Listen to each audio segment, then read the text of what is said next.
A noblewoman gently fans herself. Oh my, I heard Miss Yulia Primrose has returned. Another noblewoman whispers in agreement. They say she has achieved astonishing success in the business world. Now, there is probably no one in high society who doesn't know her. Yulia takes firm steps, step by step, stepping into everyone's view. A gentleman whispers in disbelief. A young lady who left her family to struggle on her own. Another older noble adds, she is ranked among the top 10 economic leaders who shake the empire. Not only that, I heard she even ranks first. Yulia's skirt flows like a rain of gold coins. With every step she takes, it's as if she's scattering wealth. A noblewoman is dumbfounded. My goodness, how rich must she be to have such large gems attached to her dress? Another noblewoman sneers disdainfully. So naive. How could those gems possibly be real? No, they are real. Yulia's voice is not loud, but clearly reaches everyone's ears. Everything on me is real gemstones. The two noblewomen look at her in shock. Miss Primrose. Yulia turns to them. My company, Unite, has long expanded its business beyond cosmetics. We have officially partnered with the Imperial Trade Guild and started venturing into the jewelry business. By the way, Yulia's gaze is as sharp as a knife, landing precisely on the face of one of the noblewomen. Madam, your skin is quite dry. If you visit Unite, I will recommend a suitable moisturizing product for you. It is made with my blessing ability. The effects are absolutely guaranteed. The noblewoman is flattered. Really? Thank you so much, Miss Primrose. She quickly bows and apologizes. Please forgive my slip of the tongue earlier. I just thought a lady like you wouldn't know much about business. Yulia looks indifferent. I've been very interested in this field since I was a child. Of course, it's normal that you didn't know. After all, you never paid attention to me. To you, I'm always just Lyrica's boring older sister. Isn't that right? But just now, you pretended to know me well and judged me. The noblewoman shudders all over. No, Miss Primrose, you misunderstood. She hastily grabs Yulia's skirt. Please give me another chance to explain. In the past, if I had been so sharp, it would have caused an uproar. But now, even proud nobles are no exception in the face of wealth. As the eldest daughter of the Duke Primrose family, I have an older brother, Jixin, above me, and a half-sister, Lyrica, below me. These two people are a part of my life. Lyrica, an illegitimate daughter, yet she stepped through the doors of the Duke's mansion. She is cheerful by nature and quickly won everyone's affection. Soon, I was overshadowed by her brilliance. I am introverted and restrained. People always compare me to her. One is a lovable, illegitimate daughter, and the other is a cold and aloof, legitimate daughter. This is a story people love to hear. Our roles were destined just like that. But at least I still had hope, a hope in the name of blessing. My blessing can make withered plants reborn and can make unseasonal flowers bloom.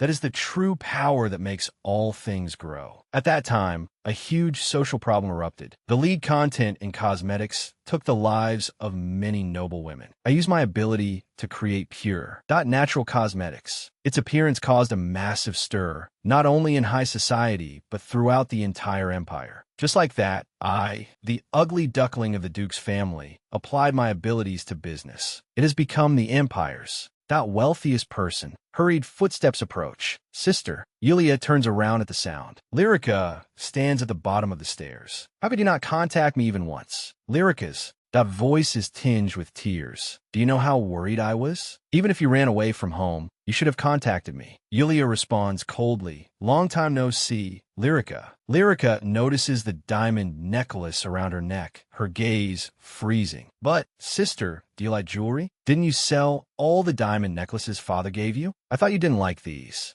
Things. Yulia turns her head, her expression icy. To be honest, I don't want to wear anything given by Duke Primrose anymore. Oh my God, sister. Lyrica covers her mouth in shock. Did you just say Duke Primrose? Lyrica questions in disbelief. How can you call father that? Even if father scolded you, this is too much. Tears well up in her eyes. As she sighs, you are still so cold to your family. I'm really a fool to have expected any change. Yulia looks at her coldly. The one who hasn't changed is you, Lyrica. A cold smirk tugs at the corner of Yulia's mouth. A weak, submissive, illegitimate daughter, and a legitimate daughter who treats her harshly. This is the image you, that crafted behind my back. Duke Primrose strides over. Lyrica is right. How can you call your father Duke and treat me like a stranger? Lyrica looks at him in panic. Father. He continues to approach. I know you don't like me, but Duke Primrose reaches out his hand. Blood ties cannot be severed just because you say so. Come, take my hand. Let me escort you. Yulia closes her eyes and sighs deeply. Why is everyone exactly as I expected? Yulia, Jixin's voice rings out. He smiles and extends his hand. Shouldn't the first dance be with your brother? Yulia glances at Jixin disdainfully. Is that necessary? I have already extended a hand of reconciliation to you, Yulia. Miss Primrose. A strange man squeezes through the crowd, extending his hand with a creepy smile. Don't be like that. Why not have a dance with me? There are no feelings between this lady and me yet. No feelings? Duke Primrose burns with anger. What do you mean by that? Proposing to Lyrica right in front of Yulia. What right do you have to be here? Jixin also roars. That's right, Vieira. Someone like you doesn't deserve to be here. It is a scene of chaos. Yulia's thoughts churn. Have they never thought about how they treated me? Not before I succeeded? That man betrayed me and got together with my sister. Father always protected Lyrica and only yelled at me. In the end, he even poisoned his own daughter. After all this, do they really think they still have a right to reach out to me? Yulia watches coldly as countless hands stretch towards her. How shameless. She turns and walks towards another person. Sorry, I already have a dance partner. What? You? Yulia? A voice calls out. Sorry, I'm late. It's fine. You're late because of the task I asked of you. Duke Primrose stops in his tracks. No. That person is. Yulia tightly holds her dance partner's hand. She smiles and announces, everyone come and say hello. This is my dance partner. Yulia's smile fades, and her eyes turn icy. So can you all leave now? The story of the ugly duckling mocked by everyone transforming into a swan has just begun. I remember my death clearly. Yulia kneels on the cold floor, panting in despair. Father, brother, please save me. The freezing weather, the temperature-less floor, and father's voice, which is even colder than all of this. This is the last mercy I bestow upon you. I do not wish to draw my sword, so make the wise choice. A goblet filled with poison is pushed in front of her. The cup reflects her pale face, poisoning his own daughter and calling it mercy. Yulia raises the goblet. Rather than living like this, I would rather go to heaven and find mother. She drinks the poison wine in one gulp. Severe pain strikes, and she convulses violently. Agonized sounds come from her throat. The goblet slips from her hand and shatters on the floor. Lyrica's voice rings out. Father, letting her die so easily is too merciful. Jixin speaks coldly, considering everything she has done so far. Father's eyes darken. Watch your words, Jixin. She is your sister, after all. No, Jixin categorically denies it. From the moment Lyrica arrived, she has been my only sister. From today on, the reputation of the Duke's family will no longer suffer.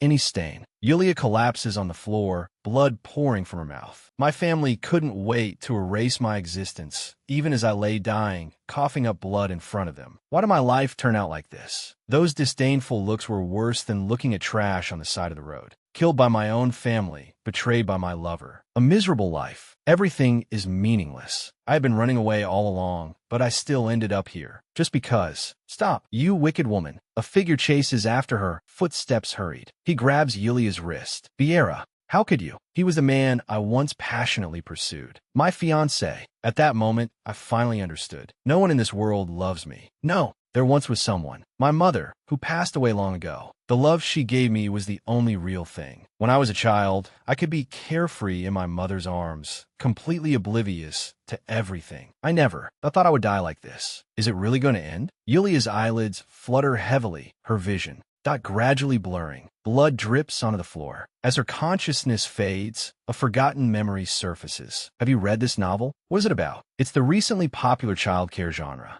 The title is Please Love the Abandoned Princess. The protagonist is a girl named Lyrica. She transforms from a commoner into the young lady of a duke's family. At first, she is despised for being an illegitimate daughter, but she is cheerful and lively and eventually wins the affection of her father and brother. It's a story about defeating the wicked older half-sister. A cliché yet beautiful story. Yulia Primrose, A typical villainous supporting character. Why? Am I only remembering this now? Out of jealousy, she constantly torments the protagonist. I'm that Yulia. Yulia lies among thorns and black roses. So I have always been Yulia. Blood trickles from her mouth, and her consciousness gradually clears. This is the world of a novel I read in my past life. I should have realized it the moment Lyrica stepped into the house. Father holding her hand. A strange girl. She monopolized the love of father and brother. I could never compare to my sister, and I gradually incurred their resentment. Soon, Lyrica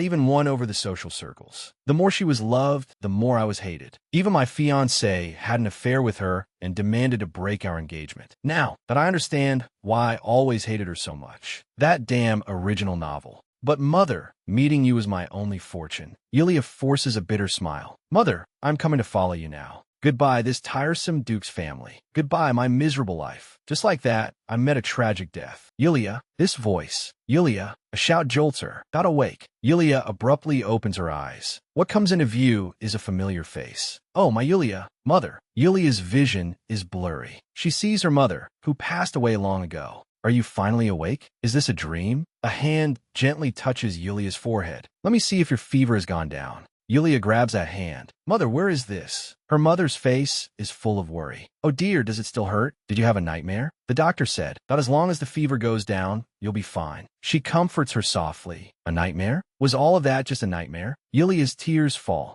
It seems so. Impossible. Everything was too real. Yulia lies in bed, looking at her mother. Is mother not dead? Could this be heaven? Her mother's eyes are full of heartache. Oh dear, you must be in so much pain. She gently strokes Yulia's hair. You just turned 19. How could you die? What? Yulia's pupils suddenly contract. Just turned 19? A knock on the door sounds. A voice comes from outside. Mother, we are here. Yulia's mother responds. Oh, all right, come in. The door creaks open, and light floods in. Lyrica rushes in. Sister, you're awake. That's great. Yulia's gaze falls on the doorway. Lyrica and her brother Jixon, right? Was it a long dream? Or have I gone back to the past? A relieved smile appears on her mother's face. You came at the right time. She turns to Jixon and Lyrica. I'll go call the doctor. Can you take care of Yulia for a moment? Lyrica immediately responds, Yes, mother. Don't worry, go ahead. Mother whispers, Thank you. The door gently closes. Jixon crosses his arms and speaks coldly. You said you were sick, but it turns out. He looks down at Yulia on the bed. That you look perfectly fine. Faking an illness at your age. Yulia's body instantly stiffens. I've heard these words before. When I was just recovering from a serious illness, my brother said the exact same thing to me. If all of that was just a hallucination from a high fever, then the agony of drinking father's poison wouldn't be so clear. I died in the winter of my 19th year, and mother said I just turned 19. If this isn't a dream. Yulia's fingers tighten, gripping the bedsheet. Could I have returned to a year in the past? Jixon's tone is full of suspicion. Are you really sick? You're not faking it just to ruin Lyrica's birthday banquet, are you? Lyrica grabs his arm in shock. Brother, what are you saying? Yulia's thoughts plunge into icy darkness. Father, letting her die so easily is too merciful. Think about everything that has done so far. From the moment Lyrica entered our lives, she has been my only sister. These were the exact words Jixon said before Yulia died. Word for word. That vicious voice still echoes in her mind. Even if time turns back, human nature, that will not change. Lyrica softly tries to stop him. Brother, you're going too far. She turns to Yulia. Sister, please don't mind brother's words. I am truly glad that you woke up safely. Yulia lets out a cold laugh. Huh, Glel. What is hidden behind that angelic smile? Beneath Lyrica's pure face lies endless evil. Lyrica, this is a misunderstanding. Are you playing dumb, or do you really not know what you're talking about? Of course, that I know this is a misunderstanding because I orchestrated all of this. She has always been the demon who dragged me into the abyss. Before that, we were just acquaintances who nodded to each other until Lyrica truly revealed her true colors. She looked at the embroidery in my hands. Your craftsmanship is really good. Yulia's movements paused. Lyrica smiled. If you don't mind, could you do me a favor? There's something I want to finish. She showed a bright smile, but I don't think I can finish it alone. If I had realized back then that this was nothing more than the devil's. That whispers. Father's roar tore through the air. Yulia, how could you do such a thing? A torn handkerchief. That was the only memento of Lyrica's mother. We have always tolerated you bullying her, but this time, Yulia knelt on the ground. Lyrica stood. Beside father, looking terrified. She looked up with tearful eyes. No, father, I have never bullied Lyrica, and I didn't tear her handkerchief. Father's voice grew sterner. Are you saying Lyrica tore her own mother's memento? Furthermore, the servants saw you holding it. Yulia anxiously defended herself. She asked me to help her embroider it. This must be a misunderstanding. Yulia looked desperately at Lyrica. Lyrica, tell them why you are lying. Lyrica's voice trembled. It's true, I did ask sister. Thought to help me embroider. She raised her hand to cover her face. But I never thought she would tear it up. Lies. Yulia's heart screamed. The servant's whispers drifted over. Miss Yulia is really, no matter how much she hates her, she shouldn't have laid hands on her mother's memento. Why? Why is everyone on Lyrica's side? From that day on, Lyrica used even more cunning methods to push me into traps step by step. She took everything from me, molded me into a villain, and made everyone point fingers at me. Lyrica's voice reveals fake concern. Sister, you are unusually quiet today. Has your fever not gone down yet? Jixon snorts softly. See, I told you she was faking it. She just wants to skip your birthday banquet to ruin the mood. Yulia remains silent. Lyrica turns to Jixon. Brother, it's not like that. Of course sister will come to make the banquet even more special. Yulia's voice rings out. Of course. She walks over slowly. How could I miss Lyrica's birthday? Saying I'm here to cause trouble is too hurtful. She stands in front of Lyrica. Happy early birthday. My dear sister. Yulia's smile is meaningful. I believe this will definitely be an unforgettable day. Even before my rebirth, Lyrica's birthday was equally unforgettable for me. Because Lyrica gave me the wrong dress code, I suffered endless humiliation and mockery wearing that dress. Yulia's eyes are cold and sharp. This time, I will not be swayed by Lyrica's words anymore. I will take revenge on everyone who ruined my life. First is Lyrica, then my father and brother, who personally handed me the poison wine. Finally, my fiancé, the man who married Lyrica immediately after my death. The man I once passionately pursued, who ultimately betrayed me with Lyrica and even aided the wicked by participating in my murder. Marcel, Vieira, the young lord. This time, I will escape their clutches, save mother, and live happily. If this is the second chance I've been given. Yulia's eyes are firm, and she clenches her fists. I will throw away that trash not worth holding on to and live as I please. The first step of my revenge is that man who ruthlessly abandoned me. The beginning of my tragedy was that incident. Yulia takes a step, walking towards that magnificent mansion. A knock sounds. A man's voice comes from within. Come Vieira. Yulia's thoughts churn. After touring with my half-brother, I went to see my fiancé, the one who pushed me into the abyss. Yulia pushes the door open. Vieira has his back to her. He slowly turns around. Yulia. Vieira's voice is flat. I heard you were sick. Are you feeling better? Yulia remains silent. She looks up and stares at him. Although he is polite, but there is not a trace of genuine concern in his tone and expression. If it were the old me, I would definitely think he is just not good with words, but has a kind heart because he specifically came to visit me. But now I understand.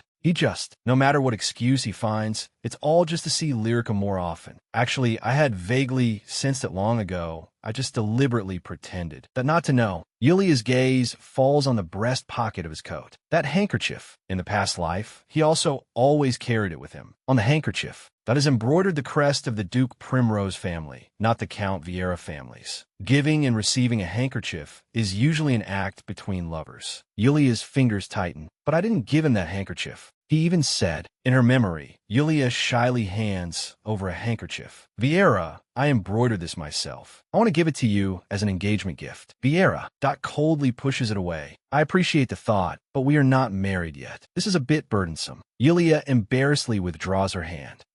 I'm sorry to put you in a difficult position. You rejected the handkerchief I gave you so bluntly back then, but now. Vieira interrupts her thoughts. You must have been quite hurt. You are unusually quiet today. Yulia raises her head, her eyes calm. Yes, I'm fine now. I must be making you uncomfortable right now, aren't I? The me who would only smile foolishly and be at a loss no longer exists. Yulia looks straight at him. Vieira, I know you are in love with Lyrica. Vieira is suddenly startled. What? He defends himself in a panic. What do you mean by that? I think you misunderstood. Yulia speaks calmly. Is that so? Then I should apologize first. Anyway, I couldn't completely hide it either. Yulia's tone is flat. No need to find excuses. I'm not that stupid. Vieira's hand suddenly grabs her arm. Yulia, he anxiously defends. If you want to be angry, take it out on me. But if you dare touch Lyrica, I will never. Yulia chuckles softly. What a romance of the century. No matter how you roar, I won't be afraid. I have already died once. This kind of threat is nothing. Yulia reveals a bright smile. Don't misunderstand. I just want to say, I support your love.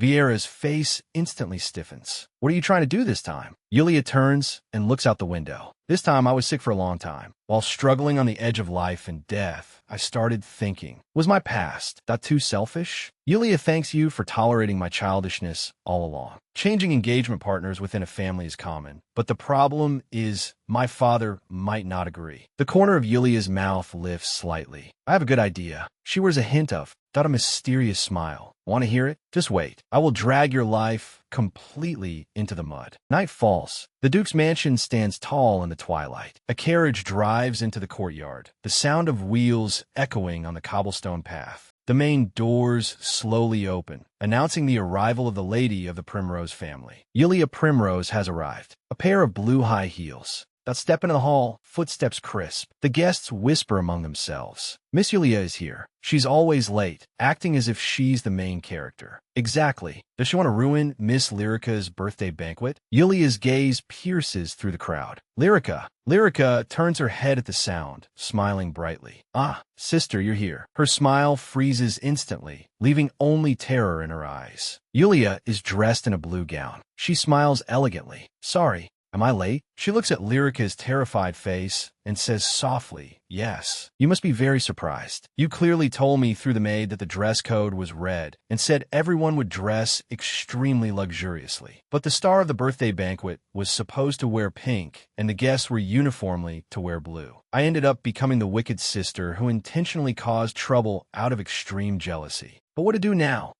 The one who was supposed to make you a laughingstock, came wearing blue. A sharp edge is hidden in Yulia's smile. However, Lyrica, this isn't the only thing that will surprise you today. I have prepared a huge birthday gift for you. Gasps erupt from the crowd. Oh my God, isn't that young Master Vieira? That's right, he is Miss Yulia's fiancé. Lyrica spins around abruptly, but her pupils that suddenly contract. Why is it him? Vieira, dressed in a magnificent white suit, slowly walks over. How could he wear the same colored outfit as Miss Lyrica? The guest discussions rise and fall. Vieira calls out softly, Lyrica. Lyrica's breath catches in disbelief. She looks at the pink suit on him. You wore pink. Lyrica's voice trembles. Young Master Vieira, your clothes. I never told anyone the color of my dress. How did you? The guests burst into discussion again. His fiancée is Miss Yulia. So why is he wearing a matching outfit with Miss Lyrica? Exactly. It looks like they coordinated it on purpose. Just like a couple. No. If this continues, everyone will definitely misunderstand. Lyrica forces a smile. I think you misunderstood the dress code.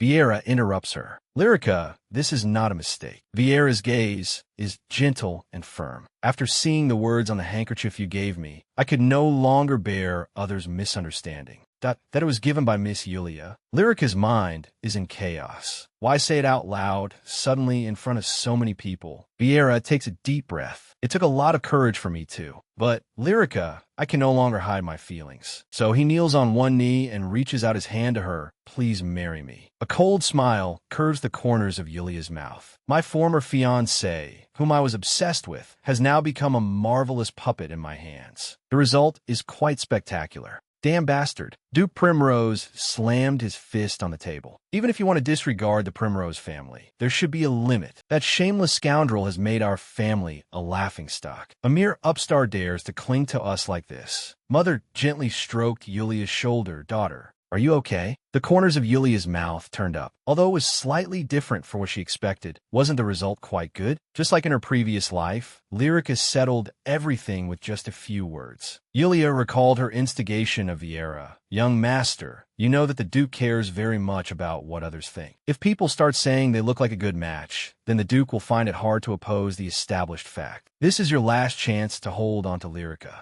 Vieira's inner monologue surfaced. The last chance. Yes. If she marries this time, I might never see Lyrica again. This woman. Is there anything more important than Lyrica? For Lyrica, I need to act like a real man, even if just this once. Please marry me. Lyrica smiled. Lyrica only told me the color of her dress. I didn't expect him to confess in public. Because of this, Lyrica was caught up in rumors. What's going on? Why did this have to happen at the Primrose Duke's estate? I have ultimately tarnished the reputation of the Primrose Duke's family that father so despises. Well then, is it my turn to take the stage now? I'm fine, father. Lyrica's love is what matters most. I just need to step aside. Duke Primrose roared, whose love it is doesn't matter at all. In my entire life, I've never seen anyone bring such utter disgrace to the Duke's family. Yulia lowered her eyes, tears slipping down. I'm sorry, father. It is indeed my shortcomings that have brought shame to the family. The Duchess pulled her into her arms. Oh my goodness. Yulia, don't say such things. Yulia leaned on her shoulder, her voice choking. I only hope that Lyrica and Vieira can be happy. He changed his mind all because I wasn't good enough. A knock came from the door. Lyrica and Jixon entered the room. Father, we're here. Duke Primrose bellowed. I called for you. Why are you only showing up now?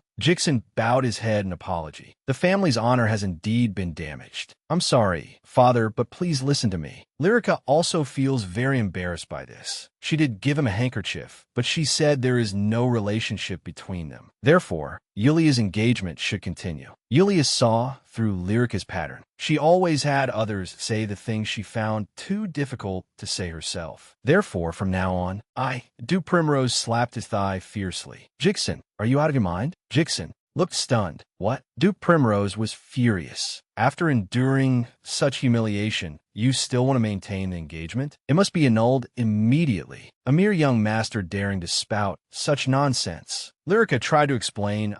Father, what I mean is, Jixon swallowed nervously. Duke Primrose turned to Lyrica. First of all, you Lyrica, why on earth did you give your handkerchief to your sister's fiancé and cause such trouble? At least say something. Yulia watched coldly from the sidelines. Now, Lyrica, what are you going to do? Lyrica's voice trembled. Father, it was because sister isn't good at embroidery, so he asked me for it. I swear, there was absolutely no other meaning. She clasped her hands tightly, tears welling up in her eyes. I don't know why young Master Vieira misunderstood, but I'm truly sorry for the chaos I've caused. Yulia sneered inwardly. Oh, starting to make excuses now. Duke Primrose held his forehead and let out a long sigh. Even if he asked you for it, how could someone as smart as you do such a stupid thing? Lyrica sobbed softly. I'm truly sorry, father. After all, no matter how excellent the Duke family's education is, my origins cannot be changed, right? Here she goes again. That trump card. You don't need to say that. This is Yulia's fault. Then, it's time for my counterattack. Yes, Lyrica, you don't need to say that. The Duchess spoke gently. You're already a member of the Duke's family. This matter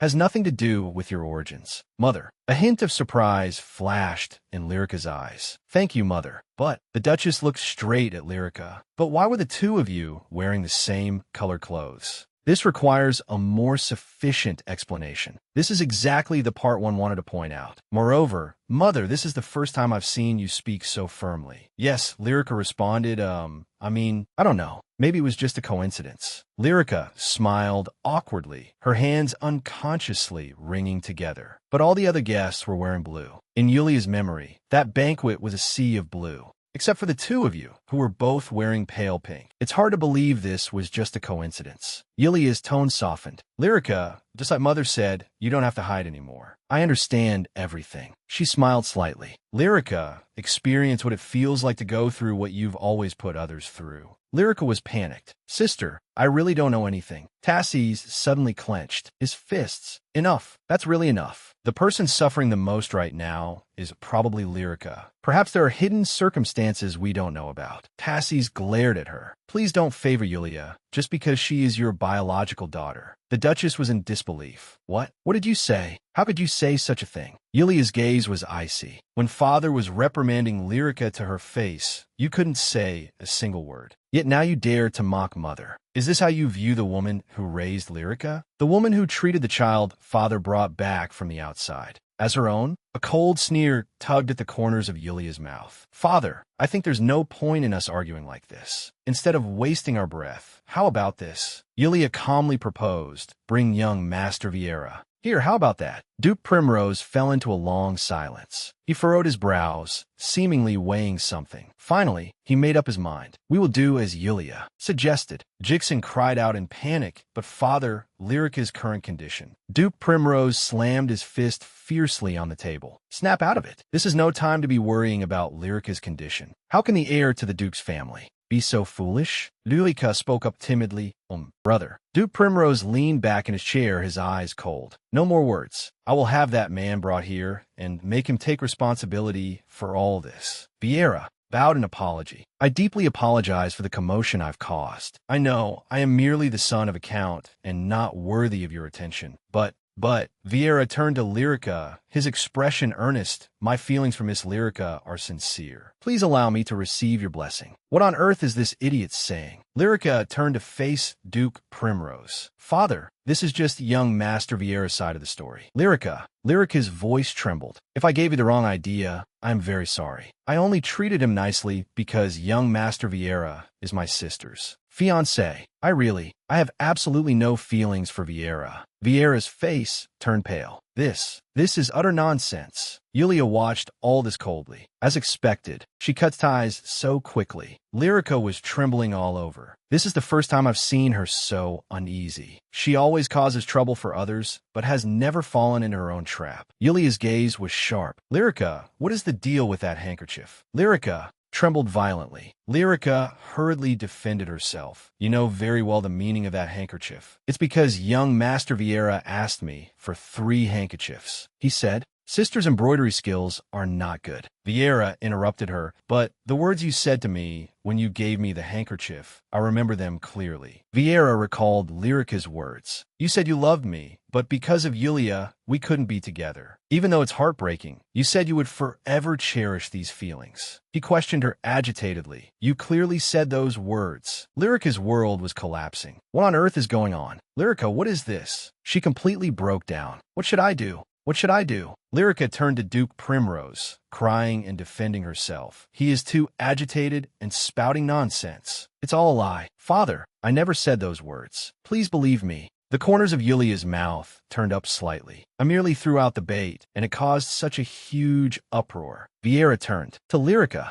Lyrica, are you afraid of Yulia? Don't worry. Yulia has already given us her blessing. Lyrica covered her face with both hands, her body trembling violently. Yulia? What? She peeked through her fingers. Young Master Vieira, why did you mention Yulia? What do you mean by that? The Duchess's face turned icy cold. Her words pierced Vieira like ice picks. Regardless of what happened between you and Lyrica, shouldn't you apologize to Yulia first? Not only do you not apologize, but you also use Yulia as a shield for your lies. Truly shameless. Vieira defended himself eagerly. Duchess, this is a misunderstanding. I didn't use Miss Yulia. Duke Primrose's voice was bone-chilling. Enough. His eyes were gloomy. Try saying one more word. Not only did you slander Lyrica with lies, but now you dare to lie using Yulia's name. Lyrica, step forward. Young Master Vieira, your actions are a double insult to both me and my sister. That's impossible. Vieira muttered to himself. Vieira looked desperate. Everyone has completely misunderstood. Lyrica clearly said she loved me.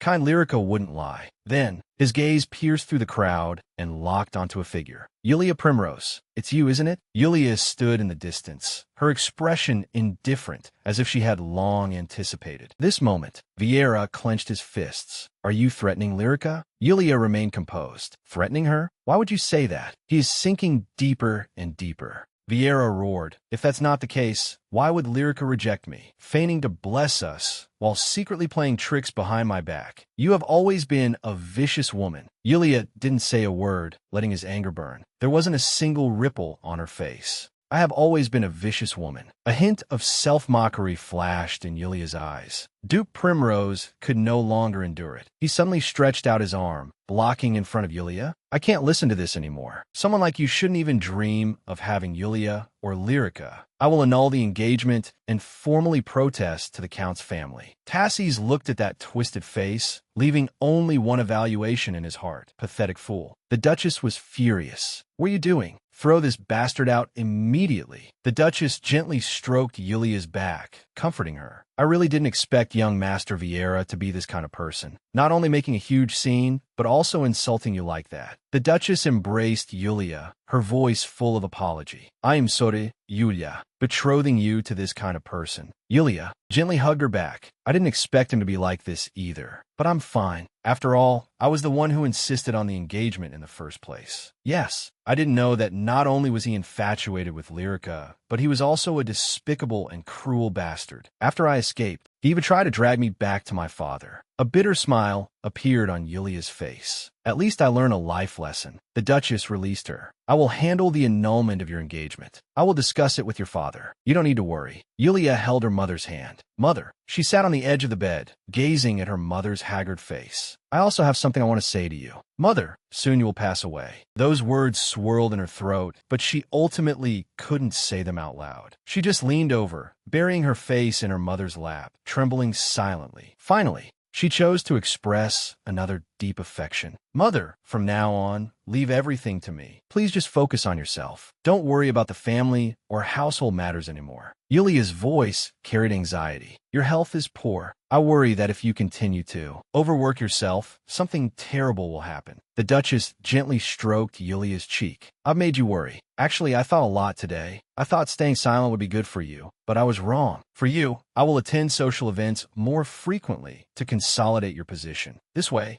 no one will be able to touch my daughter. Yulia's tears burst forth like a broken dam. Mother, in my previous life, a few months before my 20th birthday, my mother passed away. A scream tore through the silence. Madam, call a doctor quickly. Her cause of death was lead poisoning. In this world, technology is backward, and lead is still used in cosmetics. Therefore, lead poisoning is a common cause of death among noble women. Mother was frail, disliked going out, and rarely wore makeup. Therefore, her risk of lead poisoning was far lower than that of other noble women. However, my mother, mist shrouded the cemetery. Mourners dressed in black wore solemn expressions. Yulia stood in the crowd, expressionless, staring at the cold tombstone. Yet she was the first among noble women her age to die of lead poisoning. Yulia caught up with her father's footsteps. Father, please listen to me. Isn't this strange? Mother usually didn't wear much makeup. For this to happen suddenly, it's too strange. The Duke turned around abruptly, his teeth clenched. Shut up, he roared.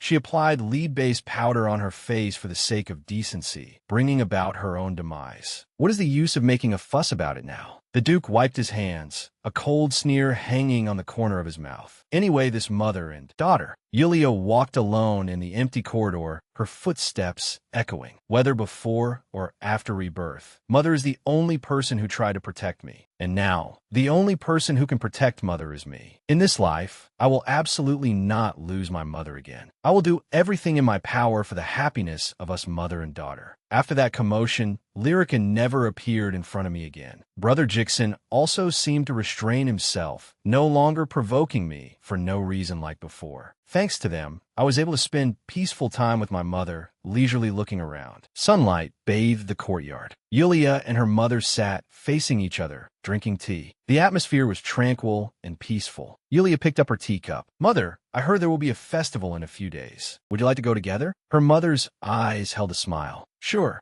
let's go together. Yulia's eyes instantly lit up. Really? But the longer this happiness lasts, the more anxious I become, because I know that my mother's time of death is not far away. If my mother's death was a conspiracy, then Lyrica is highly likely the culprit. Yulia sighed softly, but mere suspicion is not enough. I will only be treated as a weirdo again. No matter who the murderer is, I must first find a way to stop it. But I am isolated and helpless. It's frustrating. Her mother looked at her gently. Yulia, what are you worried about? Yulia suddenly snapped back to reality and hurriedly shook her head. In nothing. Before she finished speaking, her mother suddenly started coughing violently. She covered her mouth with a handkerchief, her body trembling uncontrollably. Yulia's face turned pale. Mother, are you all right? She coughed so hard it almost looked like she was coughing up blood. Wait, in my previous life, after my mother passed away, I checked the tableware she used. There was no problem with it. But what if someone tampered with it during the cooking process? Mother, after the tea break, I must go see the butler. Yulia stood up and left the tea room, her footsteps firm. She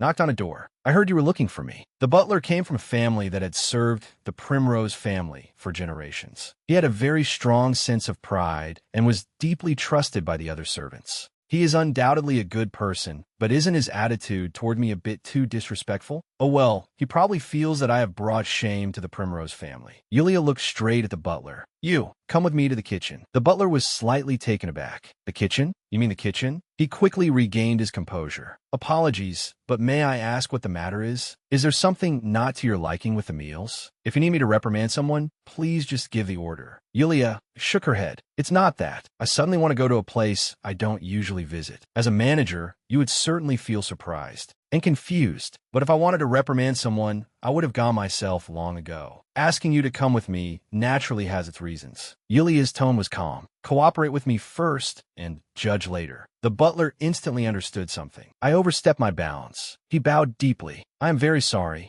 My lady. The butler turned to lead the way, and Yulia followed closely behind. The Duchess also followed. There's only one reason to bring the butler to the kitchen. Because my prestige among the servants is not enough yet. Right now, I need to borrow the butler's trust and influence. The butler reached out to block the kitchen door. My lady, before you enter, please allow me to first. Yulia pushed the door open and barged straight in. The butler exclaimed, My lady. The busy kitchen instantly froze. The chefs and servants screamed in panic. Lady Yulia? The butler hurriedly followed in and announced loudly. Everyone quickly greeted. Lady Yulia, the head chef came forward trembling. My lady, why would you come here? Yulia's gaze swept over the crowd. I know you're all very busy. Sorry to interrupt, but all staff, stop what you are doing immediately and step away from the utensils. What? Yulia's voice echoed in the kitchen. At the same time, do not take your eyes off me. I need to confirm something. Her gaze was firm, sweeping over everyone present, and all of you will be witnesses. Do you think she will just die like her mother? Two maids whispered in the corridor. She has locked herself in her room for 5 days and hasn't eaten anything. Exactly. If she really dies, we'll be implicated too. Yulia was in the study, her quill scratching on the paper. What's she doing locking herself in her room all day? After losing my mother, I wanted to find out the truth of her death and uncover the mastermind behind it at any cost. Yulia gripped her quill tightly, her knuckles turning white. This is something I wouldn't even dare to think about in my first life. Her gaze slowly lifted, sweeping over the terrified expressions in the kitchen, finally settling on the stove. There sat a bowl of syrup, the syrup her mother had been taking. If there is a problem with the syrup, it means the murderer is among you. I absolutely will not. Yulia's memory flashed back to her mother's cold body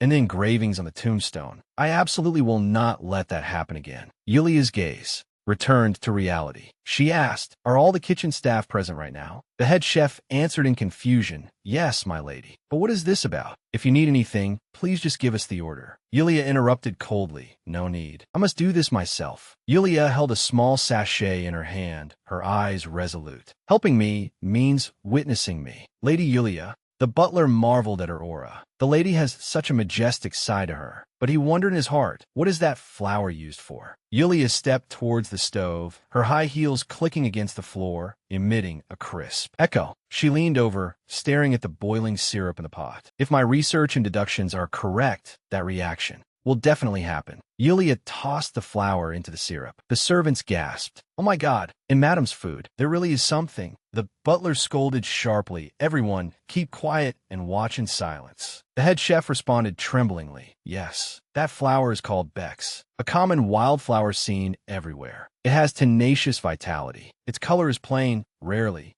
used in medicine, but once it combines with lead, it releases a smoke with a distinct odor. The lead will turn black, and the flower will completely dissolve. Thick smoke billowed from the pot, and a pungent smell permeated the air. What's going on? That smoke. And this smell. The syrup instantly turned pitch black like ink. The Beck's flower vanished without a trace, leaving only a pot of ominous black liquid. Caught you, murderer. Yulia turned around slowly, her icy gaze sweeping over the crowd. This looks like the syrup used for my mother's dessert. Her voice was not loud, but carried immense weight. Who is responsible for making this? A pink-haired maid raised her hand tremblingly. It's me. Yulia whipped around, her gaze piercing her like a sharp sword. How long have you been doing this? this? That girl. She is one of Lyrica's personal maids. The maid forced herself to stay calm. I entered the mansion about 6 months ago. Since then, I have been responsible for this. Is there a problem? Yulia turned to the butler. Butler, you saw everything, right? The butler bowed deeply. Yes, Lady Yulia. Fury ignited in Yulia's eyes, her voice as cold as frost. Call the knights and have this maid arrested. She is the murderer attempting to assassinate the Duchess. The maid screamed in terror. And murder? My lady, what are you talking about? Yulia said, this is a widely found flower. When it comes into contact with lead,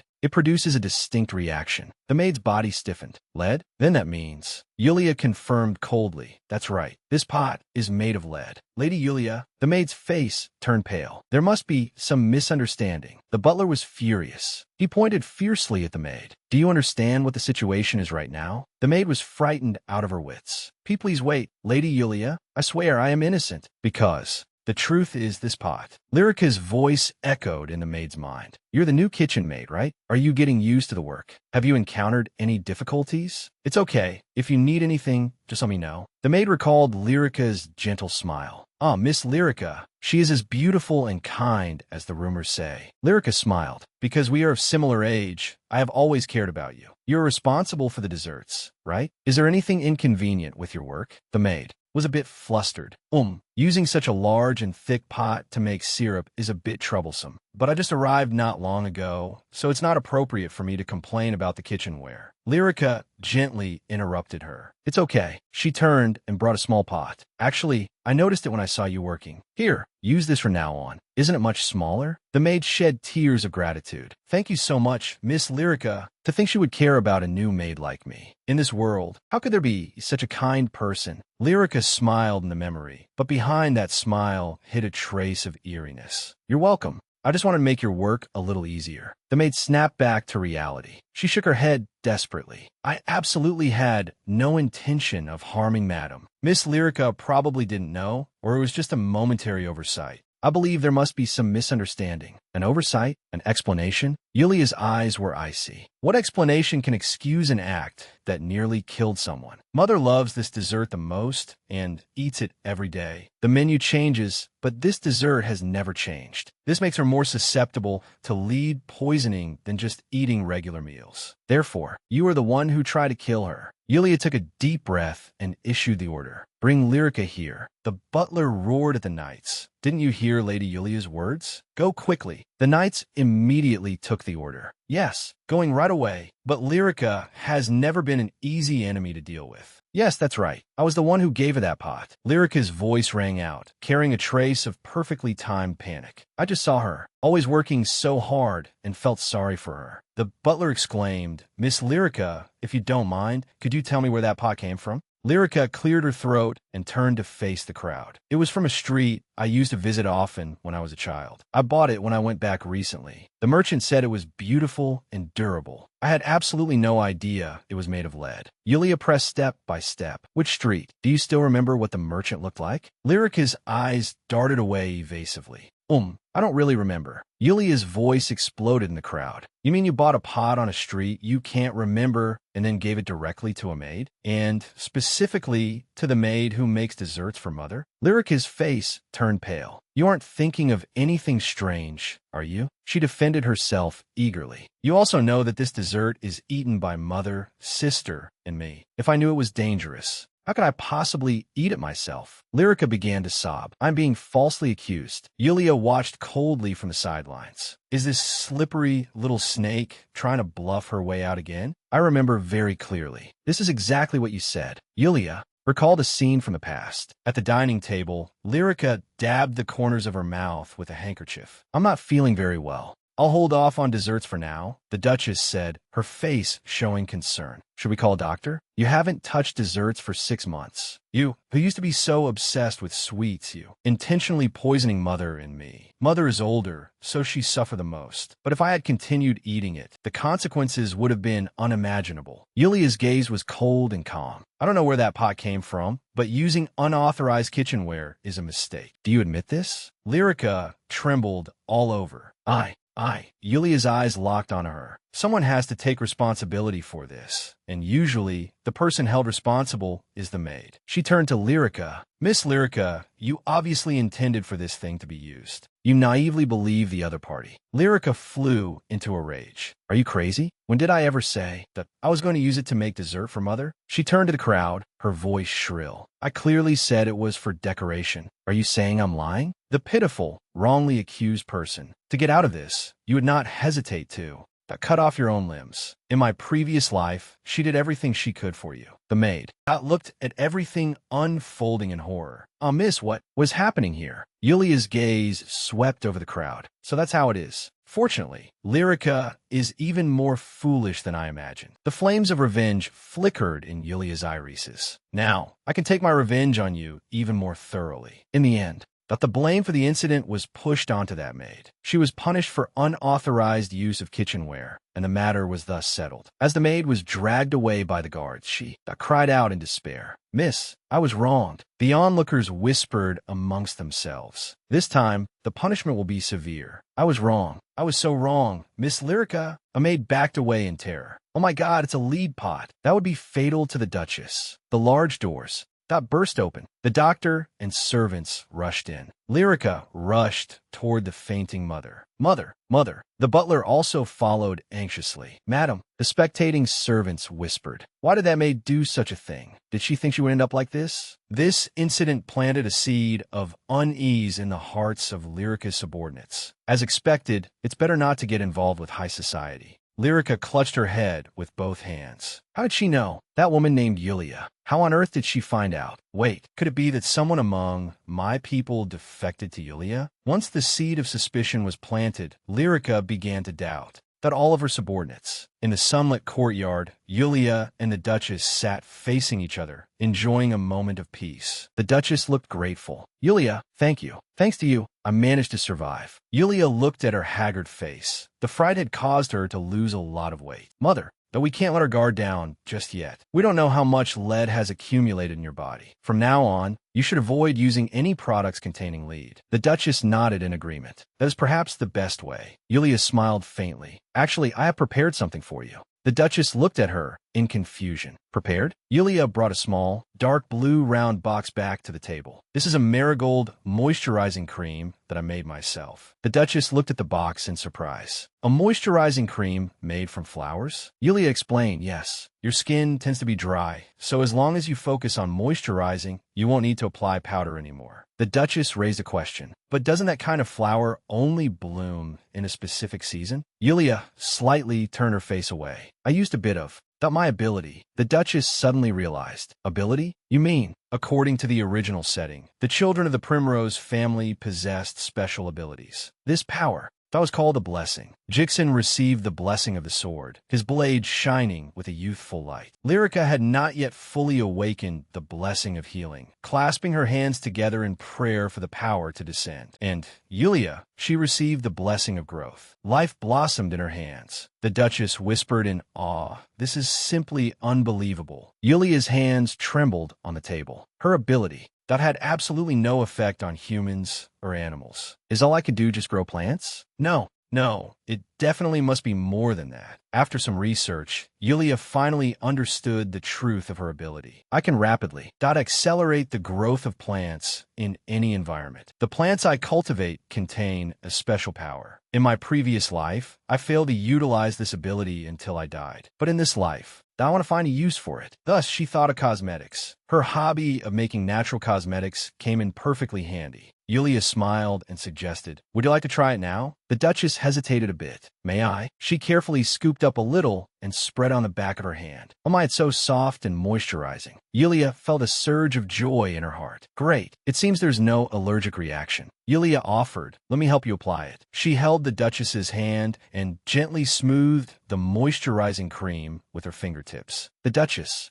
watched quietly without saying a word. She lifted her eyes, gazing at Yulia with a complex expression. "Yulia, you really have done so much behind my back." The Duchess suddenly stood up and hugged Yulia tightly. Yulia froze in place. The Duchess's hand gently stroked her back. You've worked hard, my daughter. Yulia tightly hugged the Duchess back, tears silently, not falling. Meanwhile, in front of the magnificent royal palace, an attendant bowed and reported, "Your Highness, the preparations for your departure that have been completed." Enoch stood at the door, his expression cold. "Thank you." Crown Prince Enoch Astor's voice held no warmth. "I will leave right away." Inside the banquet hall, it was bustling with voices. A noblewoman stepped forward to greet her. "Long time no see. You're even more beautiful than before." Another noblewoman chimed in, as expected of the Duchess of Primrose. From a crowd, gasps of admiration erupted. "Your skin has become so smooth." The Duchess elegantly nodded. "Thank you for the compliment. I hope everyone is doing well." A young lady curiously pressed, "Could you tell us what you used?" The Duchess feigned a casual reply. "I didn't use anything special, just a face cream." A noblewoman exclaimed, "What? It can make your skin so radiant?" Another lady eagerly leaned in. "Madam, could you tell us what face cream you are using?" The Duchess revealed a mysterious smile. "The inventor of this cream asked me to keep it a secret for now. I will officially inform everyone later." Yulia watched from a distance, marveling in her heart. "Mother, you are amazing. The decision to consolidate your social status in order to protect me. That was success." Yulia's gaze swept through the crowd. Everyone deliberately avoided the rumors about Yulia and Lyrica and instead focused all their attention on the Duchess. "Wow, really? Have you already promised? How did you establish a relationship with such a capable person?" The Duchess was surrounded by the noble women. "Yulia,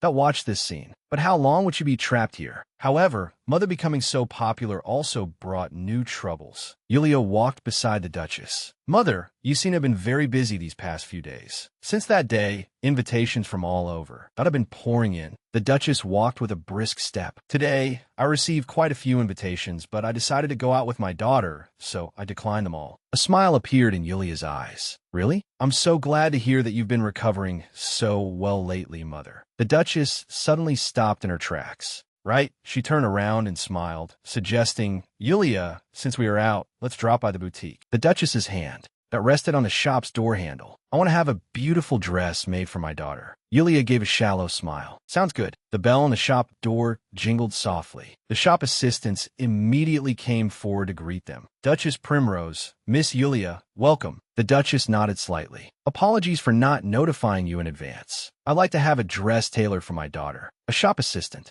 that responded with a smile. "Oh, the dress you ordered previously is ready now. Since you're here, let me help you try it on." The shop assistant said softly, "Then, please look at the samples first. I'll bring you a cup of hot tea." Yulia replied softly, "All right." The shop assistant brought a steaming cup of black tea. Yulia held the teacup with both hands. She took a sip. "Such long-lost peace. I really hope these peaceful days can last forever." The bell on the door suddenly rang, the crisp jingling sound, not breaking the tranquility. A man's voice rang out. "It seems tonight will be very interesting." Yulia turned her head sharply. This voice, Marcel Vieira. Vieira wore a frivolous smile. What a coincidence. We meet again in a place like this. Yulia looked at him coldly. "What are you doing here? What a bastard. Has he been following me? And this smell of alcohol. He's not drinking at this hour?" Vieira continued. "Lately in high society, I hear news about you and your mother every day. I feel like I'm suffering in hell." Vieira's face twisted with anger. He squeezed the words through his teeth. "It seems you and your mother are having quite the time." He lunged forward and grabbed Yulia's wrist. "It's all because of your tricks. That Lyrica is avoiding me." The shop assistants whispered in terror. "What should we do? How can he treat the lady like this?" Yulia coldly shook off his hand. "Enough. Lord Vieira, whatever happened between the two of you, why blame me?" Vieira repeated in disbelief. "Blame you? Do you think I don't know that all of this is because of you? How exactly did you threaten the innocent Lyrica?" Yulia let out a contemptuous sneer. "How ridiculous." She looked straight at Vieira. "Isn't Lyrica's change of heart towards you precisely because you have no charm? Then why take your anger out on me?" Vieira's face instantly turned red. He gritted his teeth. "What did you just?" He asked word by word. "Say?" Yulia's body jerked. She let out a short cry of pain. Vieira's hand gripped her like an iron vice. "What a bastard. He's going to crush my wrist." Yulia endured the severe pain. "How pathetic. To think I used to like this kind of person. So rough and unreasonable. I must quickly ask the knights outside for help." Yulia cried out in panic. "What are you doing? Go call someone. He's drunk." Don has lost his mind. A shop assistant immediately responded, Yes, I'll go call someone. She turned and rushed toward the door, her steps stumbling. A hand suddenly grabbed Vieira's wrist, stopping him. Stop. Vieira turned his head in shock. What the? Enoch appeared. I didn't want to intervene in personal grudges, but I truly couldn't stand by and watch. Yulia and Vieira looked over at the same time. The newcomer was actually the Crown Prince. He spoke calmly. Crown Prince. Lord Vieira. Crown Prince Enoch's gaze was icy. Seeing you take your anger out on others because of your failed courtship, especially taking it out on your former fiancée, Miss Yulia Primrose. Enoch's words pierced like an ice pick. It seems that whether as a noble or a knight, that you are unqualified. Yulia stared blankly at him. Why is the Crown Prince here? He helped me once again. Fragments of memories flashed back. Before my rebirth, something similar had happened. Whispers at the banquet surged like a tide. Did you see who Lord Vieira is dancing with? He pursued her for so long, yet still couldn't capture. Not her heart. If it weren't for her Duke family background, I'm afraid they wouldn't even have secured an engagement. To be honest, if it were me, I would reject that young lady too. Her face is decent, but her personality is too eccentric, isn't it? Aside from her status as the legitimate daughter, she is completely worthless. If the one dancing with him were Miss Lyrica, how wonderful that would be. Yulia stood alone in the shadows, recalling those words. How wonderful that would be. Even though these words were unreasonable and crossed the line, I couldn't refute them, because even I felt that what they said was right. Even if I demanded an apology here, I wouldn't get any sincerity. Instead, by stubbornly insisting, I would be seen as a troublemaker ruining the banquet's atmosphere. Quietly leaving the scene seemed to be the wisest choice. Yulia turned, to leave, but she suddenly stopped in her tracks. Wait, Marcel Vieira, the man who invited his fiancée's sister to dance instead of his fiancée herself. He is the one who should be criticized, isn't he? Don't you think there's a problem with this? Yulia jolted. After that, I had no further interactions with the Crown Prince, but those words kept echoing in my mind until the end of my short life, until before my rebirth. Enoch continued, Not only did you make unreasonable demands, but you also used violence against a fragile lady. His eyes were full of contempt. As a fellow man, I feel deeply ashamed of you.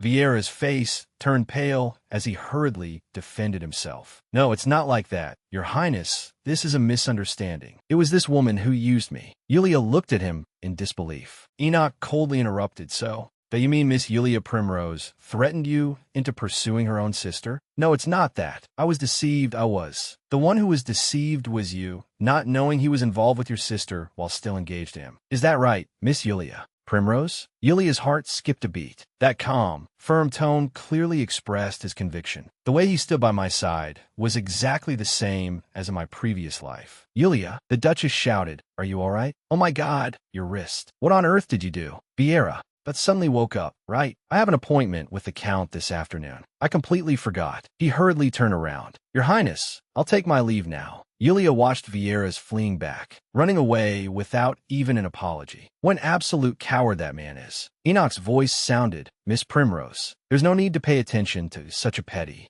person. He changed the subject. More importantly than that, could you let me see your wrist? Enoch gently held Yulia's wrist, examining it carefully. Fortunately, the bone is fine, but the skin on your wrist is already bruised. Yulia pulled her hand back. It's fine. It'll get better after a while. Enoch looked at her silently. The Duchess stood up to thank him. Your Highness, thank you for helping my daughter. Enoch smiled and waved his hand. You're welcome, Duchess Primrose. Enoch chuckled softly. I just dropped by the tailor shop on behalf of Princess Vivian. I didn't expect to encounter such a thing. The Duchess turned to him. Speaking of which, I haven't seen Her Highness the Princess in a long time. I heard she's been unwell lately. Is she all right? Enoch picked up his teacup, the same as usual. The Duchess gave a gentle smile. She's still young. She'll get well soon. Enoch agreed. Yes. I hope she recovers soon, so she can go out just like you two sisters. Hearing this, Yulia tentatively asked, Is Princess Vivian feeling unwell? Enoch's eyes dimmed. Although it's not a major issue, I hope you can keep a secret. Enoch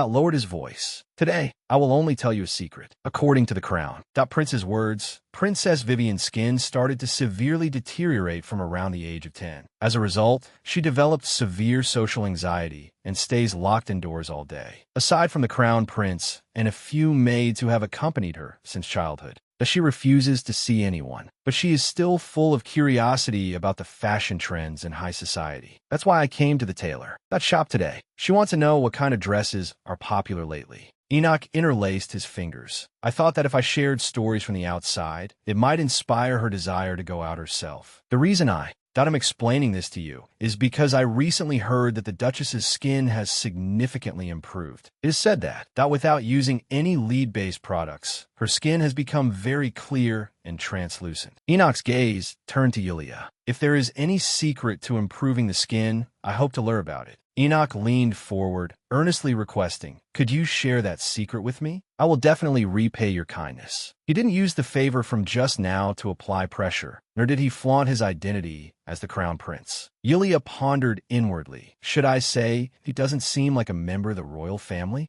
What an interesting person. Yulia spoke up. "Your Highness, the reason my mother's skin improved is because of the cosmetics I gave her." Enoch's eyes lit up. Really? If I let her use something similar? Yulia immediately interrupted. No. Yulia looked serious. "I'm very sorry, but that's impossible." The Duchess whispered in shock. Yulia explained, "Everyone's skin type is different. I cannot guarantee that the ingredients in the cosmetics are suitable for her. I cannot recommend the same product. There might be side effects." Enoch's expression fell. "Is that so?" The room fell into silence. Yulia's fingertips lightly touched her lips, lost in thought. "It seems I need to meet the princess in person." Enoch turned his head in surprise. "You mean face to face?" Yulia's eyes were resolute. "Yes. After all, the person who made the cosmetics for my mother is me." In the royal palace, at the princess's residence, a maid pushed a dining cart full of complaints. "So weird. Why do I have to deliver the food to the princess's palace all by myself? Just bringing it over is troublesome enough. After she finishes eating, when will I have time to clean it up?" She stopped in front of the door and reached out a knock. "Your Highness the Princess." The maid raised her voice to announce, "Your meal is ready." Inside the door, it was dead silent. The maid felt uneasy. Why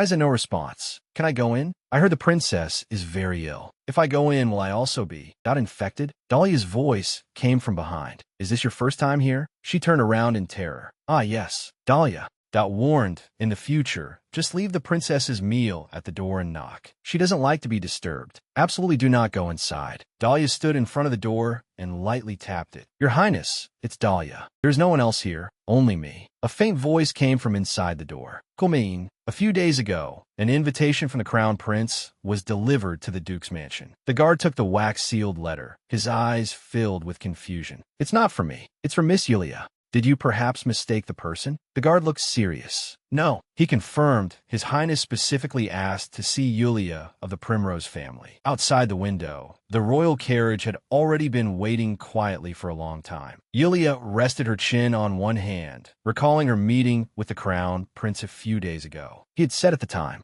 "You came in such a hurry." "Yes, the person who makes the cosmetics my mother uses is me." Yulia responded calmly. "Yes, I understand what you mean." Enoch was surprised upon hearing this. "Really?" "No, I'm not doubting your abilities, but..." Yulia lowered her eyes. "It's hard for people to believe that an ordinary noble lady like me that made it. Moreover, up until now, there hasn't been a single cosmetic product on the market with truly miraculous effects. If you go ask around the market now, people will only say to use powder ground from magical beast horns mixed with milk for skincare. That will only worsen the skin condition, trapping them in a vicious cycle of using lead-based foundation. To cover it up, Yulia recalled the days and nights she spent buried in research. "My mother has always been in poor health. I just didn't want her to use inferior cosmetics. So I kept researching, personally cultivating plants, and making cosmetics." Yulia raised her head, her gaze firm. "I have confessed everything. Believe it or not is up to you. I only ask that you keep it a secret for me." Enoch changed the subject. "Then, Miss Primrose, I'd like to ask you for a favor." Yulia's thoughts came to an abrupt halt. Enoch smiled. "If you could meet my sister, that would be wonderful. It might take some time to persuade her, so please wait patiently." Yulia looked out the window. "If you're my brother, what would it be like?" Once again, I found myself envying Her Highness the Princess. The guard bowed. "Miss Yulia Primrose, as soon as you board the carriage, we will depart immediately." Just as Yulia was about to step onto the carriage, an urgent call came from behind. "Sister." Lyrica ran over, panting. "What's going on with the royal carriage?" Yulia turned around, her expression indifferent. "You are very well informed. It's just a coincidence." But that's all. I'm leaving. Lyrica was furious. Just a coincidence? What exactly did you do? She suddenly rushed in front of Yulia. Oh, I'm sorta used. Yulia cast a cold glance at her. Are you blatantly ignoring me? What did you say? Could you repeat that? Lyrica hurriedly waved her hands. Oh, please don't misunderstand. I was just worried that you haven't handled any major affairs so far. It's just that. She lowered her head, a hint of reluctance in her voice. If it's a family matter, wouldn't it be more appropriate for me to step forward? Yulia looked at her coldly. She finally revealed her true colors. Recalling before her rebirth, Lyrica had always been very interested in the royal palace, especially the crown prince. She would do whatever it takes to attend banquets where the crown prince was present. Her intentions were glaringly obvious. Sister, Lyrica's voice became shrill. You just recently broke off your engagement. Under everyone's scrutiny, shouldn't you behave a bit more? Why don't you let me go in your place? The surrounding knights whispered. How could she say such unreasonable things? Yulia let out a soft chuckle. Do you want to casually replace the person summoned by the royal family? A cold smile tugged at the corner of her lips. Are you getting impatient, or have you completely crossed the line? Lyrica quickly changed her tune. I can get ready immediately. I'm sorry, but the guard looked grave. His Highness the Crown Prince summoned Miss Yulia Primrose. If we delay any further, then I'm afraid we will be late. Lyrica jolted. Is it really that simple? The guard replied affirmatively. Yes. That's right. Lyrica immediately lowered her eyes. I'm sorry. I crossed the line. I was just too worried about my sister. Yulia ignored Lyrica and broke into a bright smile. Have fun.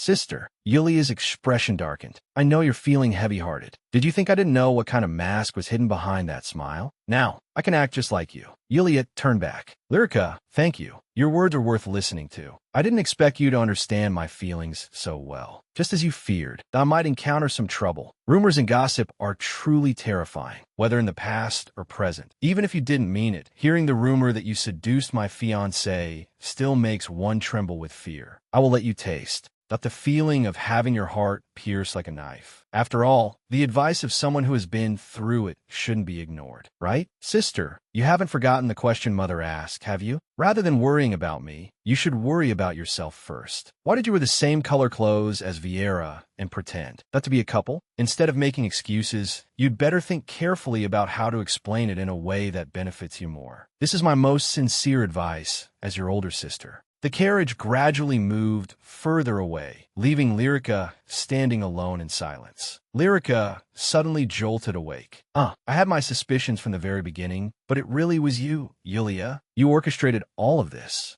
right? Lyrica's gaze pierced through the darkness. Yes, she allowed a soft chuckle. That's how it should be. How interesting. Just you wait. The guard's hand gently supported hers. He led her down from the carriage, footsteps crisp. Miss Yulia Primrose, we've arrived. Yulia stepped into the hall, her gaze firm. I will take everything from you. Walking through, at the entrance of the royal palace, she walked for a long time before arriving at the princess's palace. Even though I was the one who suggested it, I'm still a bit nervous about meeting her. A maid bows in greeting. I am Her Highness the Princess's personal maid, Dahlia. We have been waiting for you, Miss Yulia Primrose. Dahlia turns to lead the way. I will show you the way. Please follow me. Yulia responds softly. Okay. At the end of the long corridor is the princess's room. Dahlia stops in front of the door. Your Highness, it's me. I have brought Miss Primrose. A voice comes from inside the door. Come in. Yulia curtsies. It is an honor to meet you. Your Highness, I am from the Dukes. The princess interrupts her. Save the pleasantries. Yulia is taken aback upon hearing this. The princess's voice comes from behind a veil. Have a seat, Miss Yulia Primrose. Yulia picks up her teacup. The tea is delicious. What kind of tea does your Highness usually like to drink? The princess does not respond, just sitting in silence. Yulia forces a stiff smile. I'm going crazy. She has been like this for an hour. I must build some trust first before mentioning skincare. But she is too guarded against me. I can't communicate with her at all. Just as Yulia is at her wit's end, the princess lightly taps her chin with her fingertips. Why will my brother bring someone like this? Even I have heard the rumors about Yulia Primrose. She clenches her hands. Bad-tempered, rude, stupid, and a troublemaker. Not like a noble lady at all, but I still agreed to see her. The princess recalls the past. Your Highness, the condition of your face is very serious, isn't it? That's right. She used to be so beautiful, but now her skin is. Those words they wouldn't dare say to my face are nothing but boring gossip. Why should I endure this? The princess's fingers suddenly clench tight. It's not like I wanted to become like this. Lyrica covers her mouth and chuckles. Oh my, don't be so mean, everyone. Of course, if my skin turned like that I wouldn't want to live anymore. The princess's silhouette emerges in the darkness. But even so, I admire Her Highness for facing everything with such dignity. The noble ladies whisper. To be honest, Miss Lyrica Primrose is much prettier now. That's right, look at Miss Lyrica's porcelain-like skin, flawless. If it were me, I wouldn't even dare to leave the house. What do they know? I hate this. If I have to live like this, I'd rather. In her memories of Lyrica, a young Yulia sits up in bed, startled. Sister. She questions angrily. Do you think you're so great? Why would you say such things? Back then, she was the only one who stood by my side. And the princess's thoughts returned to reality. Miss, how did you meet His Highness the Crown Prince? Because my brother, whom I trust, said she is a reliable person. Yulia smiles. Actually, I ran into some trouble last time, and His Highness happened to pass by. He helped me. I encountered my ex-fiancée at the boutique, who was threatening me at the time. His Highness stepped in and stopped him. Yulia's hand gently brushes past, as if reliving that warmth. The princess suddenly stands up. Oh my God, what is going on? If it weren't for him, my bones might have been broken. Marcel Vieira. He is truly a terrifying person. Yulia's hands are tightly held. If it were me, I would have. Seriously, why did you get engaged to that kind of person? Yulia is stunned. The princess immediately lets go.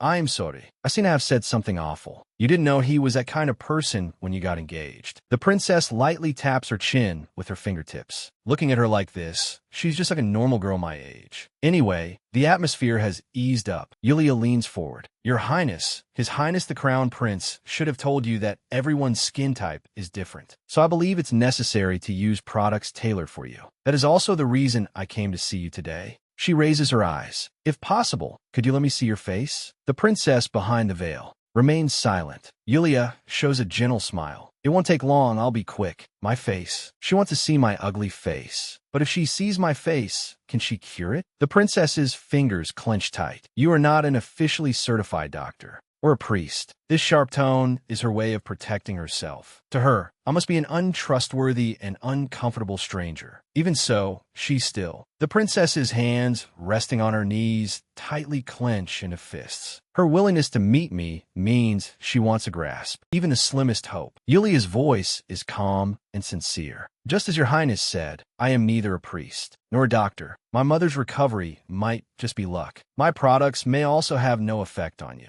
She pauses slightly. The princess's body stiffens. But I came here for you, your Highness. Yulia grasps the princess's hands. I cannot guarantee the outcome, but I will do everything in my power to help your Highness. The princess's voice carries a hint of astonishment. To be honest, I am surprised. You cannot promise to cure me or even guarantee an improvement, yet you still came here. She remains silent for a moment, but this answer actually makes me feel she is reliable. The princess's hand rests on the back of Yulia's hand. I have heard countless promises that it will definitely get better, yet not a single one has come true. The princess's voice becomes firm. Then, Yulia Primrose. She slowly raises her hand and lifts the veil. I believe you. Yulia's fingertips lightly touch the veil. Then, please excuse my presumption. The veil is lifted. The princess's condition is worse than I imagined. Yulia's gaze becomes serious. Your Highness, what kind of treatments have you received up until now? The princess's voice is hollow. My father once invited priests from the temple to treat me, but it was only a temporary improvement. It never truly healed. Even the saintess and the mages were helpless. The princess's gaze lowers. So, Miss Primrose, I don't hold too much hope in you either. Besides, I have wasted the divine power that should have been used for the sick on my personal matters. Even if I were cured, I would have no face to see the citizens of the empire. I'm already used to this peaceful life now. So, Yulia Primrose, don't push yourself too hard. Yulia's eyes slightly waver. When I first came here, I only wanted to repay His Highness the Crown Prince's kindness. But now, she clenches her fists. I want to help this girl in front of me, regardless of any favors. Yulia withdraws her gaze. Your Highness, the examination is over. Thank you for your patience. The princess raises her hand and puts the veil back on. This doesn't count as patience. Looking at my face must have been harder for you.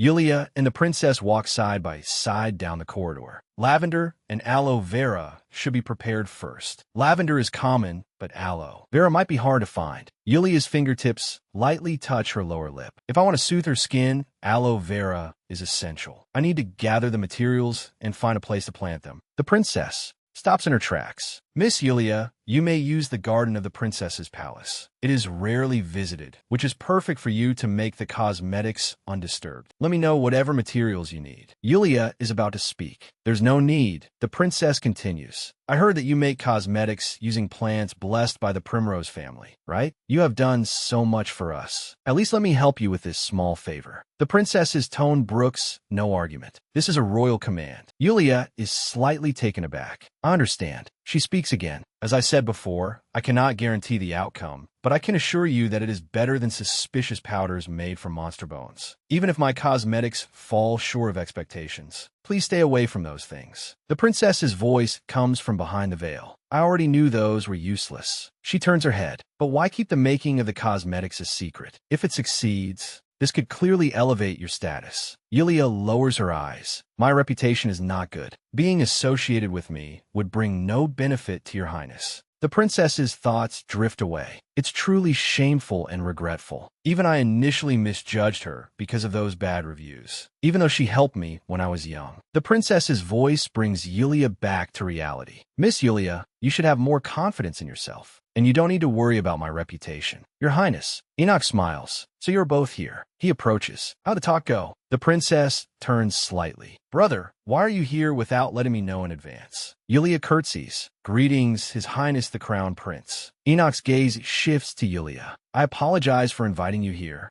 only to leave you to face it alone. However, he looks at his sister, Vivian. It seems you have already opened your heart to Miss Primrose. This is the first time I've seen you talk with someone for so long since Dahlia. The princess's cheeks flush beneath her veil. Brother, what are you talking about? Enoch watches the two of them bicker like this. Vivian pushes Enoch away. Hurry up and get out. He laughs and sighs. You two have such a good relationship. Enoch turns to Yulia. Miss Yulia, are you heading back now? Yes. He extends his hand. I will walk you to your carriage. Let's go. The princess gazes through the window at the departing carriage. Enoch's voice sounds out. Vivian, I can't believe you spent so much time alone with someone else. What do you think of her? Vivian replies, Yulia Primrose is different from other noble ladies. Enoch asks, it's been a long time since I heard you say that. How is she different? Vivian's voice is low. She doesn't treat me with cheap sympathy, whether in the past or now. She looks up. Brother, don't you feel the same? Enoch falls into his memories. Yeah, what I remember is, in his memory, a hand reaches out to the fallen Enoch. Your Highness, Yulia leans over. Are you all right? Her smile was as warm as light. Enoch chuckles softly. It's hard to admit, isn't it? The corners of Vivian's mouth beneath the veil curve slightly. No comment. Oh, is that so? Vivian turns around. How boring. I'm leaving. Footsteps sound. Enoch looks at her back. Are today's official duties over? Vivian stops at the door. I need to prepare what I promised Yulia. Primrose. She turns to the maid beside her. Dahlia, have you received Miss Primrose's list? Contact the largest and fastest merchant guild to place the order. The maid bows to take the order. Yes, Your Highness the Princess. The princess adds also. The door gently closes. Enoch's fingertips lightly touch his lower lip. I hope I didn't make it too obvious. A few days later, at the Primrose Mansion, Yulia lets out a long sigh. Finally done. She gazes at the glowing green seeds in her hand. I barely made the deadline. Some plants were hard to adapt to the princess's palace, so I ended up overusing my blessing. The use of the blessing has its limits after all. It can't be mass-produced. Yulia suddenly coughs up a mouthful of blood and falls backward. Vivian screams in horror. Yulia Primrose. She holds a cup of black liquid in both hands. What is this? Yulia suddenly wakes up. Right, the messenger should have arrived. A fierce knocking sound comes from outside the door. She turns her head in shock. A voice echoes in her mind. Yulia Primrose. She trembles all over, finding it hard to breathe. Jixin's figure appears. His cold voice explodes in Yulia's mind. Do you still have the ability to think? Yulia's pupils shrink. Why is he here? Jixin suddenly grabs her hair. What trick are you playing again? You actually crawled into the royal palace. He roars. Don't tell me. You are delusional enough to think you can become the crown princess. Yulia is expressionless. These words sound really familiar. She doesn't even need to look to know who is gossiping behind her back. The so-called kindness, yet never towards her family. Jixen approaches closely. Did His Highness really invite you, or are you lying again? Footsteps approach, and a butler steps in with a bow. Excuse me, young Master Jixen. He turns to Yulia. Miss Yulia, Her Highness the Princess is waiting for you.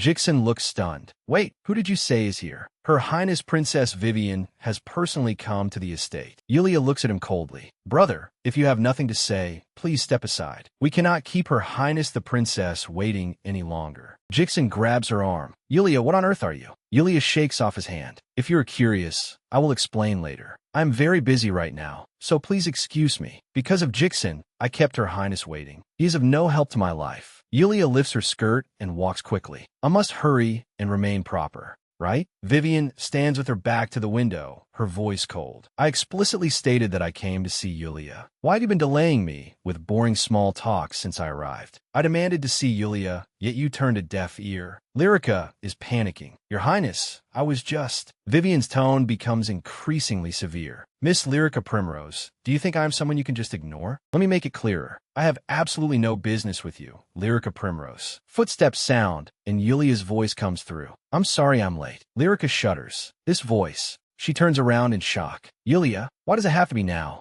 Yulia walks up to Vivian and curtsies to the princess. My younger sister is young and ignorant, and her behavior is rude. It is my fault for not teaching her well. It is my mistake. Lyrica bites her lip. Ignorant? Lacking manners? In front of the princess. What a humiliation. Vivian's voice softens. All right, for your sake, Miss Yulia, I won't pursue this matter. Yulia Primrose, what methods did you use to win? The princess's favor? If I had the blessing of healing, I could cure the princess's illness and become someone close to her. Vivian looks at the bottle on the table. Is this a new cosmetic? Yulia smiles and shakes her head. No, it is still the same. Cream from last time. This time I added natural fragrances. I thought your highness might like the floral scent. Vivian's voice carries a hint of a smile. Miss Yulia, you are so thoughtful. Yulia bows slightly. If you don't like it, I can change it. No, I appreciate your effort. However, I didn't come here today for this. Yulia looks up. Then, your highness, you are. To be honest, my illness is not completely cured yet, so I cannot go out without wearing a veil. Yulia's fingertips lightly touch her lips. She holds her breath. But I wanted to thank you personally, face to face. Vivian lifts her veil, revealing a bright smile. Moreover, from now on, I want to call you directly by your name. After all, you and your sister share the same last name, which can be easily confused. Vivian asks tentatively, can we meet again in the future? Not talking about cosmetics, and not talking about skincare. Yulia is stunned. Of course, as long as your highness wishes. I also enjoy chatting with you.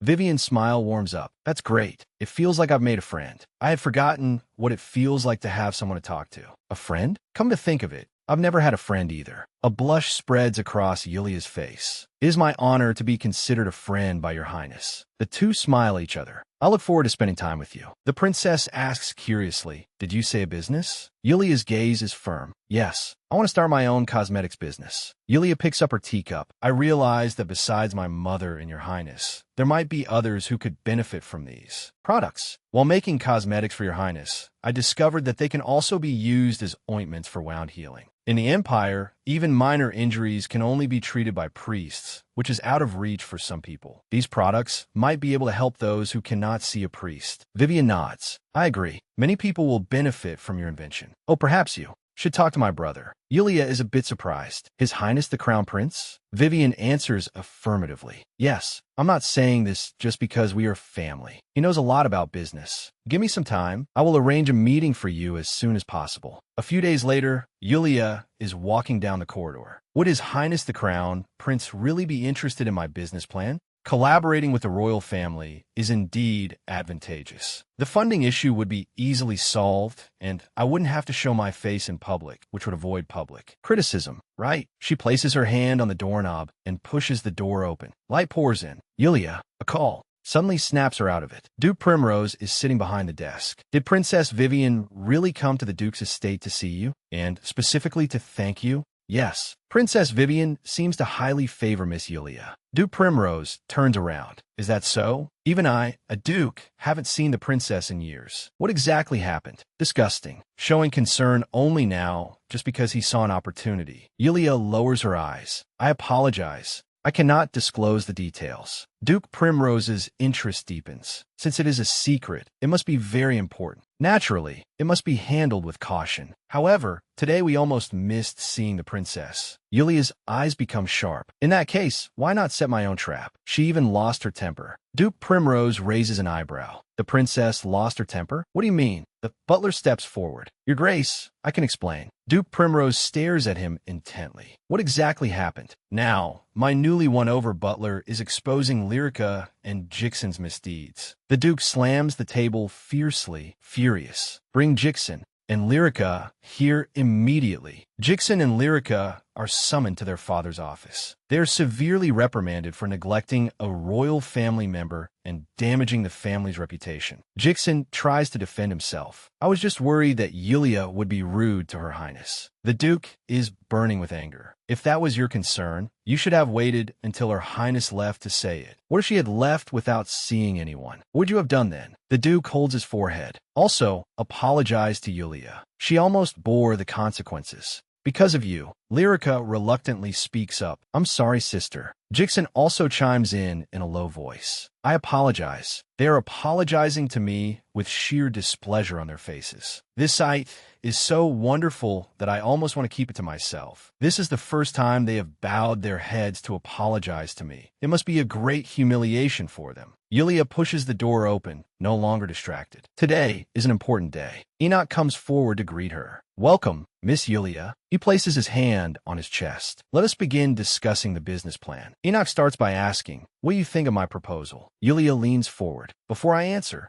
I have something to say. Yulia picks up her teacup. If your highness is only interested in my business to repay me for helping the princess, then there is no need. Enoch's gaze is firm. Let me be clear. Helping Vivian is one thing. My interest in your cosmetics business is genuine. He spreads his hands. Even just as cosmetics, it holds great value. But the fact that it can also heal wounds and scars gives it a much broader prospect. As you said, considering the current situation of the Empire, this enterprise has immense potential. Enoch adds, moreover, you mentioned that cosmetics should be tailored to individuals. This point particularly appeals to me. I would like to hear a more detailed explanation. Yulia shows a confident smile. Good question. Enoch puts forward an idea. It would be best to have different people responsible for product development and company management. Yulia expresses her agreement. I agree. After all, they're two different fields. We can also clearly label the ingredients on the packaging and distribute free sample sizes for a period of time. Enoch is puzzled. Sample sizes? Yulia explains. Yes, before they make an official purchase, we provide a small amount for free so people can first test if the product suits them. Enoch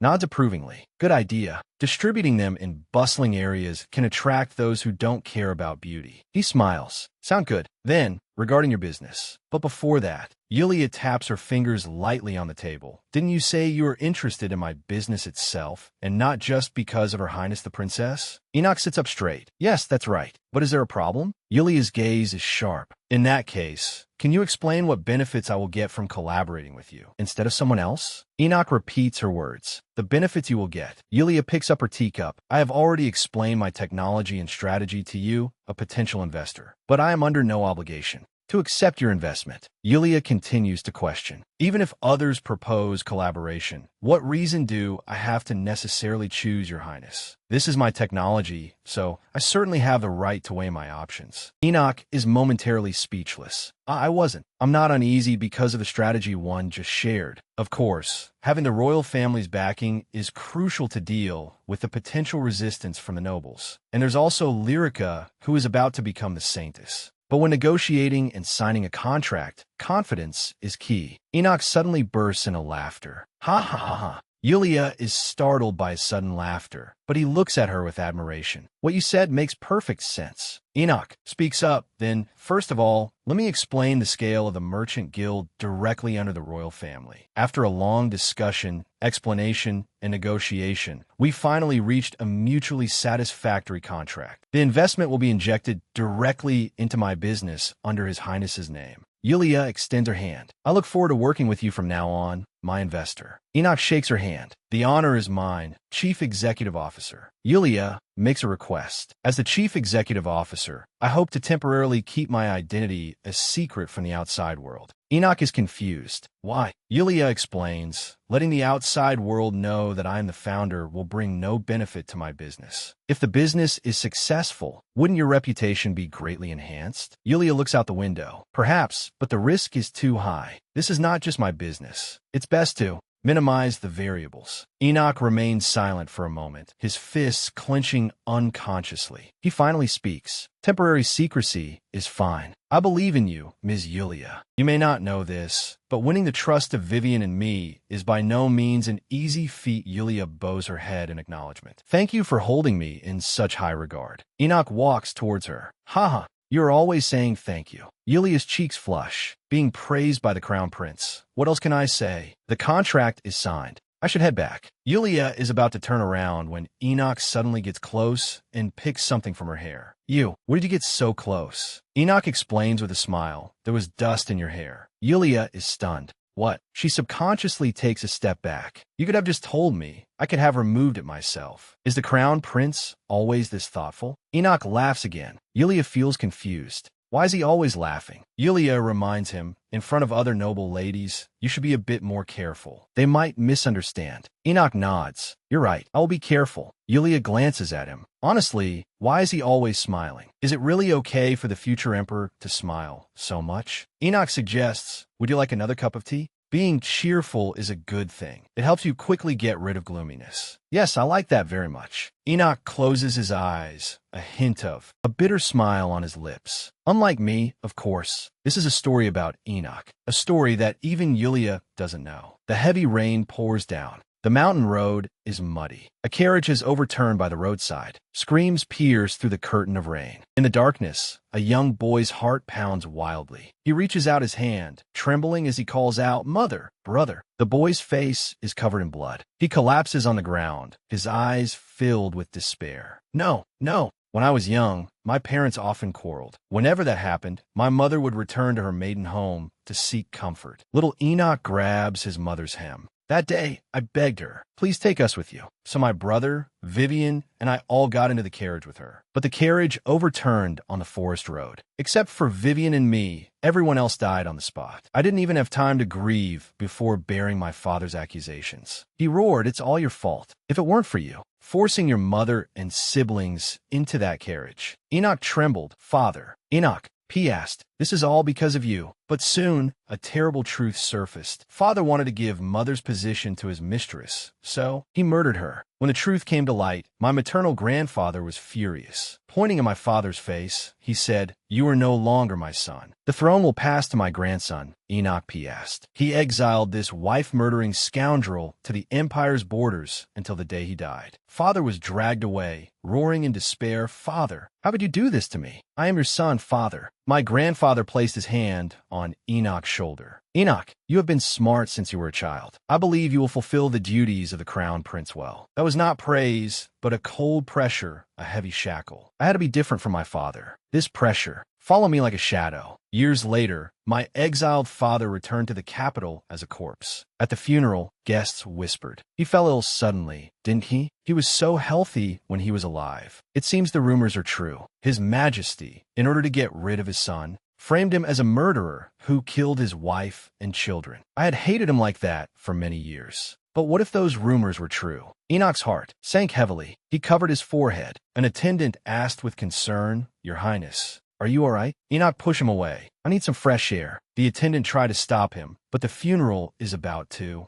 begin. He rushed up the stairs without looking back. "Your Highness." The attendant's shouts were left behind. I was so afraid. How much longer could I play the perfect royal grandson my grandfather expected? If one day I displeased him, would I also be personally eliminated by my grandfather? Enoch turned around abruptly in a gasp. Blurted out. A girl stood there, with silver hair and red eyes. "Your Highness." Enoch recognized her. "Yulia, Primrose." He sighed in relief. "So it's you. You scared me. I thought a monster had crawled out of the shadows." "Monster." Enoch repeated the word. Yulia quickly waved her hands. "I didn't mean you were a monster. Your Highness. Enoch interrupted her. But what if I am? What? He whispered. Miss Primrose, my father is a monster. As a child, doesn't that mean I am also a monster? Yulia looked at him quietly. Your Highness, Yulia asked softly, are you saying this because of the late prince? By that logic, Your Highness, would Princess Vivian also be a monster? Enoch froze. What? Yulia continued, you and she share the same father. Do you also think Princess Vivian is a monster? Enoch immediately retorted, how could Vivian be a monster? Yulia's eyes were firm. Then neither are you. Why do you view yourself differently? If your father is a monster, then I am too, and would Vivian be one as well? No, I've never thought that way. Vivian is my precious family, whom I must protect. How could I consider her a monster? Yulia's voice was crisp. Why would you say things to yourself that you wouldn't say to your sister? Can't you treat yourself as kindly as you treat her? Enoch was stunned. No one had ever said such words to me. People sympathized with me for losing 2 family members at a young age and being surrounded by those terrible rumors. Many pitied me. People praised me. You are mature for your age and will become a great monarch in the future. That's right. You are the pride of our empire. They either pitied or praised me, but no one had ever truly cared about my feelings. Yulia added, of course, I'm still young and might not understand much, but today, this girl I just met said the words I longed to hear the most. Enoch replied softly, you are right, Miss Primrose. He gazed at her as if to carve this moment into his soul. Thank you. A smile bloomed on Enoch's face. I will remember your words. He turned and left. His grandfather's voice came from behind. Enoch, what were you thinking just now, running out so suddenly? Enoch bowed his head in apology. I'm sorry. I suddenly felt a bit dizzy. I will be more careful in the future. He raised his head, his gaze firm. And,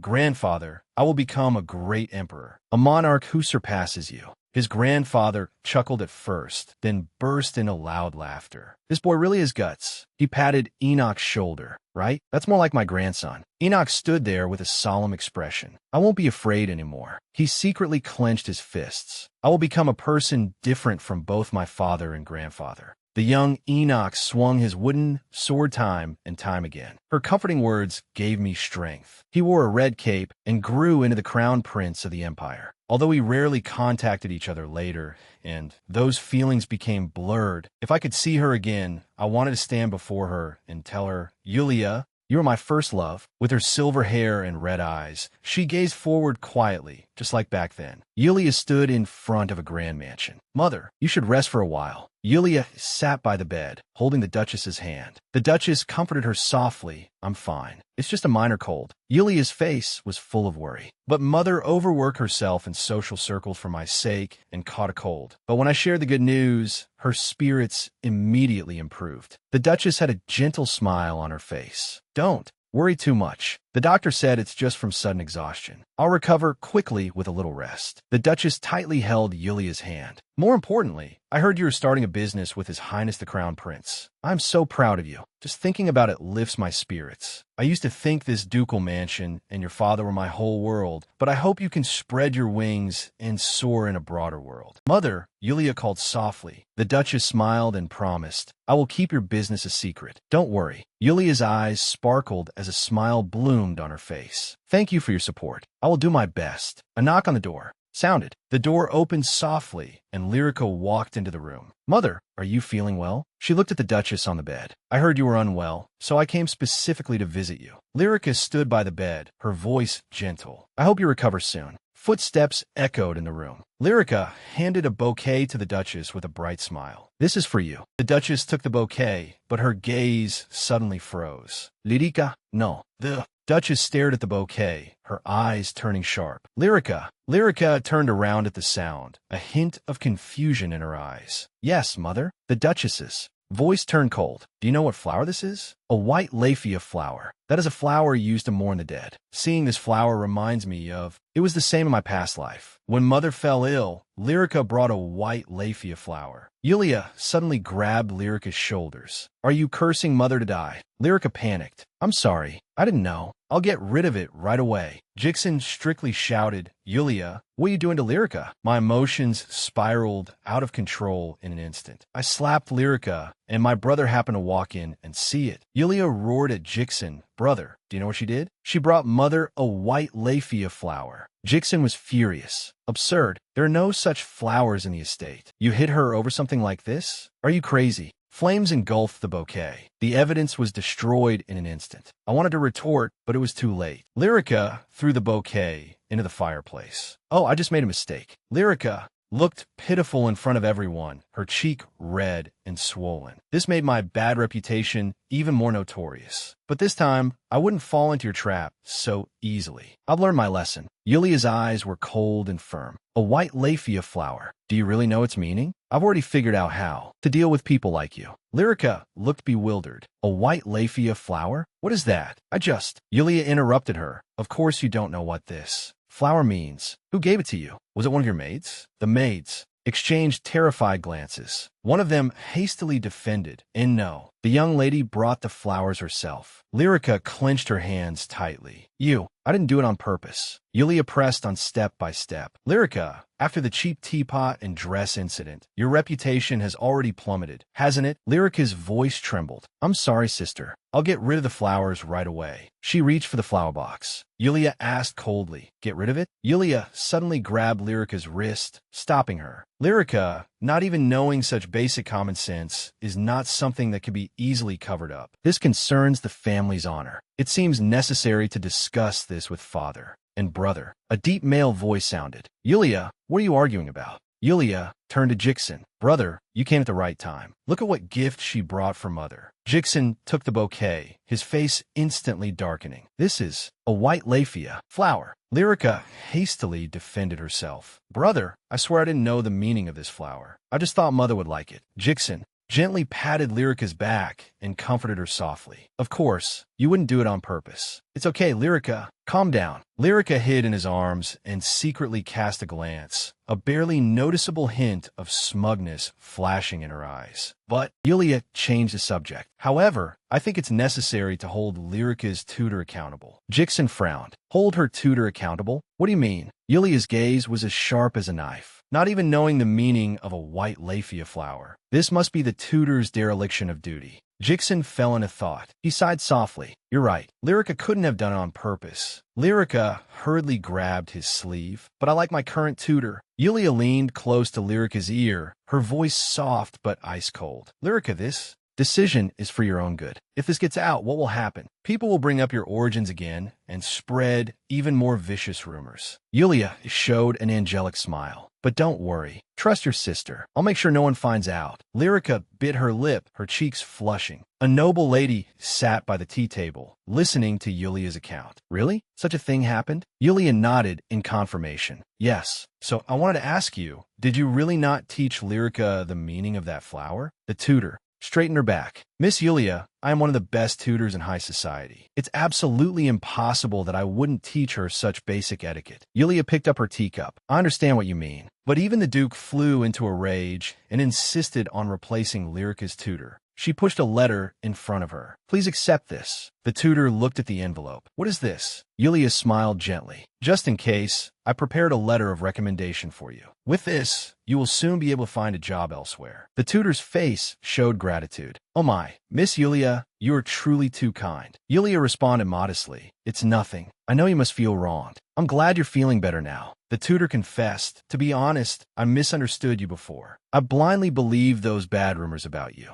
Yulia wiped her tears with a handkerchief. Don't worry, madam. Yulia's eyes became meaningful. Rumors are terrifying things, aren't they? Once they spread, they cannot be controlled. The tutor's smile stiffened. You are right, Miss Yulia. Rumors are too terrifying. Yulia watched the tutor's departing figure and bid farewell softly. Take care, Madam Tiller. She smiled slightly, a calculating light flashing in her eyes. What will the well-connected Madam Tiller turn this story into? I'm truly so curious. People all say she is as beautiful as spring flowers, the girl treasured by Duke Primrose and his heir. That person is me, Lyrica Primrose. She tightly gripped the comb, her knuckles turning white. The comb was slammed onto the vanity. Damn it, I will never forgive her. Lyrica gritted her teeth. Yulia, because of her recently, not a single thing has gone smoothly. Why is everything falling apart? If this continues, everything I've worked so hard to build will collapse. I finally made it to where I am today. I thought entering the Duke's mansion would make everything smooth sailing, but reality is far from it. Another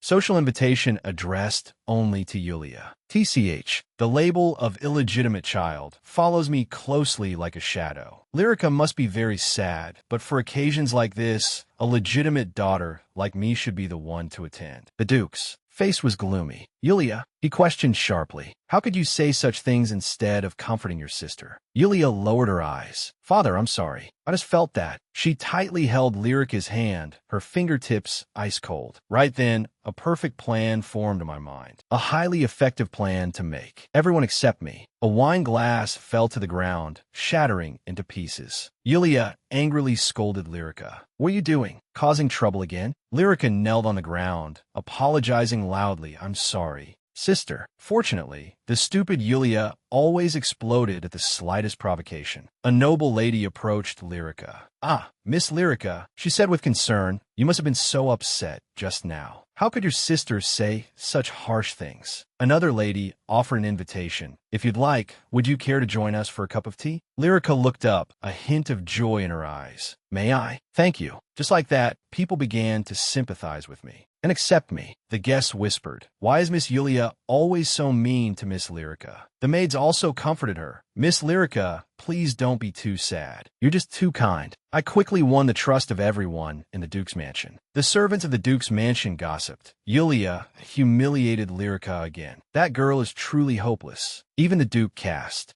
sympathetic glances at me. Lyrica is so pitiful. She desperately needs a proper tutor. My new tutor, Madame Tiller, spread the story of the sisters throughout the social circles. Ultimately, I became the pitiful, lovable underdog of the Primrose family. Just like that, Yulia was painted as the wicked woman who tormented me. But one day, everything started to spiral out of control. That was on the day of my 19th birthday banquet. The pale pink dress that I had never told anyone about. The cheap teapot I secretly gave the maid, and that white lafia flower. The plan was supposed to perfectly exploit Yulia's short temper, but everything backfired. It was as if she saw through all my schemes and turned them into traps to ensnare me instead. She even dared to show an all-knowing smile. As a result, even the servants, father, and brother, who once stood by my side, began to see me as a burden. Even my lifeline to high society, Madame Tiller, started distancing herself from me. What infuriated me the most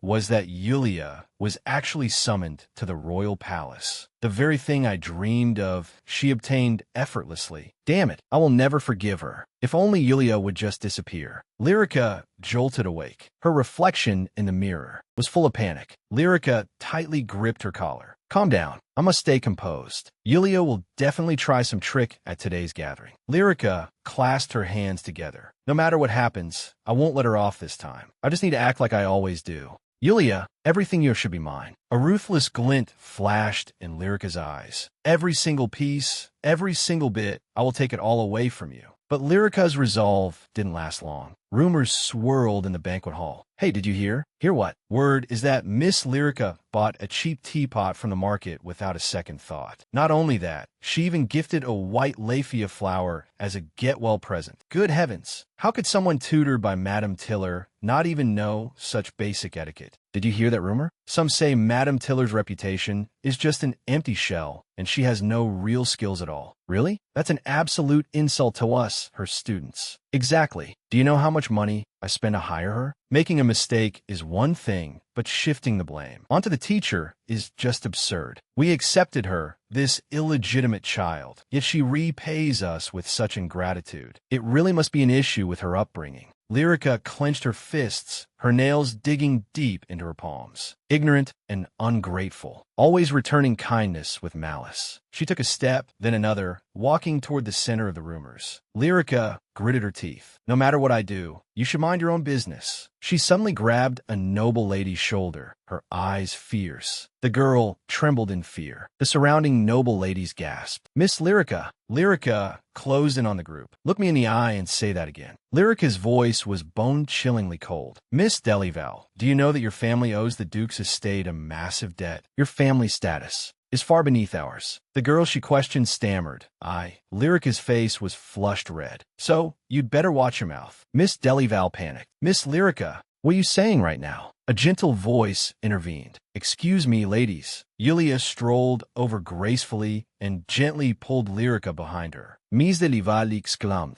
Miss Yulia. Yulia gave a slight bow. I apologize on her behalf. Lyrica has been under too much stress lately. She wore a smile, but her eyes held no warmth. Yulia's tone was gentle, but carried a hidden edge. I apologize to everyone for her, but I also ask that you do not bully my sister like this anymore. The noble ladies looked at each other in dismay and hurriedly bowed their heads. Yes, we are also sorry. Behind Yulia, Lyrica bit her lips so hard. Her knuckles turned white from the force. The noble ladies whispered among themselves. What just happened? Yeah, that's the first time I've seen Miss Lyrica act like that. Yulia turned and left, with Lyrica following closely behind. Yulia, are the rumors true? Lyrica seethed with anger. Are you going to humiliate me in front of those women too? I will never let you get away with this. Oh my God, a noble lady gasped. Another lady supported Delival. Miss Delival, are you all right? Miss Delival shook her head. I'm fine. But Miss Yulia, you're quite different from what I imagined. I admit,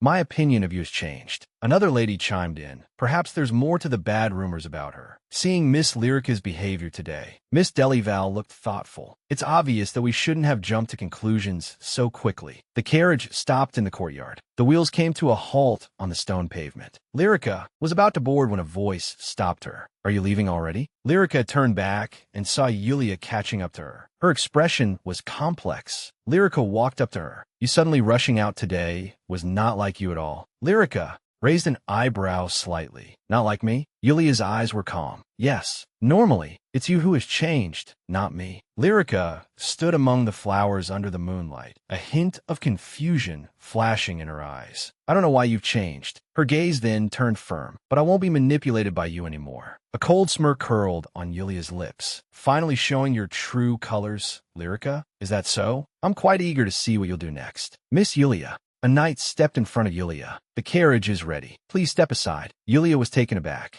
Lyrica turned around. Sister, I'll be leaving first. Lyrica got into the carriage, a smile lingering on her face. Enjoy the rest of the banquet. The knight asked with concern, Miss Lyrica, are you all right? Lyrica replied softly, I'm fine. Let's go back. Yulia watched as the knight closed the door for her. The carriage bumped along the stone-paved road. I thought Lyrica was already isolated and helpless, but that knight's eyes and attitude were clearly full of hostility toward me. It seems the rumors in the estate haven't reached the knights yet. According to the original plot, Lyrica will soon awaken as a saintess. When that happens, no one can predict what she will do. It's time to separate those knights from Lyrica. The tip of the quill scratched across the paper, making a rustling sound. Yulia sat at her desk, recalling that banquet. Lyrica had completely lost control in front of the young ladies. The knight's hostile gaze lingered in her mind, refusing to fade. The knights of the Duke's household lived in an annex slightly further from the main building. Therefore, they were likely still unaware of the recent changes regarding Lyrica. By the time the rumors reached their ears, they would probably be distorted beyond recognition. Yulia hid behind the door, eavesdropping on the knight's conversation. What? Miss Lyrica would never do such a thing. It must be slander. Another knight chimed in. It must be Miss Yulia's doing. She's never liked Miss Lyrica.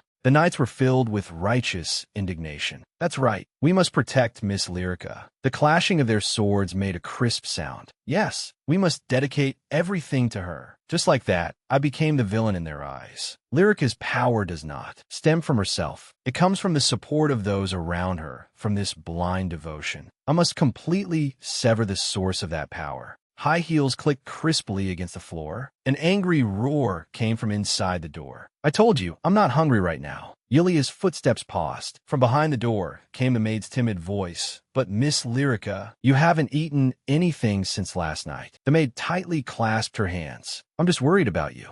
Lyrica's roar came from inside the room. Get out. I want to be left alone. Leave me alone. Lyrica's voice turned sharp. Jera, weren't you just dumped recently? This is what happens when you lack tact. The maid Jera's face instantly went pale, her lips trembling. Miss Lyrica. Jera was the one among the young maids who admired Lyrica the most. Was Lyrica treating her so roughly because she felt Jera's status was low, or had she completely lost control? Yulia held Jera's shoulder and asked softly, Jera, are you all right? Jera sobbed, calling out, Miss Yulia. Yulia gently rubbed her back. Lyrica must still be very upset, but how could she say such hurtful things? Jera looked up, tears rolling down her face. I can't believe Miss Lyrica would treat me like this. Yulia looked at her tenderly. She was just emotional for a moment. Don't take it to heart. Jera's tears gradually stopped. Yulia formed a barely noticeable smile. This is truly an unexpectedly good opportunity. Jera is talkative and has many friends. She will become a valuable ally.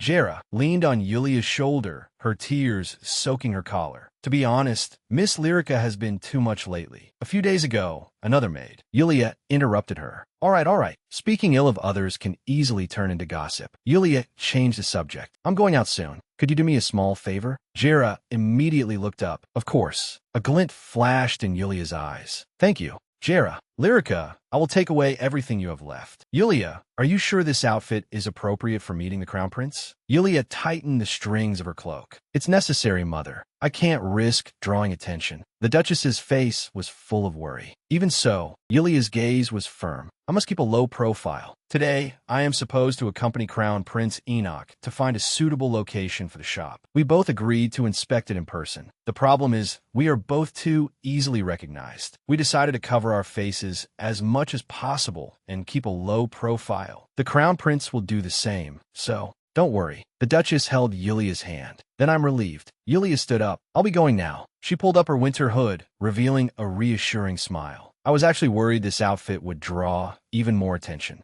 Yulia stood on the street, the crowd bustling around her. Perhaps this was for the best, but in this sea of people, how was she supposed to find the Crown Prince? A figure quietly approached. Am I late? Apologies. Yulia turned her head. Enoch stood there wearing a cloak, revealing a bright smile. Yulia was startled. You're here. You didn't make a sound. Enoch smiled and proposed. Shall we start now? Yulia's cheeks reddened slightly. Yes.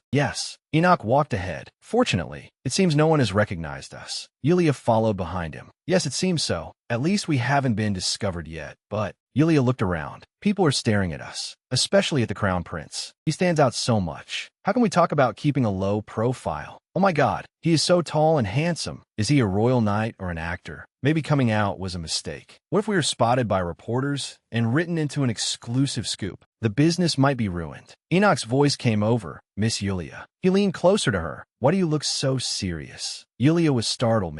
Me? Enoch winked slyly. Don't tell me you're nervous because I'm too handsome. Yulia froze. What? He chuckled lightly, just joking. Yulia's face turned even redder. Oh, but do I really look that nervous? Enoch answered affirmatively, a little, but you'll relax once we start looking at shops. Or I can tell a few more jokes to help you. Yulia hastily waved her hands. No need. He was a bit strange, but she didn't feel uncomfortable being with him. In fact, getting along with him was quite relaxing. But so far, no shop seemed suitable. The first one had a tree blocking the entrance. The interior layout of the next one was disappointing. Enoch had a smile on his face. We haven't seen all the places yet. Let's keep walking. He changed the subject. By the way, have you thought of a name for the shop? Yulia's thoughts were pulled back. Yes, I've thought of it. Sunlight filtered through the trees and spilled onto the tranquil lake. A name surfaced in her mind. How about Unite? Yulia repeated softly, Unite. In the ancient language, it means dawn. Yes, for a cosmetics company, this name might be too grand. But I believe that providing high-quality products at reasonable prices can change people's lives.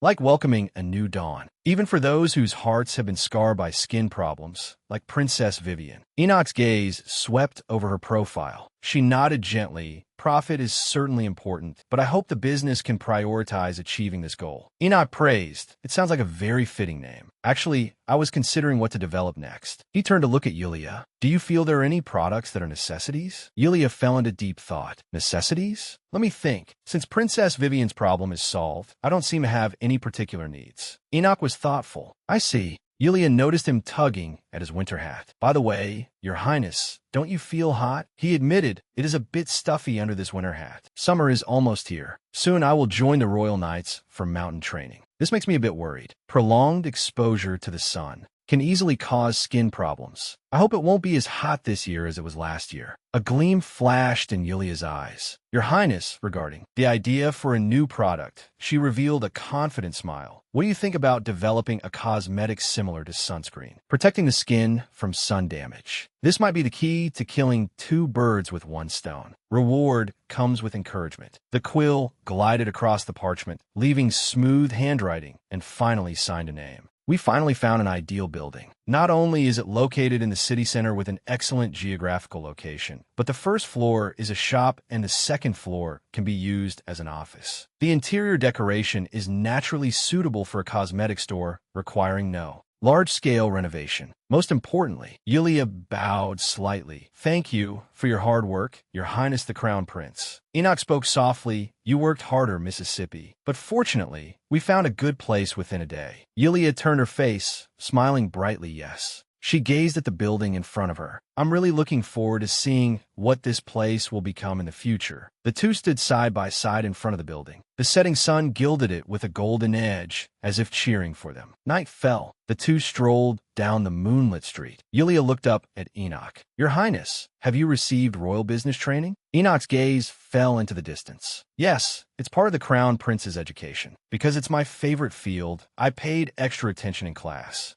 Yulia sincerely praised. That's truly amazing. Enoch turned to look at her, his gaze gentle. What's truly amazing is you, Miss Yulia. You have a unique intuition. I can bet you've never run a business before, right? Yulia's cheeks reddened slightly. The sudden compliment. If someone insults me, I could talk back. But words like this are too hard to handle. She lowered her eyes and responded softly. I've always been grateful for your kind words. Enoch stopped walking. By the way, it's getting quite late, Miss Yulia. Shall I escort you to the Duchess? Yulia looked up at the bright streetlights. I can go by myself. Even the back alleys are so brightly lit. Enoch insisted, but being alone without a guard is still a bit. Even though you don't have an escort knight, don't you have a magic item for self-defense? Yulia's expression faltered. Doesn't that item have a limit on the number of uses? Enoch nodded yes. Yulia clutched the magic item at her chest. Then I'd better save it, just in case. If I bring a knight out from the Duke's mansion, Jixon and Lyrica will find out, and then it will reach my father's ears. Initially, people liked my business because it was connected to the royal family. But if they knew I was the one running it, they would definitely object. So, I only took one magic item. Just like you said, I have to use it sparingly. So today, may I ask you to escort me? Enoch's smile bloomed under his winter hat. Of course, my lady. It's my honor. Yulia arrived in mansion.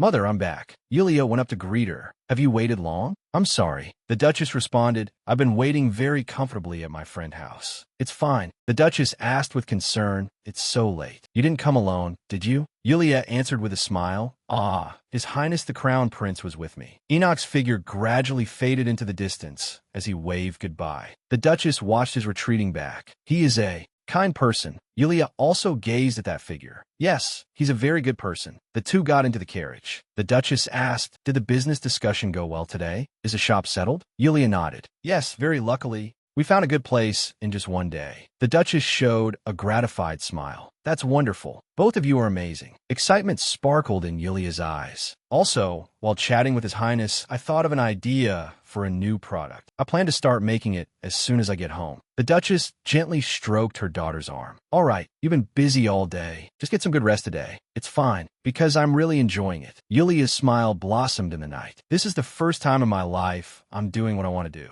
Being able to tell my mother these things makes tonight perfect. I have no regrets. The night shrouded the Grand Duke's mansion. The door creaked open. You're back. Enoch stood at the door. Vivian, were you waiting for me? You didn't wait too long, did you? Vivian sat upright. I waited for a long time, but drinking tea was quite pleasant. She set down her teacup and looked up at Enoch. Did you find a shop? How is Yulia today? He smiled slightly. How was her mood? Enoch picked up a wine glass. Miss Yulia is very cautious. I once worried that in front of my brother, she wouldn't be able to express her opinions and would be led by the nose. His eyes flickered slightly. Her cautious side sometimes does make her seem a bit timid. perhaps because she's often been ostracized and criticized. But when we stopped talking about personal matters and started discussing business, Yulia's figure surfaced in his mind. Under the winter hat, her eyes completely changed. She exuded confidence, and her negotiation skills were also excellent. Not only does she have good ideas, but her belief in the business is calm and serious. Even though it's her first time doing business, her intuition and abilities are quite outstanding. Enoch set down his wine glass. So,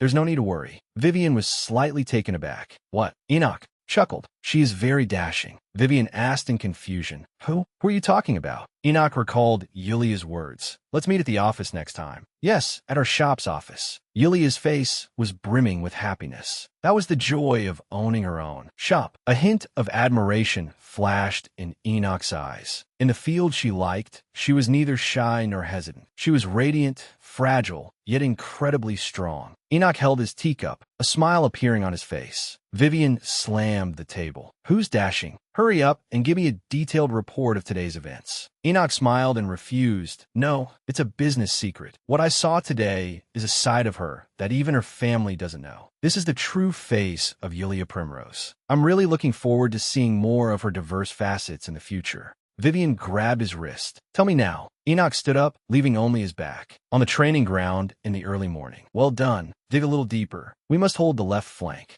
A knight suddenly shouted, Look, we have a guest. Whispers arose in the crowd. A guest? Miss Lyrica hasn't been here for a long time, right? If only it were her. A figure appeared at the entrance. Yulia, carrying a basket, walked in slowly. The crowd fell silent for a moment, then erupted into an even bigger commotion. What? Why is that person here? She must be up to something. Sure enough, they were quite vigilant. An imperceptible smile curled at the corner of Yulia's mouth. Yulia placed the basket on the ground. But if you receive this, your reaction will be different. The Primrose Duke's Order of Knights was renowned. Joining them was the dream of all knights. And what made the order even more famous were the children born into the Duke's family who possessed the blessing of the sword. With a muffled grunt, the opponent fell heavily to the ground. A knight announced loudly, Amazing, young Master Jixin. This is already your 5th consecutive victory. The onlookers marveled endlessly, as expected of someone with the blessing of the sword. Truly outstanding. Jixin sheathed his sword. It's just a piece of cake. His blessing of the sword manifested both fast and strong, leaving people in awe. The young knights whispered, I want to become that strong too. Knights of the same age admired Jixin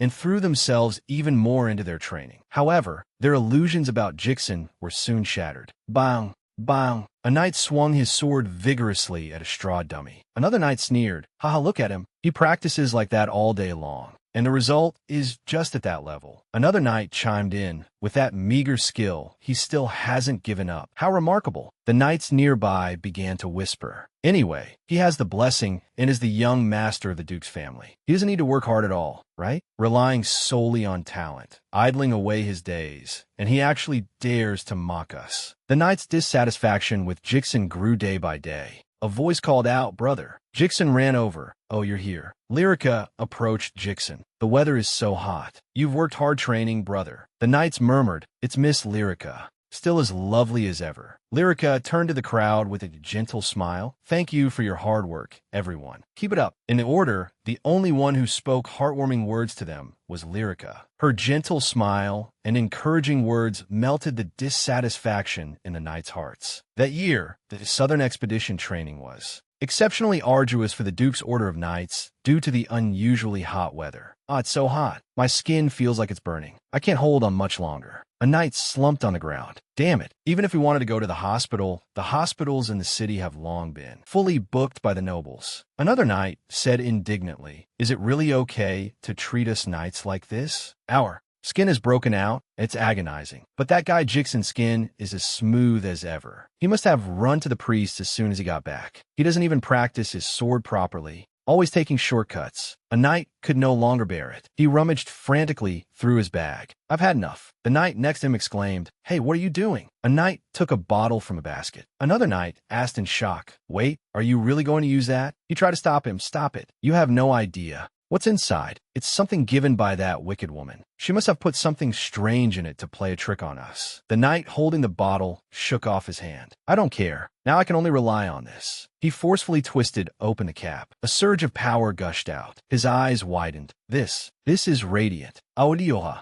is spreading out. Lyrica had locked herself in her room for a few days and finally decided to go out. But since just now, a maid's demeanor had been somewhat strange. She was usually very talkative, but now she was unusually quiet. Lyrica cleared her throat. The weather has gotten hotter. I want to go get some new clothes tailored. Do you want to go to the city center together? The maid smiled faintly. If you're willing to take me, I would naturally be glad to go. Wait, this reaction is too cold. She used to love going to the city center with me the most. She would usually be ecstatic and praise me endlessly. Could it be really because of what happened that day? I recalled my words from that day. I heard you were recently dumped by your fiancé. Serves you right. Thinking about it now, my words might have been a bit excessive, but how could she change her attitude just because of one sentence? Lyrica's hands gripped the railing tightly. No matter what, if she tells the other maids about this, it will be very troublesome. I have to find a way to win her over again, right? Every time I take her to the training ground, she always secretly looks at those knights, and she just broke up recently. Lyrica turned to face the maid. You know what,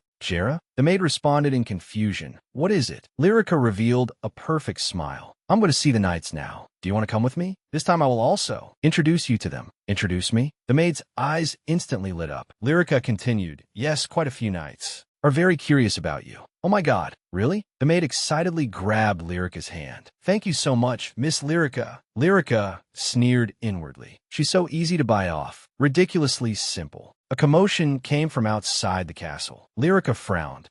Why is it so noisy over there? Miss Yulia, can you really not tell us who gave this to you? A knight asked earnestly. Yulia just smiled mysteriously. Yes, it's a secret. A knight said gratefully. Anyway, this is all thanks to you, Miss Yulia. Yulia responded with a smile. I'm so glad I could help. Lyrica stood outside the crowd. Why is Yulia here? The knights enthusiastically gathered around. The maid Jera also rushed forward. Miss Yulia? Lyrica was stunned. What? Since when did they become so close? Yulia introduced to the knights. This is Jera. She's a friend who often helps me. A knight said to Jera, Miss Jera, I've seen you come here a few times. Lyrica was completely ignored. Even the knights too? Really? This is impossible. Now even the knights are. Lyrica's hands dropped weakly. Everything was too heavy. I cannot deny that. Public opinion has truly shifted. She staggered backwards, her body tottering. What should I do? How can I salvage this? Jixon's voice suddenly rang out. Lyrica. Lyrica looked up in panic. She grasped at a lifeline. Brother Jixon, right? If it's Brother Jixon.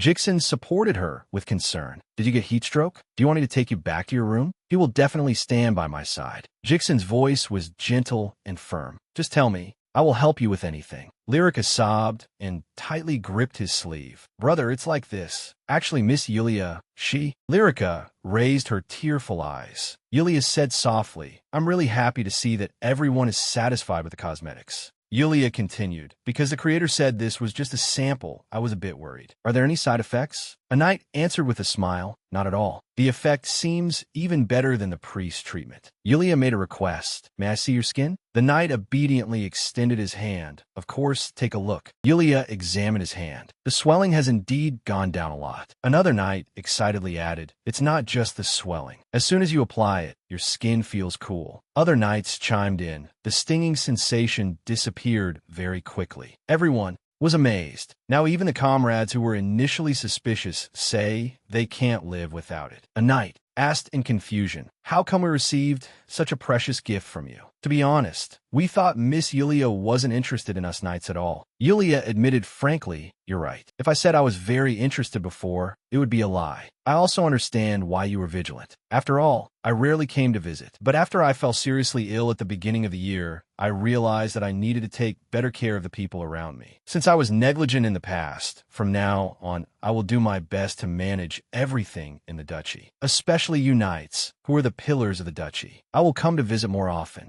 and pay more attention. The knights were deeply moved. Miss Yulia. Yulia's gaze passed over them and looked into the distance. Also, perhaps, a knight earnestly requested, if it's not too much trouble, could we have some more of these cosmetics? Another knight added, this product is too effective. Although it's a bit shameless, I still want to make this request. Yulia smiled. Knights, I have prepared some extra. Jera, bring that basket over. The maid answered yes. Mississippi Yulia took a tube out of the basket. I brought the moisturizing cream from last time, but I think this sunscreen will be more useful to you. She showed the new product in her hand. Apply it before you go out. It can protect your skin from the sun. The knights were at a loss to receive such a precious thing again. Yulia responded mildly. It's nothing, as long as you put it to good use. A cold voice suddenly rang out. Yulia. Yulia's smile instantly froze. She turned around slowly. Jixin stood there, his face gloomy. What are you doing at the training ground? Yulia forced herself to stay calm. Good morning, brother. Jixin's tone was icy. Good morning? What a good morning. He took a step closer. Answer my question. Why are you here? You never came to the training ground before. Yulia lowered her eyes. I just wanted to express my gratitude to the knights in my own way, brother. Jixin sneered. You are always so eloquent. When I trained, you never showed up. Now that things are going smoothly for you, don't buzz around, making trouble like a bee. His gaze moved down and fell on the basket in Yulia's hand.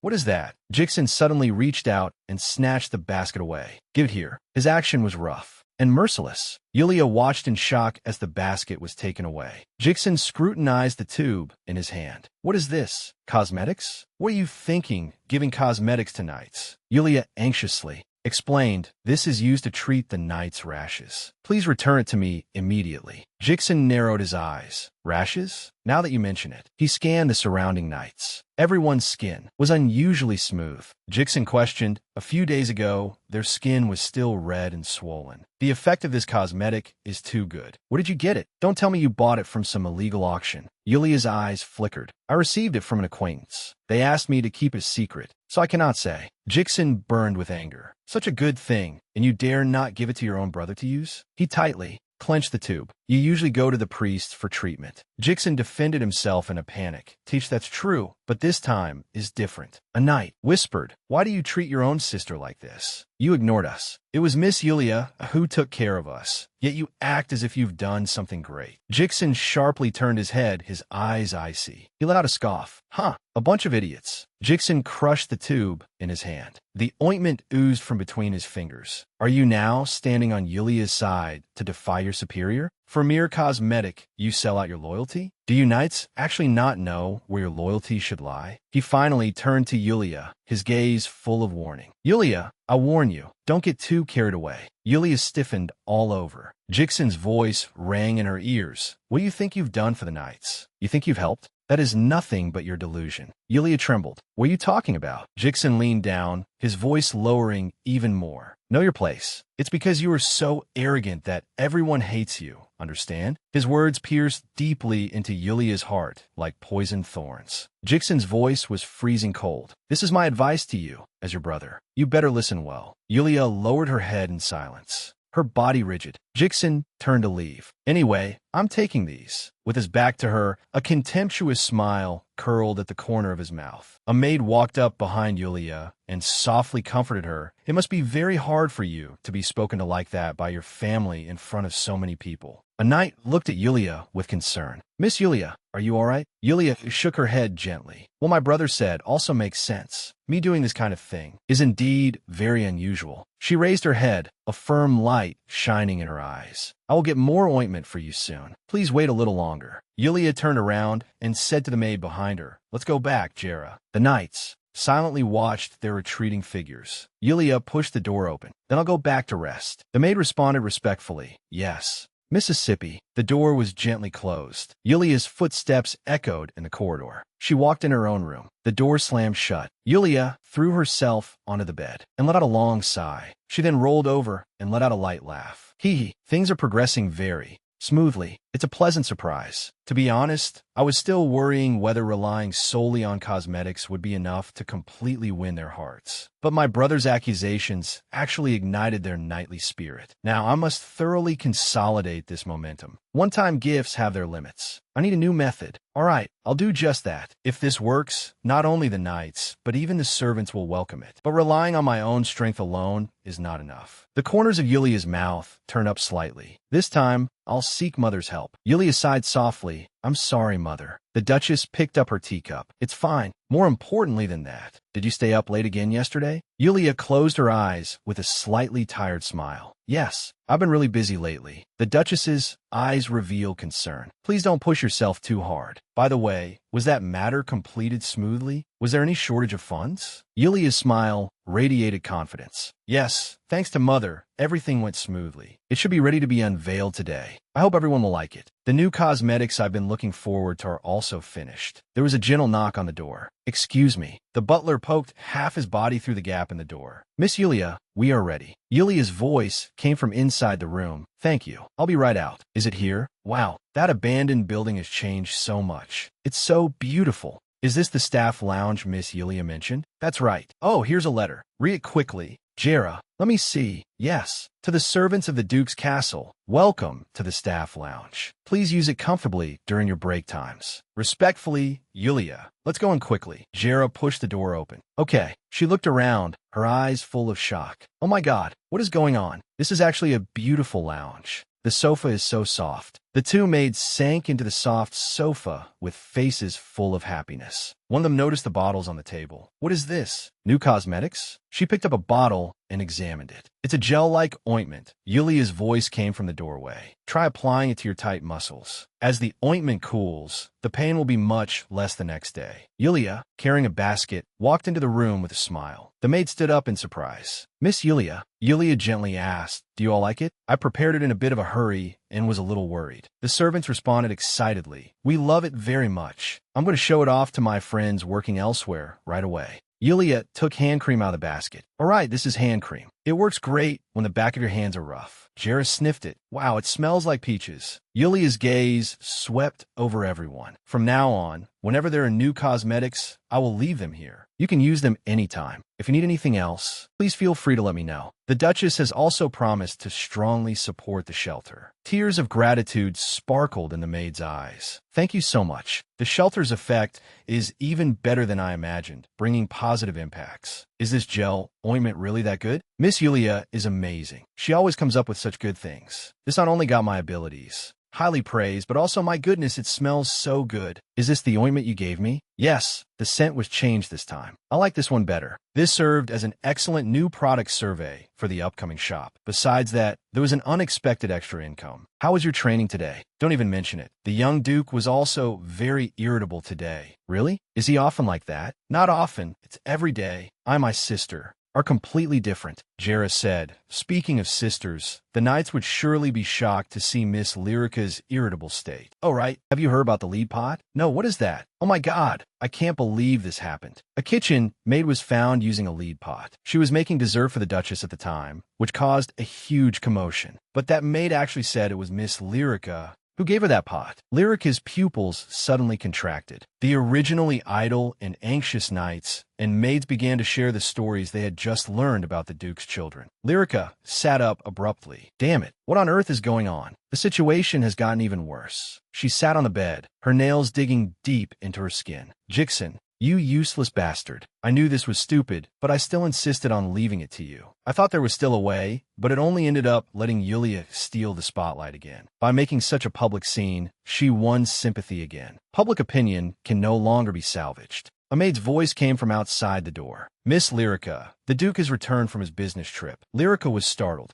She roughly pushed the maid aside. Get out of my way. You must have bought me a gift, right? Father always brings me gifts when he comes back from business trips. To be exact, he only brings gifts for me and Jixon. But why Yulia? Why did you have that expression when you received a gift? Although the flowers are nice, it's a pity that Father's gift cannot be kept for a long time. Are you still acting like a child? I clearly gave you a gift, yet you're still complaining. For an ungrateful child like you, there is no better gift than this." From that day on, Yulia never went to see her father again. Father is the true ruler of the Duke's household. As long as father loves me the most, no matter what the employees think, they will naturally be on my side. But what if father no longer cares about me? Recently, father has often expressed dissatisfaction with me. Of course, it's crucial insight. I always assume it's others. But could it be that I am hated too? So there must be a gift. I know father loves me more than Yulia, sometimes even more than Jixon. The gift is the proof. Lyrica hid behind the door and peeked. The Duke, holding a wine glass, said to the butler, "Oh, it's fine to drink a little. Go and call Lyrica." The butler bowed and took the order. "Yes, your grace." Lyrica pressed her hand tightly against her chest. "That must be my gift. That's right. Father still loves me the most." She walked briskly into the room. "Father, did you have a pleasant trip?" The Duke turned to look at her. "Oh, Lyrica, I was just about to call you." He handed over an exquisite box. "This is a gift I brought back from the Azibi territory. Open it and take a look." Lyrica took it with both hands. "You must have been very busy, yet you still remember my gift." She carefully opened the box. A necklace inlaid with a huge gemstone lay quietly inside. Lyrica put the necklace on, her eyes sparkling with joy. "It's so beautiful." "Thank you. It's even better than I expected."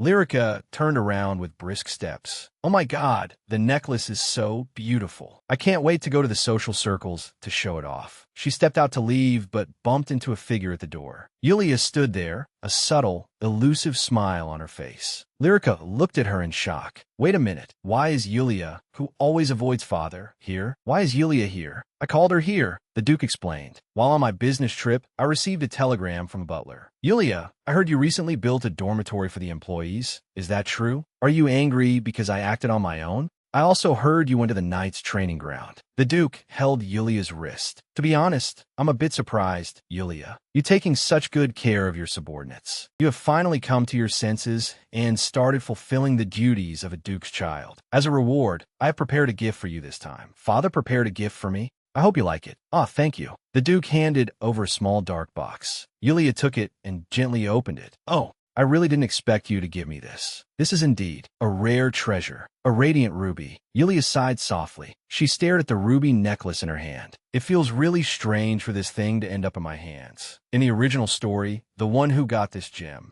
was Lyrica, but father's capricious favor doesn't matter at all. Yulia put the necklace back into the box. The sound of the lid closing was crisp. In the original novel, the most important thing for Lyrica wasn't her father's attention, but the awakening of her healing blessing. Lyrica opened her eyes in the holy light, surrounded by absolutely loyal male leads. And among these male leads, there is one person who can now become my powerful ally. The one who went through fire and water countless times to protect Lyrica, the second male lead beloved by readers, Syrian. Syrian is not just a brave knight. He can also control spirit magic. Yulia's finger traced the armrest of the wheelchair. With his help, I can cultivate herbs in large quantities, with efficiency far exceeding what I could achieve by using my blessing alone. If I remember correctly, Syrian appeared at this point in the novel. I should go pick him up right away. In the night, a carriage drove over the cobblestone road, its wheels rolling forward. Yulia stood in front of a building. At first glance, it was just an ordinary shop. Who would have thought that this was actually a slave auction house? In the novel, Syrian was sold to a despicable noble and went through many twists and turns before meeting Lyrica. I must take him away before that happens. Yulia, wearing a wig, a mask, and a cloak, blended into the crowd. She walked to the entrance, where a bald guard reached out to stop her. Only those with an admission permit can enter. Yulia handed over a piece of paper. The guard took it, examined it for a moment, and then stepped aside. "Please come in." The heavy doors slowly opened. Yulia walked in, finding it completely empty inside. "Where should I go?" Faint voices came from downstairs. Yulia followed the sound and walked down the stairs, her footsteps echoing in the empty hallway. "Is it over there?" She arrived at a door and pushed it open. The sight before her took her by surprise. I didn't expect such a large space underground. An attendant walked up. "The auction will start shortly. Please find an empty seat and sit down." Yulia took the number paddle handed by the attendant and softly thanked him. Yulia found a seat and listened to the conversations of the nobles around her. "I hope there's good merchandise at today's auction," a man said. Another agreed. "Yeah, last week's merchandise was too poor." A woman chimed in. However, that blue-eyed slave from before was indeed very enticing. Yulia listened quietly. So slave trading is this common among the nobility? I wonder if His Highness the Crown Prince knows about this. I should tell him another day. I hope Syrian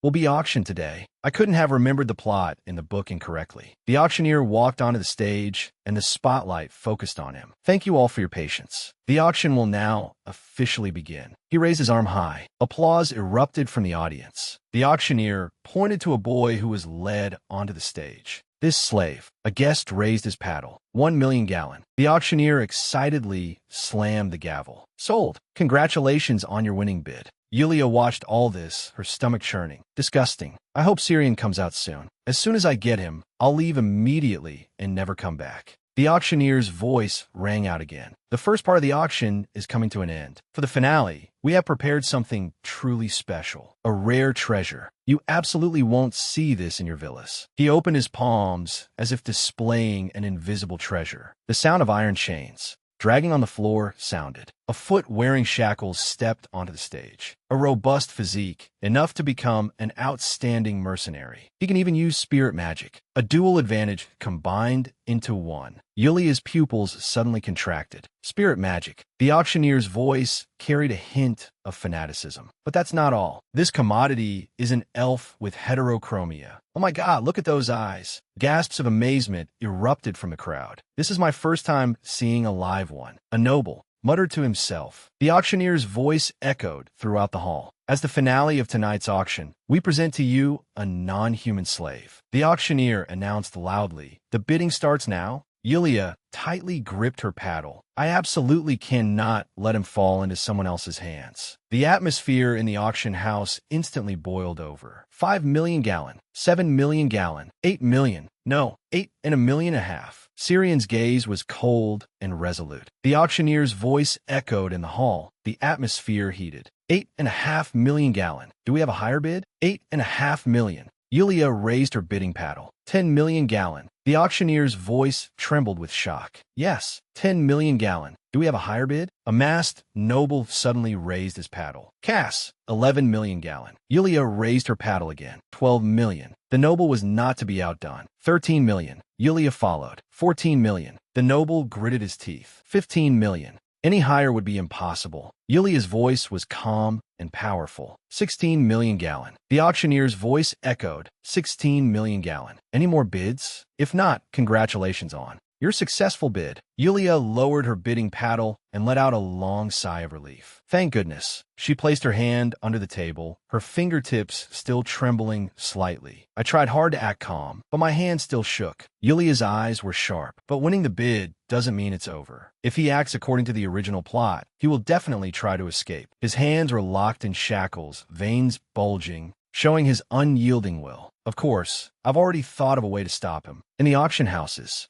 office, the manager sat behind the desk. Thank you for your patronage, esteemed guest. I need to count the amount. Is that all right? Yulia stood in front of the desk, her cloak concealing her figure. Go ahead. Paying such a huge sum in one go. He must come from a prominent family. But he is all alone in a place like this, without even a single guard. The manager was busy counting the money, with no time to pay attention to anything else. Now is the best time to get rid of them and escape. Yulia suddenly spoke. Hey, you over there. She pulled down her hood, her red eyes looking straight at Syrian. If you're thinking of escaping right now, it's best you don't. Syrian stiffened all over. What? Yulia's voice was ice cold. You're planning to forcefully break free from the magic restraints and run away, right? I advise you not to. Syrian took a step back, his foot making a sound on the wooden floor. His eyes were guarded. I don't know what you're trying to do, but you're right. Since you know, you should get out of the way. Yulia's tone was calm and certain. For you, subduing me or that manager would be easy. But the auction house guards are waiting outside the door. I know you're powerful, but the current situation is not in your favor. Moreover, I know why you must escape. Syrian's pupils shrank. A bead of sweat slid down his temple. Yulia,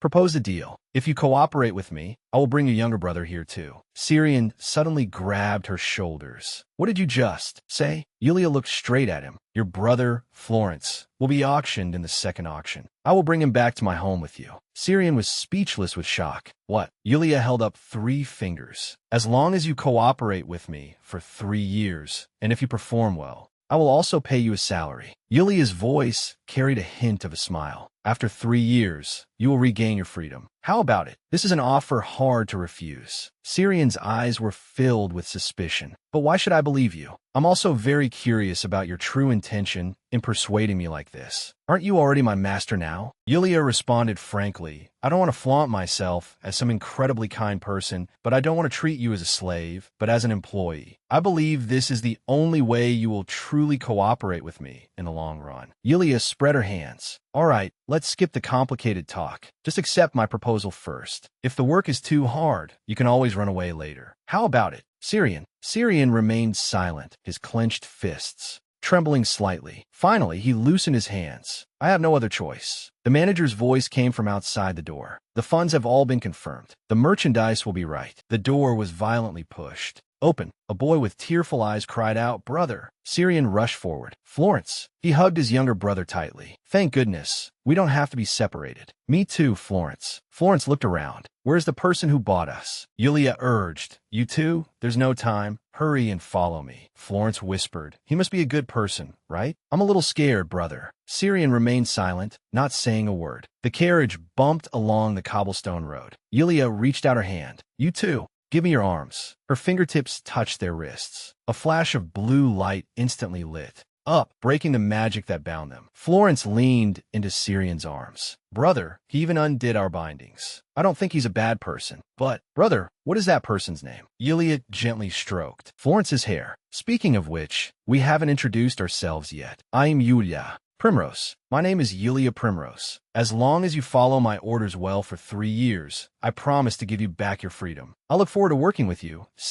Florence. Syrian lowered his voice. That woman, we absolutely cannot trust her completely. Nobles are simply not worth relying on. A decent person wouldn't even come to a slave auction, would they? She talks a good game, but who knows if she will treat us even more cruelly than our previous masters. Yulia's voice came. Over. You're not wrong. Don't think of me as some philanthropist. From now on, you will face unimaginable hardships. You'd better be prepared. Florence, frightened, gripped his brother's sleeve tightly. Brother, Shirion met Yuliaushgeish. Suit yourself, Primrose. The carriage drove away from the noisy auction house, heading towards the unknown distance. Yulia pushed open a door. This is your brother's room. Florence's eyes widened. Wow, are we really going to live in a place like this? He looked at the luxurious bedroom. I've never seen such a spacious room. Yulia pointed. If you're hungry, you can eat the snacks on the table. There are new clothes in the wardrobe. Change into them tomorrow. She leaned against the door frame. Well then, get a good rest. See you tomorrow morning. Florence ran into the bathroom. Brother, even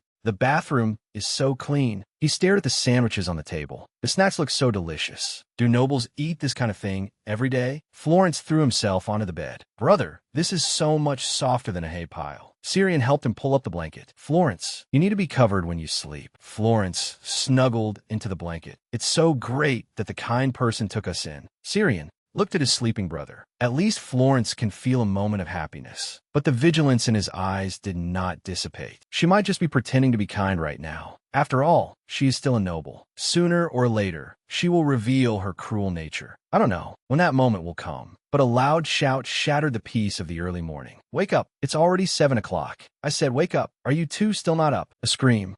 Yulia yanked open the curtains, and sunlight pierced into the room. Get up immediately and change your clothes, she announced. Training starts today. Florence rubbed his sleepy eyes. Training so early in the morning? Yulia's tone left no room for question. That's right. I'll let you off easy today. Starting tomorrow, I will wake you up at exactly 5 o'clock. Syrian glared at her. What exactly do you want us to do? Yulia put her hands on her hips and announced today's schedule. Spirit magic training. These brothers were born with the bloodline of spirit masters, but their past as slaves prevented them from controlling this power. In the original story, their power suddenly awakened when Lyrica was in danger. But I can't just sit and wait for that moment to happen. The only choice is intensive training. Yulia looked at the two panting boys. It's only been an hour since we started. Don't tell me you're already tired? Yulia looked at the brothers, sitting cross-legged. Florence, don't move. Concentrate. Florence complained softly, but I've never done this before. Yulia explained, the more you overthink it, the harder it gets. You just need to use the power within you to make the seed in the flower pot sprout. Syrian said to Yulia, "Hey, even if you don't care about me, don't be too harsh on my brother." Yulia shook off his hand. "You talk a good game, but have you realized that your progress is already far behind your brother's?" Syrian instantly froze. Florence, beside him, also looked awkward. Yulia sighed. "I don't insist on being a strict mentor, but I'm short-handed right now. This is the only way to make you improve quickly. From today on, we train 3 hours a day. Hurry up and concentrate." Syrian clicked his tongue impatiently. Yulia clapped her hands. "Good job. Let's eat first." Syrian looked at the salad in front of him in disbelief. "Don't tell me this is our lunch." Yulia asked, "What's wrong? Is there a problem?"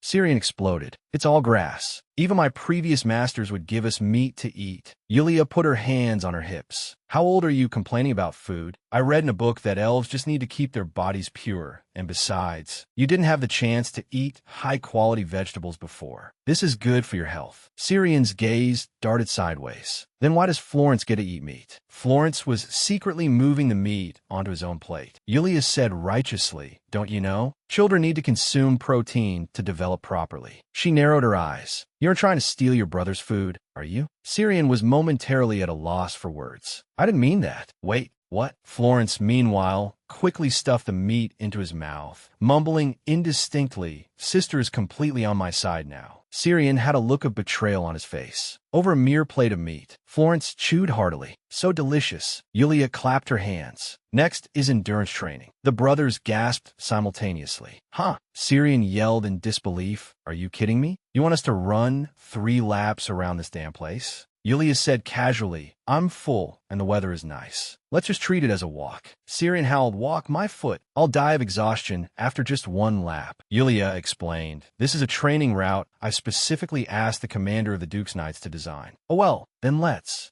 go back and rest for today." Yulia led them into a room. "All right, rest here." Syrian looked around. "Isn't this a library? Why are we resting here?" Yulia smiled slyly. "Since you're resting anyway, you might as well gain some knowledge while you're at it." She pointed to the mountain of books on the table. "Read all the books in front of you carefully." Syrian looked at the mountain of books and completely broke down. How could anyone possibly finish reading this in a lifetime? Yulia held up a finger. "In 3 days, there will be a content test." She smiled and offered a choice. "So study first, or physical training first." Syrian answered immediately, "I would rather go running." But Florence said, "I choose to read books." Yulia helplessly spread her hands. "Can you two agree on something? I can't be in 2 places at once." As the training accumulated, the brothers' respective strengths began to show. Florence quickly mastered the application of spirit magic, while Yulia held 2 test papers. These are the results of yesterday's test. Florence got everything right. She excitedly showed Florence's perfect score paper. He even got the difficult questions right. So amazing. Yulia turned to Syrian and waved another test paper covered in red crosses. "Syrian, you got 10 questions wrong." Syrian turned his head away in annoyance and clicked his tongue. Yulia snapped her fingers. "As agreed, for every wrong answer, you run 1 lap around the lake. Start." Syrian cursed under his breath. "You're a real demon." Yulia stood with her hands on her hips. "Just get them all right next time. Now go." Syrian dashed out. Florence shaded his eyes from the sun with his hand. "Wow, he's even faster than last time. Brother's really amazing. When will I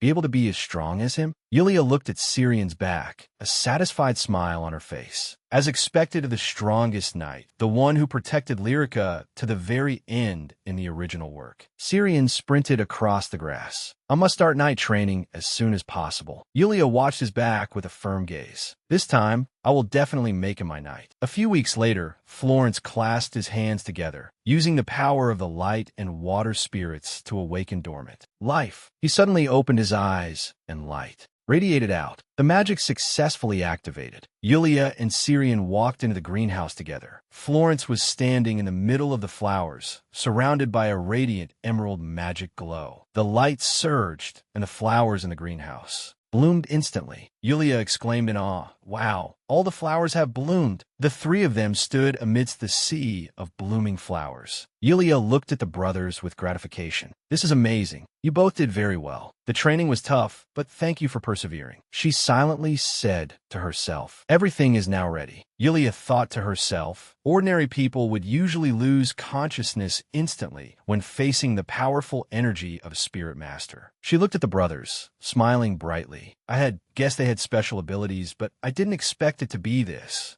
beyond imagination. Yulia turned and pushed open a door. Please come with me for a moment. I have prepared a gift for today. Syrian immediately became alert. A gift? It's not another new training, is it? Yulia shook her head mysteriously. It's not that kind of thing. Follow me. You will definitely be shocked when you see it. The brothers followed behind her. The sight before them left them completely stunned. This is indeed a surprise. Yulia watched their reactions and softly confirmed. Right? Yulia explained, this is an extremely high-level barrier magic. Ordinary people can't even get close to it. She smiled and gestured. There are even more amazing things inside. Go on in. She took a step. The moment her toe touched the barrier, blue magic power surged like an electric current. Syrian wondered in his heart. Even more amazing things? Syrian was stunned by the sight before him. At this moment, Florence looked up at him, his face full of excitement. Wow! He pointed into the distance. Brother, look! A large farm impressively appeared in the center of the magic array. Florence exclaimed, there's actually a farm inside the magic array. Syrian looked over this vast space. It seems this place is quite spacious. Syrian was shocked in his heart, enclosing an entire greenhouse with a barrier. Florence's eyes were full of wonder. So amazing. That harmed them. How on earth did you do it? Yulia smiled lightly and explained, to be honest, I don't know if this is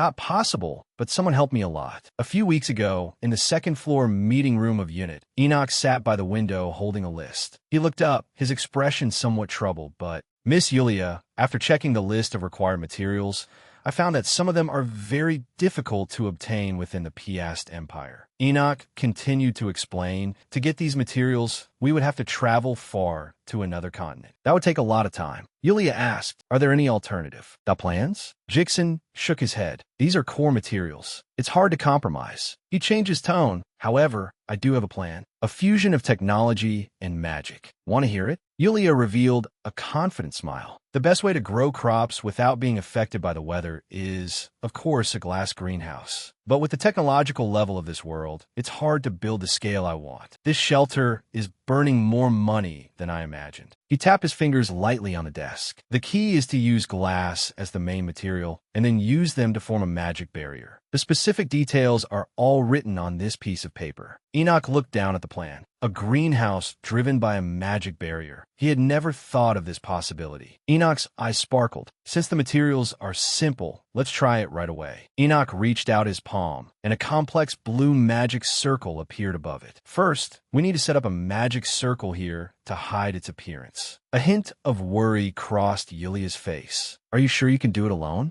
Enoch turned his face to the side, showing a confident smile. No problem. He turned back, his tone becoming serious. There might be some dust. Please step back a little. Yulia looked up at the sky, having never seen such a massive barrier. Of course, to maintain this scale, I must continuously inject magic power. But just creating it is enough to prove the Crown Prince's magic level is truly extraordinary. Yulia's copper-colored eyes reflected admiration. Mastering magic and swordsmanship at a young age is one thing, but his calm and composed personality and his humble attitude of never showing off his abilities are equally eye-catching. Yulia sincerely praised, you're truly amazing. Enoch waved his hand humbly. It's Miss Yulia's plan that is excellent enough. I just helped a little. A magic of this level. Any mage could. Yulia interrupted him. No. To me, it's not like that. She gently stroked the loose hair by her ear. No matter how grand a plan is, if it cannot be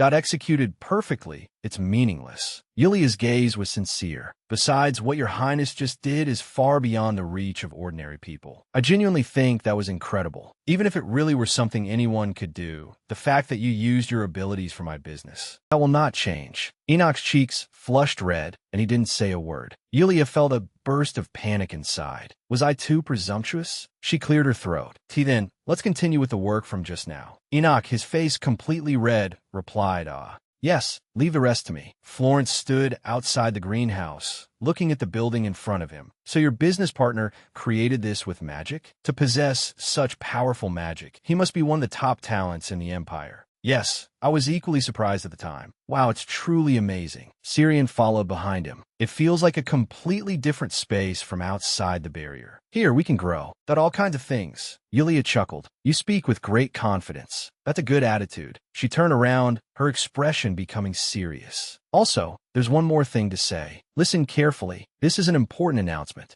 Yulia gently clapped her hands, drawing the attention of the two boys. Syrian will become my escort knight. Starting tomorrow, you will also undergo swordsmanship training, so be prepared. Syrian's face instantly stiffened. What? Escort knight? I haven't even. Dot touched his sword. Yulia turned to the other boy. Florence, you will serve as the manager here, responsible for cultivating crops. Florence was equally dumbfounded. What? How could I possibly manage such a large place alone? Yulia raised a finger. Calm down. Listen to me. This is a decision I made after observing you for a few weeks. After careful consideration, Syrian's excellent physique and athletic ability make him very suitable to become a knight. He also has astonishing perseverance. With training, he can become an excellent knight. Florence, your ability to learn and apply spirit magic is amazing. As long as you accumulate more experience, you can become one of the top spirit mages in the Empire. Yulia announced, from now on, your task will be considered work. I will pay you reasonable compensation for it. Florence lowered his head. But can I really do it well? Syrian pressed his younger brother's shoulder. Florence, you can. Yulia added, don't worry. After your brother completes his knight training, he will come here to help you.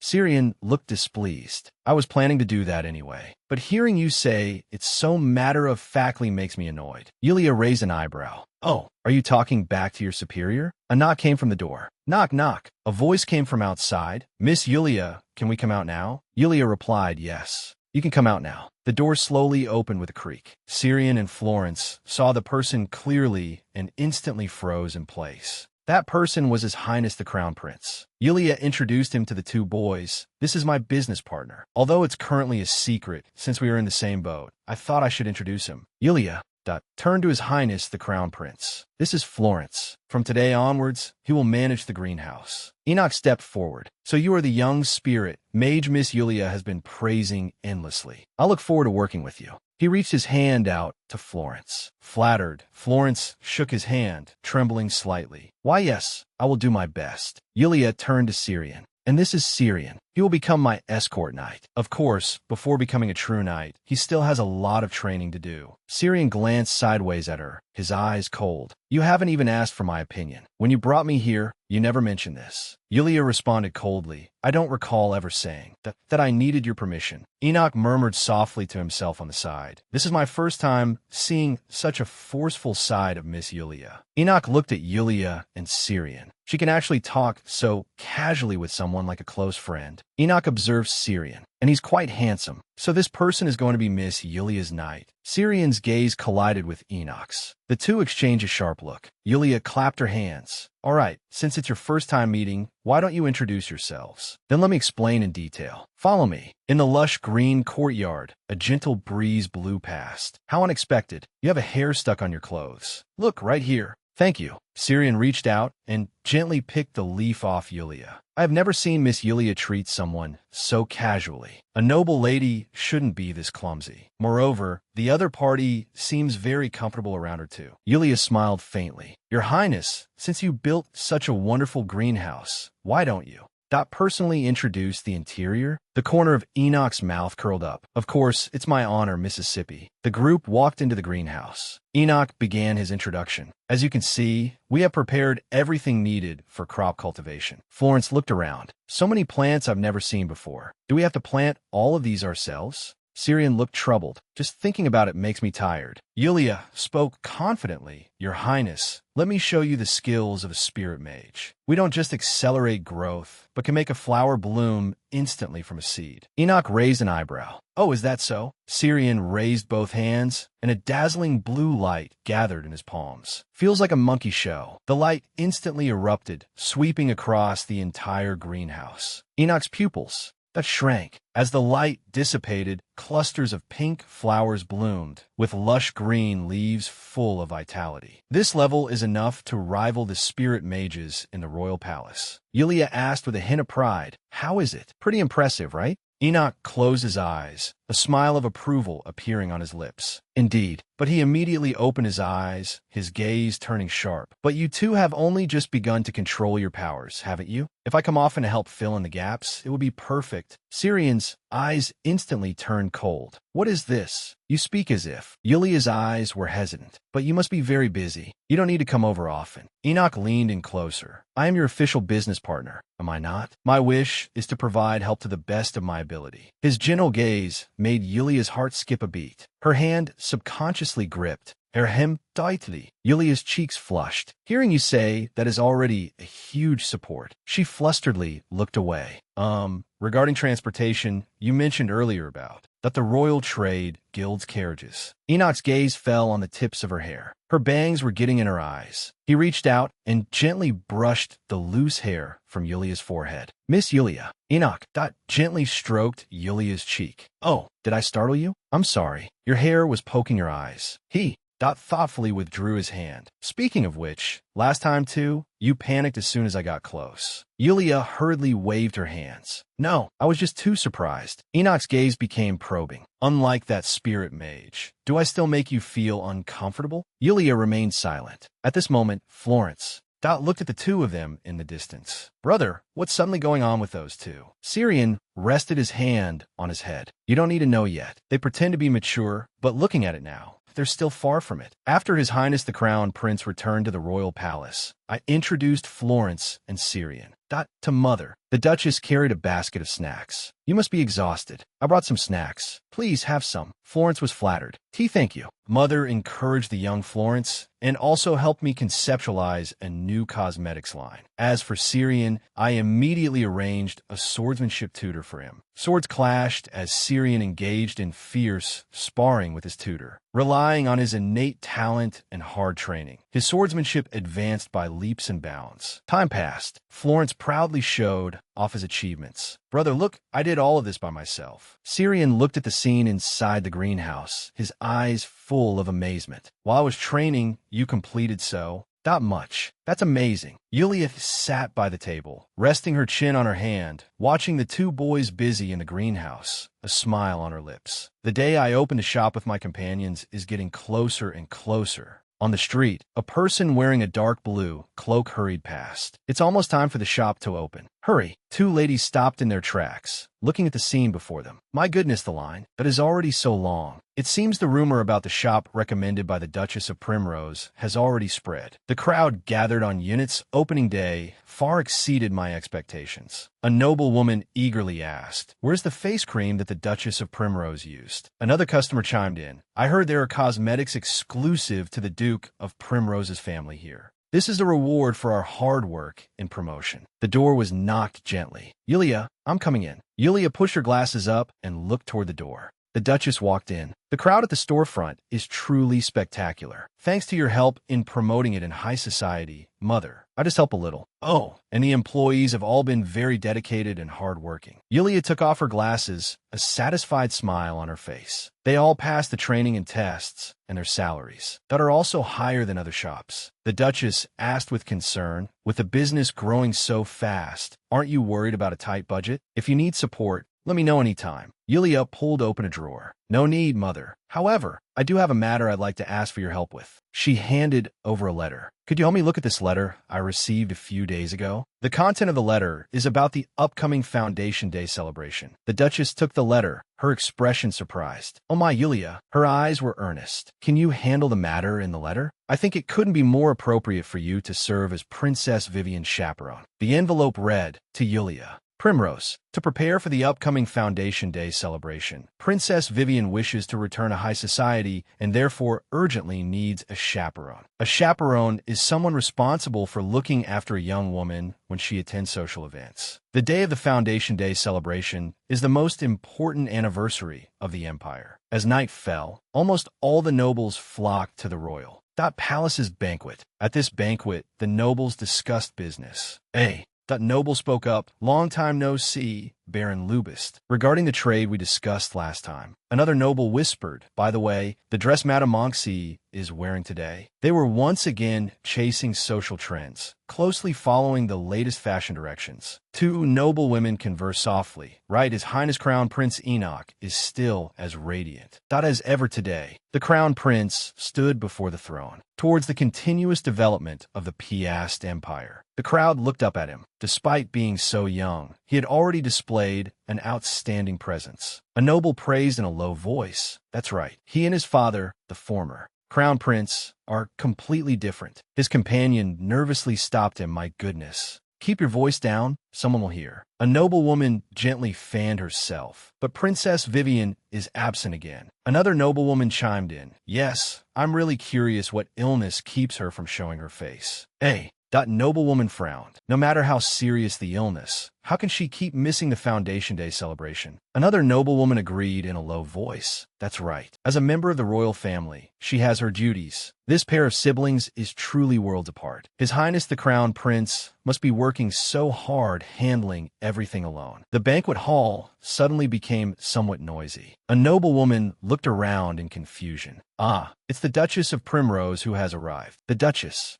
that walked slowly into the hall, greeting everyone. Long time no see, everyone. I hope you've all been well. A noblewoman gently touched her neck. Right, there is someone I would like to introduce to you all. Another noblewoman, holding a fan, that asked curiously, who could it be? The Duchess revealed a mysterious smile. I think everyone will be very surprised. She stepped aside and gestured. Ah, she's coming over now. Vivian walked over slowly. Her dress trailed on the floor. A collective gasp echoed through the crowd. Fans slipped from hands. My goodness, that person is Princess Vivian. She was dressed in a light purple gown, smiling amidst the golden halo, looking like a classical oil painting. Her high heels lightly tapped the floor, making a crisp sound. She gave a slight nod to the crowd. Hello, everyone. Due to some special circumstances, I have only been able to make an appearance now. Her gaze swept across the room. I trust everyone has been well? A noble bowed respectfully. Your Highness, I hope you are in good health. She nodded slightly. Count Galen, it's been a long time.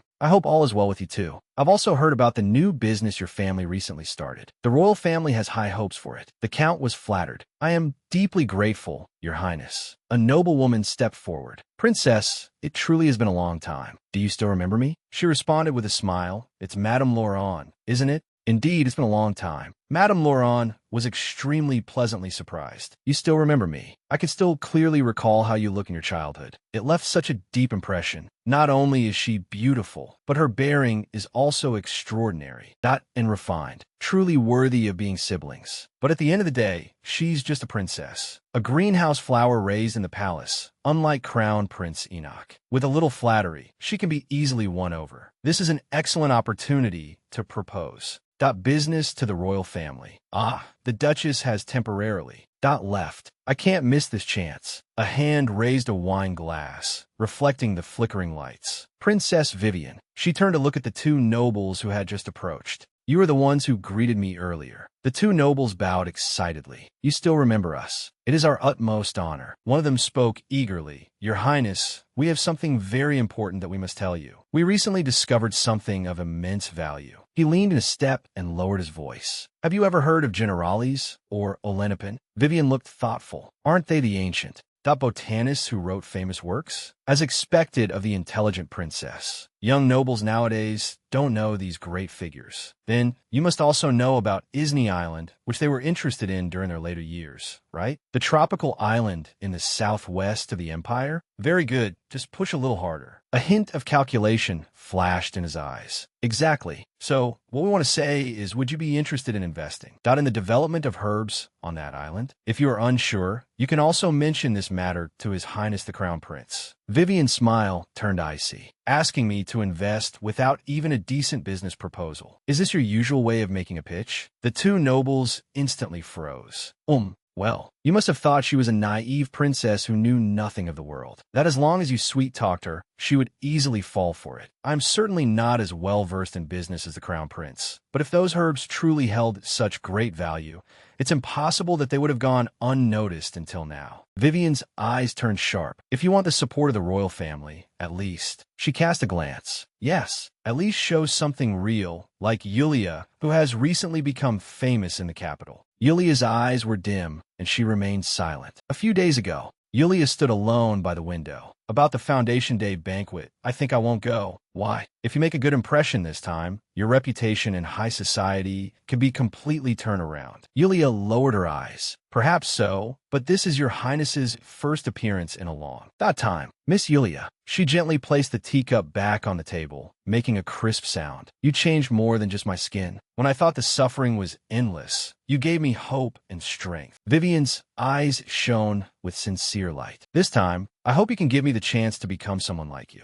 So, don't worry, you must come. Just as I trust you, you should also try to trust me. The crystal chandelier in the banquet hall was dazzlingly bright. The attendant loudly announced, "Welcome, Miss Yulia Primrose." Princess Vivian was in the crowd. Yulia walked towards her. "Your Highness, I brought you a drink. Please enjoy." Damn it, to be rejected so directly. The noble cursed in a low voice from a distance. His companion asked in confusion, "But your Highness, do you know Yulia Primrose?" Princess Vivian looked coldly at the two men. "Before you two approached her, did you really know that what kind of person she is?" She took a sip of her drink. "Baron Biniat and Viscount Terran, your behavior just now was truly rude and shameful. I will definitely remember your names and faces." Vivian took Yulia's hand. "Let's go over there, Miss Yulia." Yulia responded obediently, "Yes, Your Highness." A smile appeared on Yulia's face. "It feels like I've really become friends with Her Highness. Besides Mother, now there's another person who supports me." However, as she and Princess Vivian walked away side by side, the two nobles whispered in the distance. How did those two become so close? Who knows? Lyrica held Jixon's arm. "Are we late?" The attendant bowed respectfully. "Not all. Please come in."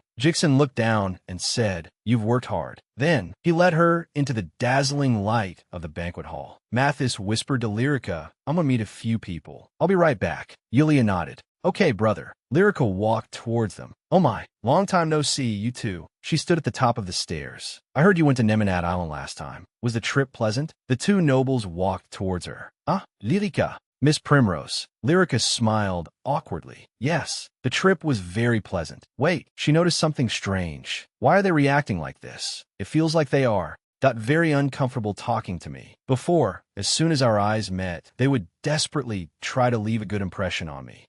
They're here. Let's go quickly." The two people conversed in low voices. "I can't believe that person actually came here." They turned and left without even greeting me. Lyrica looked at their retreating backs in disbelief. "They left me behind to go see who? Who on earth is more important than me?" Her steps abruptly stopped. Her gaze passed over the crowd, and she saw Yulia and Vivian chatting happily, their smiles radiant. "Right, it was the same last time too." Really? I didn't know that." The guests whispered to each other. "It seems two rising stars have appeared in the social circle." "That's right. Her Highness the Princess goes without saying. But Miss Yulia is also dazzling. Not only is she beautiful, but also elegant and noble." Lyrica listened to those praises. Enoch spoke with a smile. "Everyone is here. I've been looking for you all for a long time." He walked towards Yulia. "Miss Yulia, is the banquet food to your taste?" Yulia replied politely, "Yes, it's very delicious." Lyrica watched this scene from a distance. She can actually converse so naturally with His Highness the Crown Prince. The guests started gossiping again. "Don't the two of them look like a great match?" "I think so too." Lyrica watched them standing together. "It feels like looking at a painting." Yulia is the main character of tonight's banquet. Yulia took a deep breath. "The fresh air makes me feel alive again." She and Vivian stood on the balcony. "I don't even remember the last time I saw so many people." Vivian responded, "Me neither." Vivian sighed. "I really admire my brother. He has to deal with those nobles almost every day." Yulia reported to her, "Your Highness, I truly thank you for your help earlier. Not only did you stop the rumors about me, but you also mentioned Unit." Vivian replied calmly, "That's nothing to thank me for." Vivian continued, "I hope Unit can be known to the world, and it's not entirely for you. My brother has deep feelings for Unit. When I kept running away, he never stopped believing in me. So, I also want to help him. He hasn't been sleeping well lately and looks very tired." Yulia's eyes widened in surprise. "Is something wrong? You said he can't sleep?" Vivian hesitated for a moment. "Yes, he's always been busy with state affairs and various matters." But her words awakened Vivian's memories. Heavy rain pouring down, a carriage overturned. "My brother and I don't really like summer." Vivian forced a relaxed tone. "I don't mind it. It will be fine once summer passes. Her expression was complex. Yulia looked down at her. It seems you still care a lot. Worrying about me as if it were your own business without asking for the reason. You truly are a considerate person. Vivian, that smiled. I've said it before. She's a very good person. A voice came from behind the door. What are you talking about? Enoch walked out. Vivian was startled. Oh my, you scared me. Enoch chuckled lightly. Haha. Sorry. He turned to Yulia. Miss Yulia, thank you for accompanying Vivian tonight. Yulia responded with a smile. I wouldn't call it accompanying. Thanks to Her Highness the Princess, I had a wonderful time. Enoch leaned in closer. Being the princess's companion is an honor not just anyone can have. Miss Yulia, you don't even dare to look me in the eyes now. I saw you through the window earlier. When you were alone with Vivian, you looked very at ease. No, I have to stop these useless thoughts. A voice that interrupted her thoughts. Excuse me. So everyone is here. The Duchess walked in. Welcome, Duchess of Primrose. Your Highness, I heard from Yulia. Thank you for your help with her business. Enoch smiled faintly. We're business partners. It's not a one-sided favor. In fact, I've learned a lot from her. Not only is she full of passion for her business and never slacks in her research, but she also possesses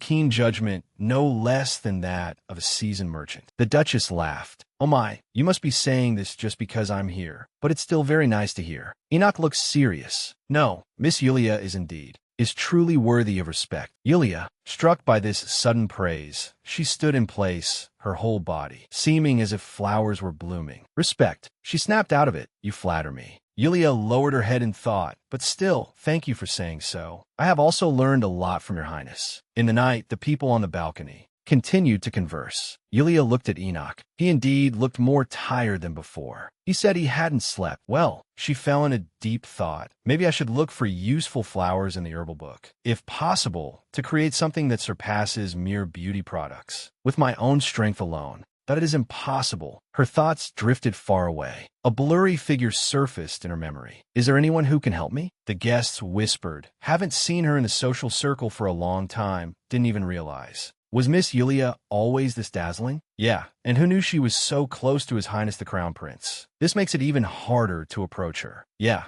if I had known, I should have talked to her earlier. Lyrica hid behind the door, her nails digging deeply into her palms. Even my long-held dream of becoming the Crown Princess has been shattered so easily. Yulia, I hate you. I hate you enough to want you dead. She turned and rushed out of the banquet hall. Jixon's voice rang out behind her. Lyrica, where are you going? I won't just sit and wait for death anymore. A sapphire necklace fell. I will make you taste the same despair I felt. On the day of the Foundation Day celebration, Princess Vivian's appearance caused an uproar in high society. Especially when she mentioned Unit, the news spread like wildfire. Thanks to this incident from the crowd, an angry shout erupted. Hey, don't cut in line. Another person immediately retorted. Nonsense. I was here first and have been waiting. A clerk frantically reached out both hands, try to pacify the arguing customers. Dear customers, please line up. Every day, when the store opened, customers flocked in. A noblewoman shouted loudly, are there any moisturizing creams left? I want 3 bottles of sunscreen. Another customer raised a hand. Excuse me, look here. Her tone was urgent. I took a 10-hour boat ride just to get to Unit, and I have to share them with others when I go back. Pack 50 sets for me. The clerk was dumbfounded. That many? There were even customers from outside the empire who traveled from afar just to buy Unit's products. Meanwhile,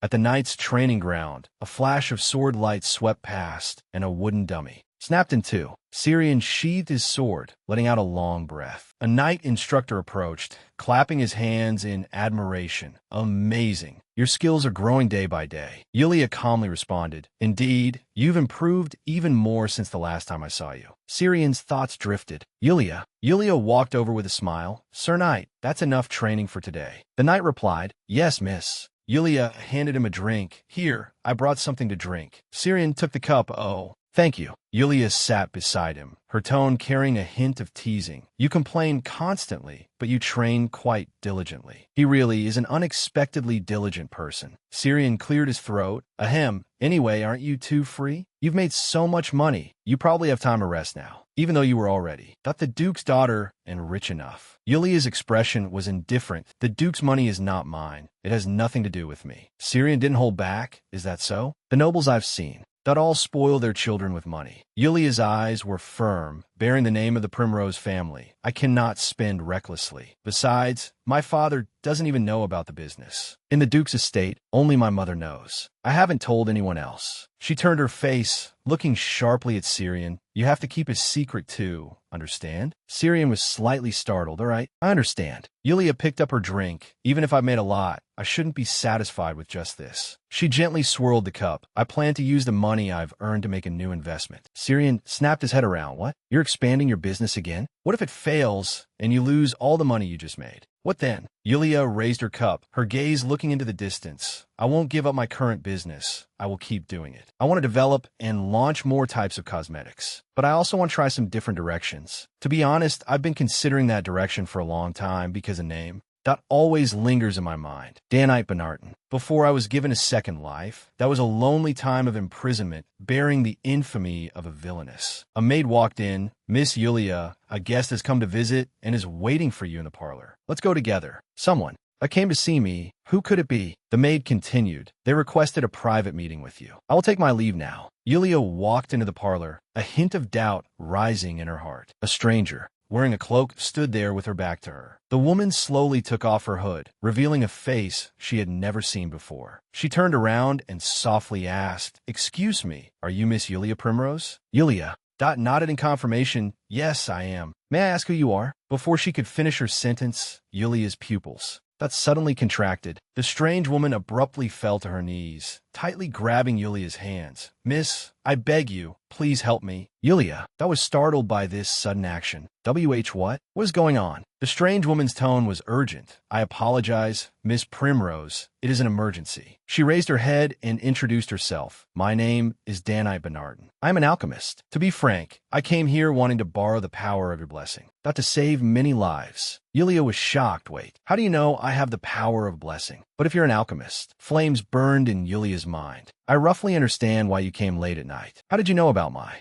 blessing? Danite's eyes dodged. I'm sorry. I can't explain right now. I promise I will explain next time. She stood up. More importantly, I urgently need a few herbs. Danite handed over a piece of paper. I wonder if your blessing can help cultivate these herbs? Yulia gripped the paper tightly, her heart skipping a beat. She stared at Danite. You know that cultivating these herbs is strictly forbidden, right? How dare you make such a request? What if I report you? Danite lowered her head. I know. That's why I came risking my life. But I can't just watch people suffer anymore. You're my last hope, miss. Yulia fell silent. She took a deep breath. All right, I understand. We will officially meet and talk in detail next time. I need time to consider, and it's too late now. Unfortunately, I died before our next meeting. Even after my rebirth, the memories of that moment lingered. I was curious about what she was researching, so I kept recalling the list of herbs she gave me, and finally found the answer. The pen tip scratched across the paper, writing down a word: elixir of life. It can turn stone into gold, heal all wounds, and even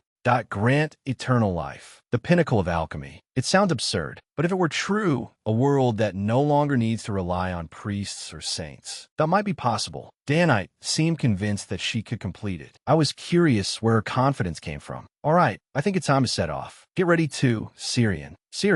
Looked at her in confusion. Where are we going so suddenly? Yulia lifted her skirt and turned to walk. Since I've made a fortune, it's time to splurge like a madman. This time, I want to find her first. In the bustling imperial capital, that crowded street, deep within a seemingly ordinary alley, a tavern was hidden. The tavern was filled with a cacophony of voices and the patrons that were raising their glasses and drinking heartily. A secret unknown to the public was hidden here. Boss, another glass of beer. Behind that door was, damn it, it's noisier than usual today. Forget it, we finally managed to gather together. At least everyone is safe. That's a comfort. An underground space. The secret stronghold of the Alchemist Guild. How is the patient you're treating? Not so good. Herbs are really hard to come by lately. A bald man passed over a small pouch. Try this. Although it was shabby here, the alchemists gathered had high enthusiasm. This was the only place where they could speak freely, a hidden sanctuary for their identities. The guild master clapped his hands. All right, everyone, please be quiet. I called you all here today to announce something important. Is it good news? Yes, guild master. The guild master looked serious. To be honest, my health is deteriorating day by day. I have been looking for a successor. He pushed up his glasses. Just then, a very suitable candidate appeared. Footsteps sounded.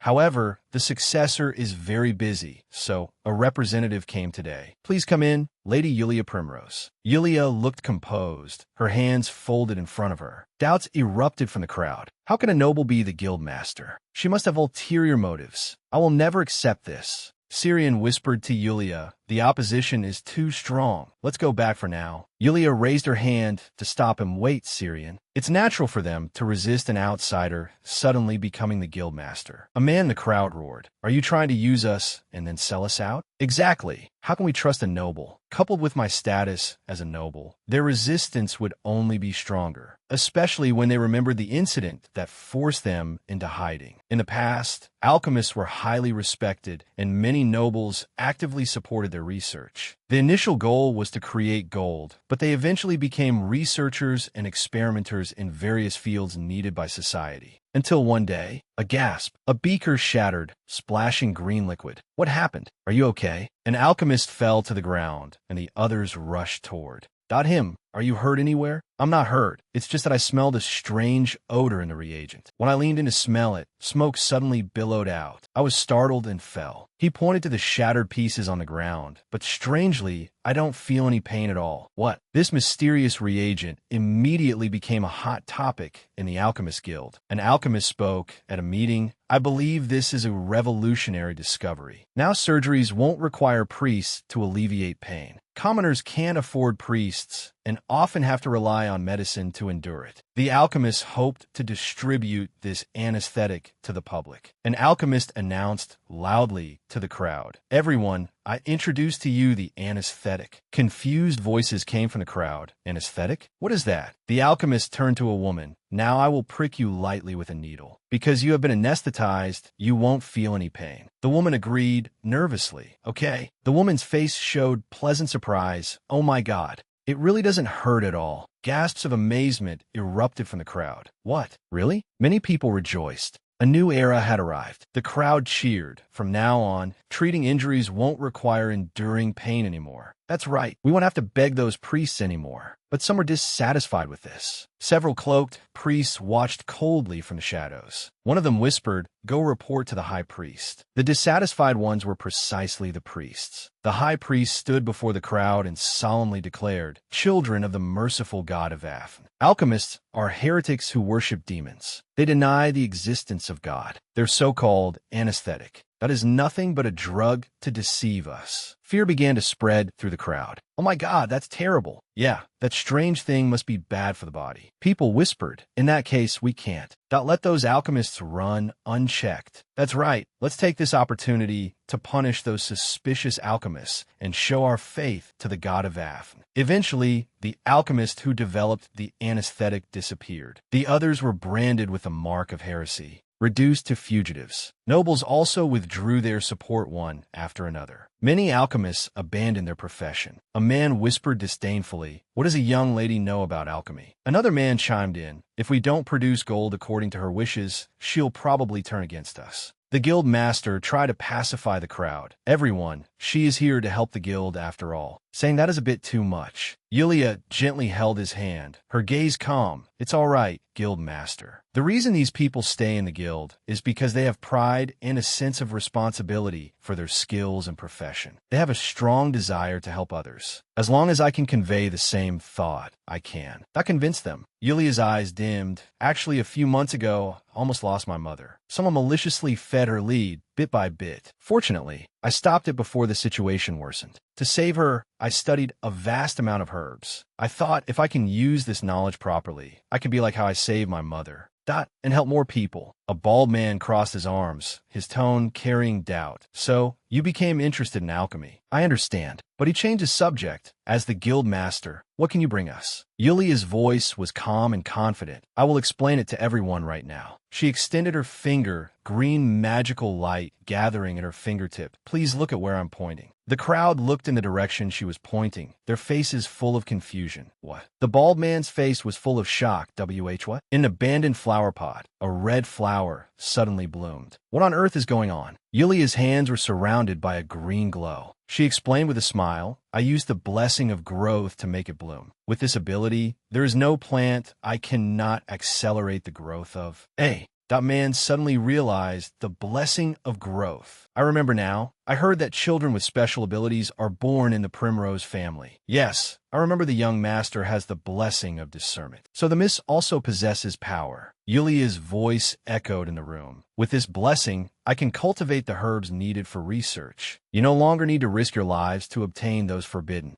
plants. Moreover, she turned behind her. Syrian, can you take out what I asked of you? Syrian placed the suitcase on the table. With a click, the suitcase was opened. The crowd gasped, oh my God. Golden light radiated from the suitcase, spilling out. That were all gold coins. These are all gold coins. I've never seen so many gold coins in my life. Yulia's voice that became gentle. I heard that due to various difficulties, you had to postpone many research projects. Whether it's research materials or funding, I will spare no effort to support you. The only condition is that you devote yourselves entirely to your research. She reached out her hand, her eyes shining with confident light. What does everyone think of this proposal? A man abruptly raised his hand. I have no objections. Me neither. A young member nudged the bald man with his elbow. Hey, weren't you strongly opposed just now? The bald man cleared his throat. Ahem, what are you talking about? The guild master stepped forward and announced, then from now on, our new guild master and vice guild master will lead us. Applause. Dot thundered. Everyone shouted in unison. We'll be in your care from now on. Yulia's gaze swept across the room. But who was that person in the corner? From earlier, she has been silently looking around. Does she have something to say to me?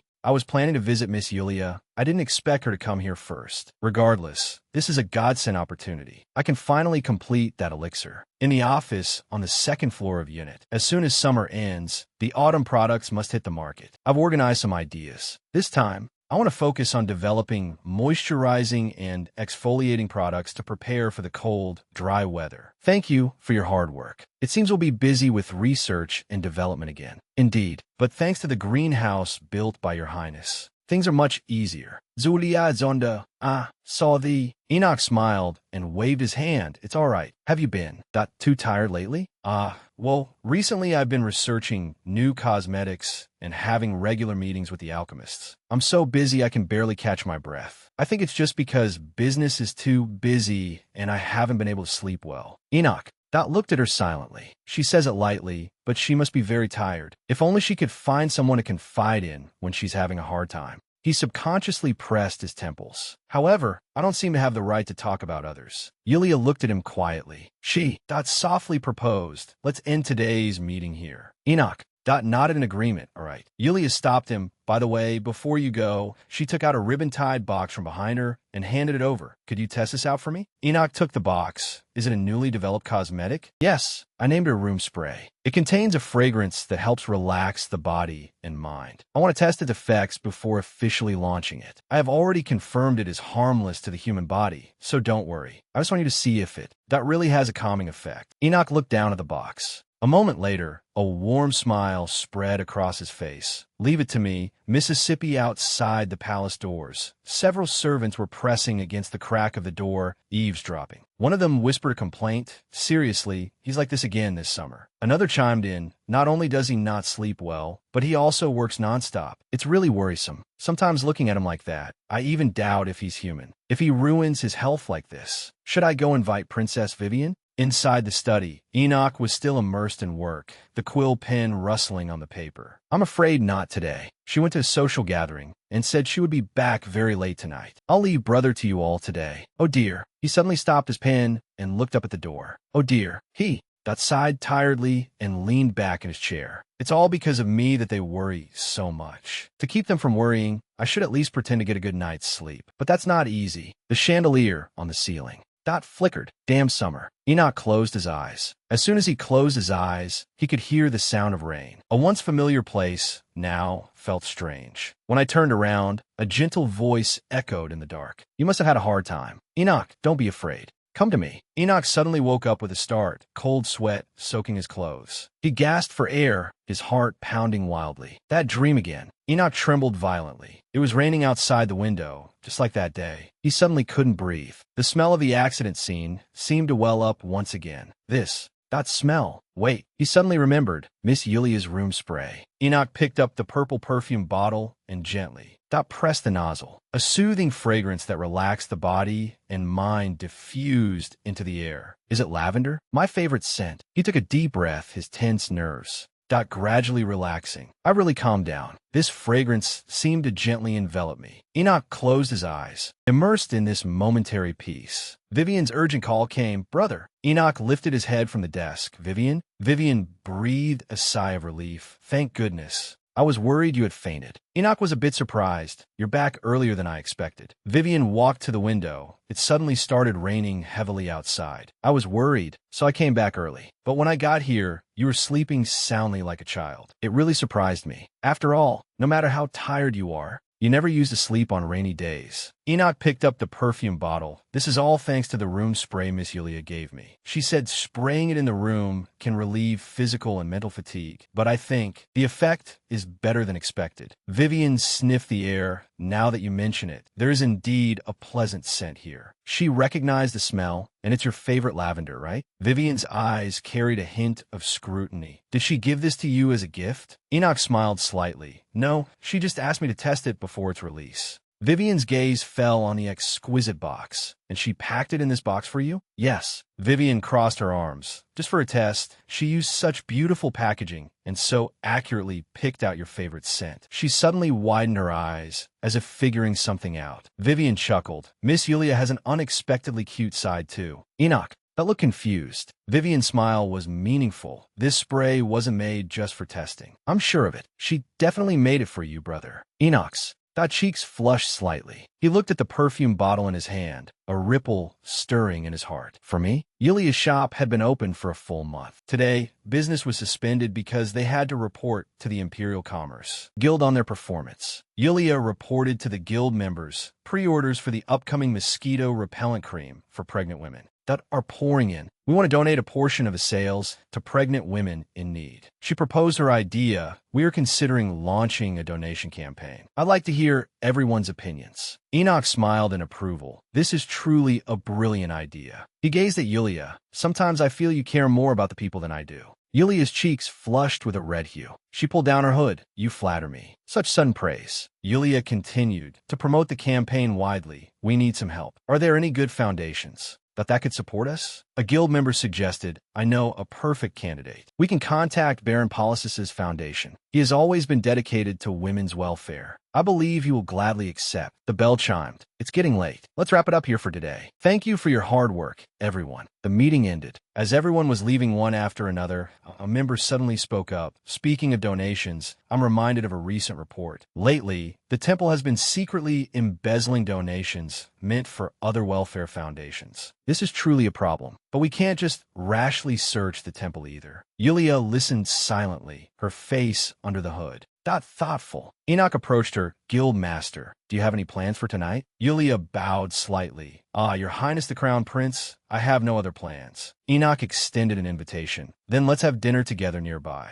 Yulia hesitated a bit. Is this a guild dinner? Then during the meal, I must take off my hood. I'm afraid that might be inconvenient. Enoch leaned in close, his voice gentle. You don't need to worry about that. With a smile in his eyes, let's go. Just the two of us. Yulia's heart skipped a beat. Just the two of us eating together? The carriage bumped along the cobblestone road. Yulia sat in the carriage, frustratedly pulling her hood tighter. I should have refused if I knew. How'd I end up agreeing in a daze? But she peeked, got at Enoch opposite her. Seeing that face, how could I possibly say no? Enoch noticed her gaze and slightly turned his head. Miss Yulia, is there something on my face? Yulia shook her head vigorously.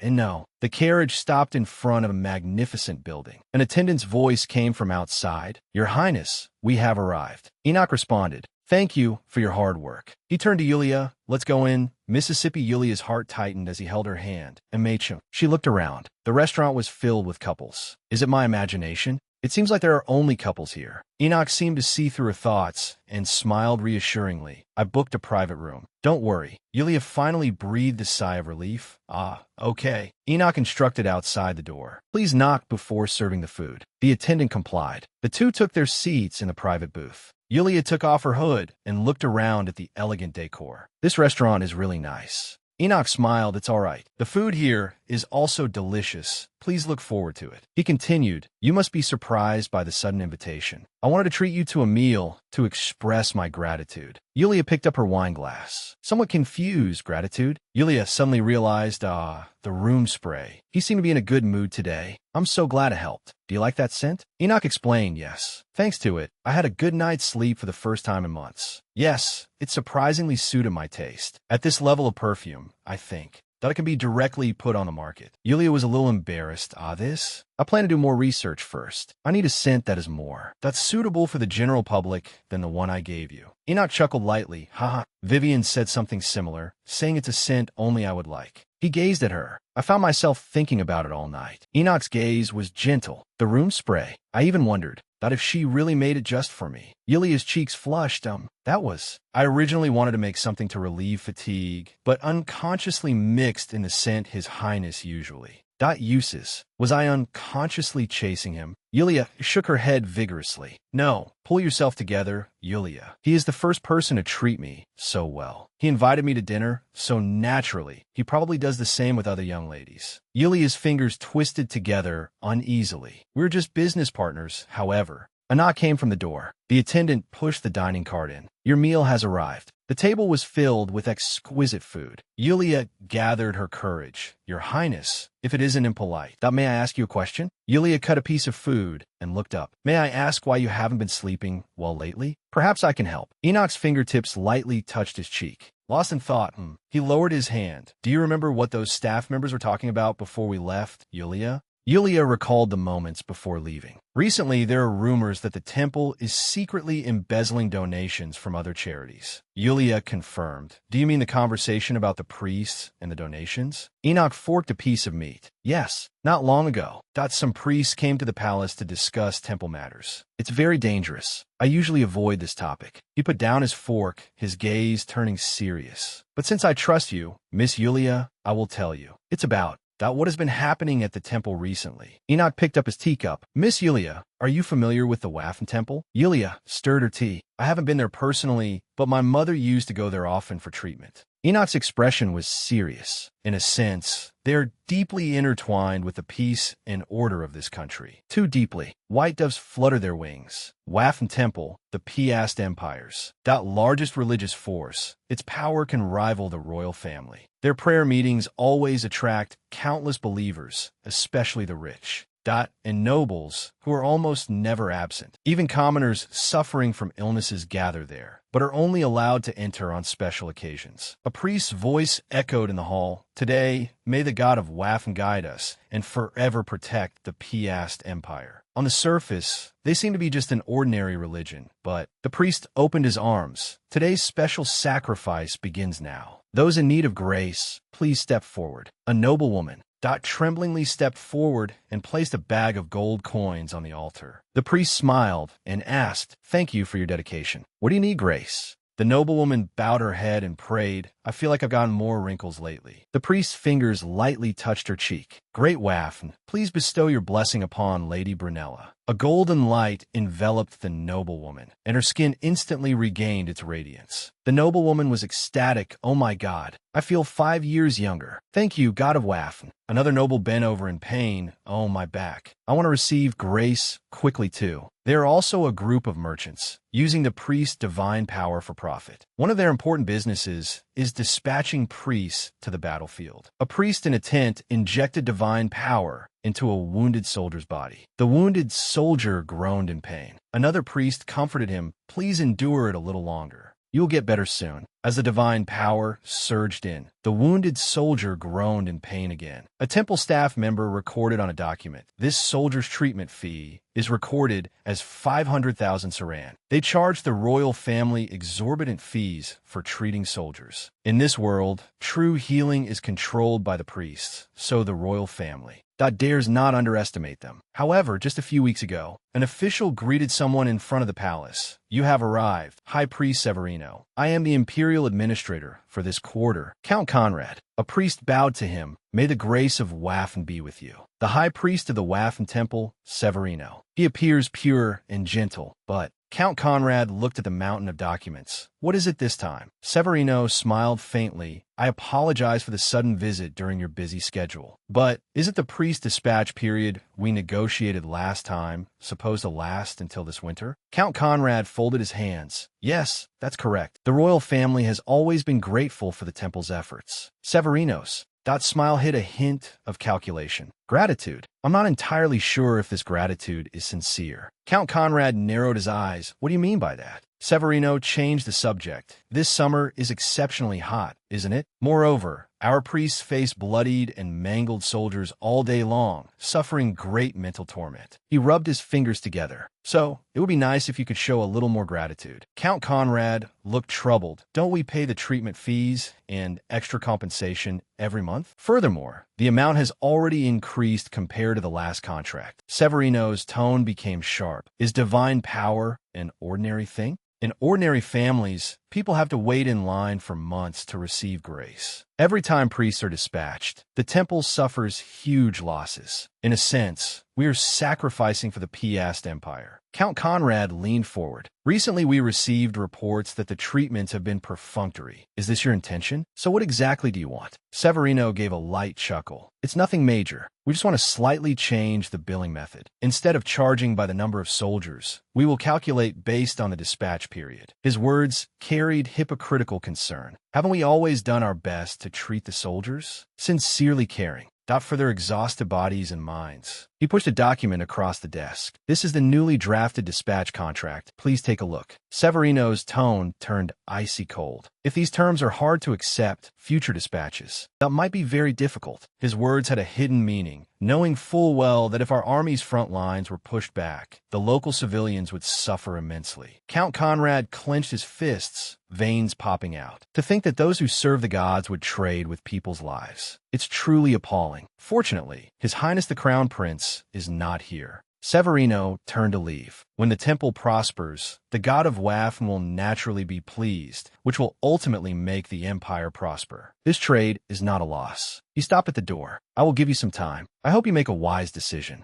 After hearing the story, Yulia said, "So that's how it is." Enoch's voice echoed in the teacup. "We must protect the hard-working soldiers and citizens, but the temple's increasingly insolent demands keep me up at night. If we accept their conditions, they will only become worse in the future." Enoch rested his hand on his forehead, exhausted. "But if we cut ties with them, the country will fall into danger. I really can't think of a good countermeasure. It's deeply worrying." Yulia lowered her eyes. Pondering for a moment, she picked up her teaspoon and stirred gently. "Actually, I also have a secret. I've been funding the Alchemist Guild recently." A glimmer of light flashed in Yulia's eyes. "While researching, I thought how wonderful it would be if we had medicines to cure diseases, and not just cosmetics." Enoch looked surprised. "I remember the anesthetic they invented a long time ago. At that time, due to the temple's opposition, the invention was completely buried. I think, if given support, they could soar." Yulia continued, "Although it has just begun, we are already seeing initial results. For example, daily medicines for treating headaches or aiding digestion. The materials are easy to get and the cost is low." Enoch's eyes turned solemn. "Miss Yulia, do you know that just associating with them is very dangerous? After that incident, many people went missing." Yulia responded calmly, "I know."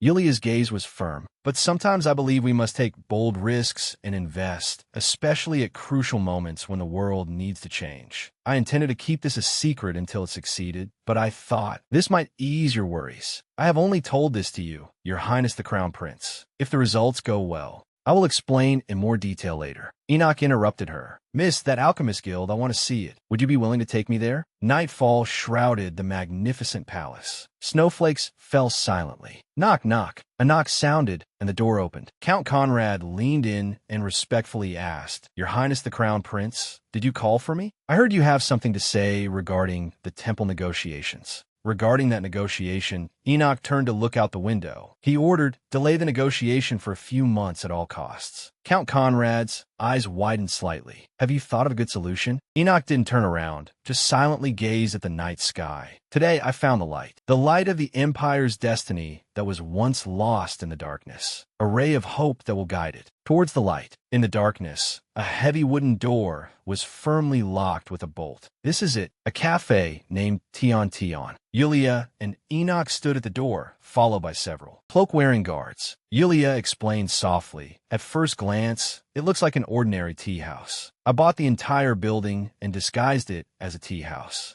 Yulia winked playfully, but this is not just an ordinary tea house. Let's go in and take a look. The doorbell chimed softly. A woman wearing glasses came forward enthusiastically holding a teapot. Welcome. Ah, you're here. She turned to Yulia. How is the response to this tea today? Very good. The woman pointed to a customer not far away. That customer just ordered a cup. Do you want to check it out? That's today's special tea. It can relieve headaches. In the teacup, the amber tea broth steamed. A lady picked up the teacup and took a gentle sip. Wow, how refreshing. I feel like my mind is cleared up. Yulia explained in a low voice to Enoch. We are testing a headache medicine made from mulberry leaves and ginger, disguised as a drink to reduce people's wariness. She turned to lead the way. Now, I will officially show you around the laboratory. This way, please. Yulia lifted the curtain behind a hidden door. A hint of surprise flashed in Enoch's eyes. This is the laboratory of the Alchemist Guild. The room was filled with books and scrolls. Various alchemical materials were scattered on the tables. We provide all the necessary support for alchemy. Yulia continued to introduce. Many researches used to be stuck in the theoretical stage. Now, with a safe place and laboratory, the progress is very significant. An alchemist poured powder into a cup. Let me see the cough medicine you are developing. Another alchemist handed over a cup of water and medicinal powder. This is a refined mixture of magnolia buds and flower stalks. Swallow it in one gulp with water. He opened his mouth and took the powder, gently touching his throat to feel the effect. This is amazing. My respiratory tract feels stable, but the phlegm hasn't subsided. The alchemist picked up a pen and quickly recorded on the parchment. Understood. I will look for more ingredients to add. Yulia praised. It seems your research on cough medicine has made great progress. An alchemist looked up. Miss Primrose, you're here. This is all thanks to the raw materials you collected for us. He looked curiously at Enoch. Who is this person beside you? Yulia smiled and introduced. That's right, a friend who is looking for new investment opportunities. Oh, a guest. The alchemists immediately got excited, their footsteps chaotic. An alchemist eagerly stepped forward. Do you want to see the data I've been researching? You definitely won't regret investing in us. Another alchemist added, thanks to Miss Primrose's support, we were able to complete so many medicines. Although they are still simple at the moment, we plan to quickly develop amazing results. Yulia raised her hand to calm everyone. All right, everyone, please calm down. I will persuade him properly. Please return to your seats and continue your research. The alchemists responded in unison. We trust you. Mississippi Yulia handed Enoch a roll of parchment. This is a rough research plan. If the royal family has any specially needed medicines, please let us know at any time. I plan to use a portion of Unit Cosmetics profits for drug research. Enoch unrolled the parchment, his gaze sweeping over the text. This is indeed amazing. He looked up. But how do you plan to commercialize this? This is different from cosmetics. The method will be much more difficult. Ever since the anesthetic incident, the public has been very wary of medicines. Not to mention, the temple will obviously intervene. Yulia's eyes were firm. We already have a plan. Don't we have Unit? Since we have already introduced the concept of applying something to sunburned skin through after-sun repair cream, the first step is to introduce medicines that can be applied directly to wounds. Unit has already established a firm foothold in the Empire, so even the priests of the temple cannot easily interfere. A confident smile tugged at the corners of Yulia's mouth. Even under pressure, I will absolutely not stop. Enoch's gaze peered out from under his hood. He looked at Yulia's determined profile. If it can help many people, then we must do it, right? Enoch's expression was somewhat helpless yet carried a hint of relief. I really can't win against you, Mississippi. You always exceed my expectations. I'll say it again. This is a massive gamble that could cost you your life. He looked at the documents on the table. But if it succeeds, the world will be completely changed. Enoch reached out his hand to help us achieve that goal. No, not representing the royal family, but Enoch P. asked, will bet everything to support the Alchemist Guild. Yulia's eyes widened slightly. She gazed at him. She reached out and gently grasped Enoch's hand. I will not let you down. Once again, I humbly request your guidance. Yulia's voice was full of determination. I will do my utmost. When his warmth touched me, countless memories flooded my mind. From the day we first met at the funeral, to Vivian becoming cheerful because of Yulia, to today, where she illuminated the painful and dark corners of my heart. Enoch's thoughts were interrupted by the butler's voice. I will explain the details later, but for now, no matter what, please stop them. Understood. The butler bowed and took the order. Enoch made a vow in his heart. No matter what, I must protect her radiant smile. Protect this person who guides me. Meanwhile, at the Avafni temple, the priest stood in a row in terror. A voice roared, "You call this a financial report? The income has been cut right in half." High Priest Severino slammed his fist hard on the table. "You bastards! Give me a full and detailed report." A priest answered tremblingly, "Yes. Recently, a cosmetic shop called Unit opened. Many nobles have stopped coming. Even the young heirs who usually come for skincare after their summer training in the south have. Damn that bastard Count Conrad. He hasn't contacted us for weeks." Severino was furious. "Thoroughly investigate that shop Unit. As soon as you find anything suspicious, destroy it immediately." The door was suddenly pushed open violently. A priest rushed in. "High Priest Severino." Severino roared impatiently. "What is it now?" The priest stammered, that. A young lady has come looking for you." She collapsed on the empty steps of the temple, saying that these past few days, that she has had a splitting headache. Lyrica held her head with both hands, her body trembling from severe pain. She suddenly looked up, her eyes filled with terror and agony. "Something sticky is clinging to my head and won't let go.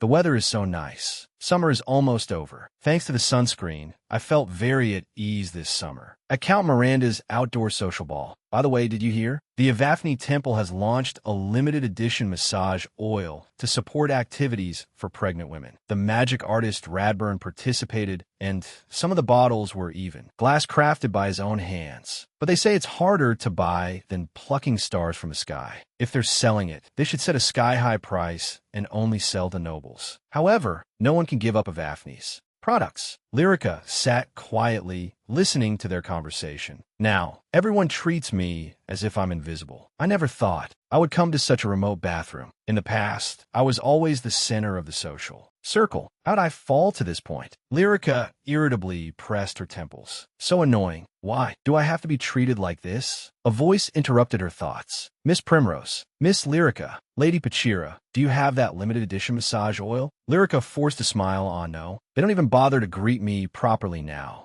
A noble lady whispered, "My fiancé said that young Master Jixon always gets new products in advance. Isn't that arranged by Miss Yulia?" "Miss Lyrica?" Lyrica barely maintained her smile. My skin has never had any problems. Damn these idiots. They never dared to speak to me like this before. Without commissions, they couldn't even save their own skin." Lyrica's fingers gripped the armrest of the chair tightly. A noble lady continued to press. "Since you are naturally beautiful, could you help us get some limited edition massage oil? I heard the Duchess has a good relationship with Unit, so it should be possible, right?" "How is that possible?" "I heard that after the Duchess was kicked out, she hasn't spoken a word to her. That woman originally pretended to have nothing and went head-to-head with me, but now she is making a fortune from Unit, while I have nothing." Another noble lady asked hypocritically, "Could it be because of that flower incident?" "So it's hard to ask." Lyrica's pupils shrank. "Please, even so, she should listen to her sister's request, right? Or is it that she doesn't treat her as a sister at all?" The surrounding noble ladies chuckled and exchanged malicious glances. Lyrica stood up abruptly. She looked down at their astonished faces, her voice turning icy. "You're talking about the limited edition massage oil, right?"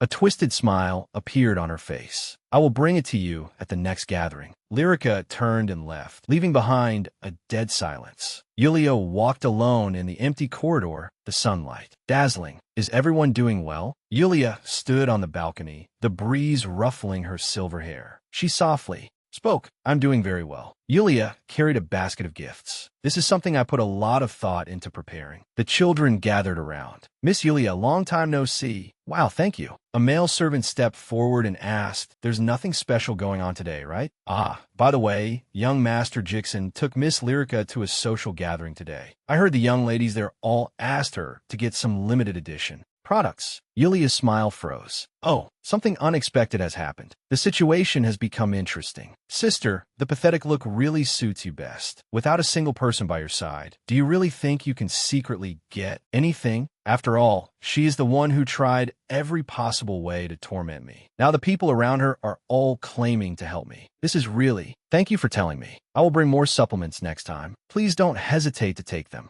A hint of mockery flashed in Yulia's eyes. Thank you so much, but it's truly unfortunate for you. You can never get this thing on your own. Since things have come to this, how about I ask for you? Damn it, what should I do? The gathering is only 3 days away. Lyrica collapsed on the bed, burying her head in her arms. Why did I make such a promise? But I absolutely cannot let those idiots look down on me. Normally, I would have the servants do it, but those fools have all been hanging around Yulia lately. I can't trust them at all. And of all times, Father is away on a business trip again. Lyrica paced around the room. Jixon won't do. He'll only make my situation worse. And that woman's personal maid. Lyrica stopped in her tracks. A thought flashed by. Every time I go to him for help, he says he needs to think about it, and then I never hear from him again. He's definitely doing it on purpose. Lyrica gripped the bedsheets tightly. Damn it, why do I have to live looking at others' faces? Damn everything. Lyrica frustratedly smashed her pillow onto the floor. She suddenly looked up. Wait,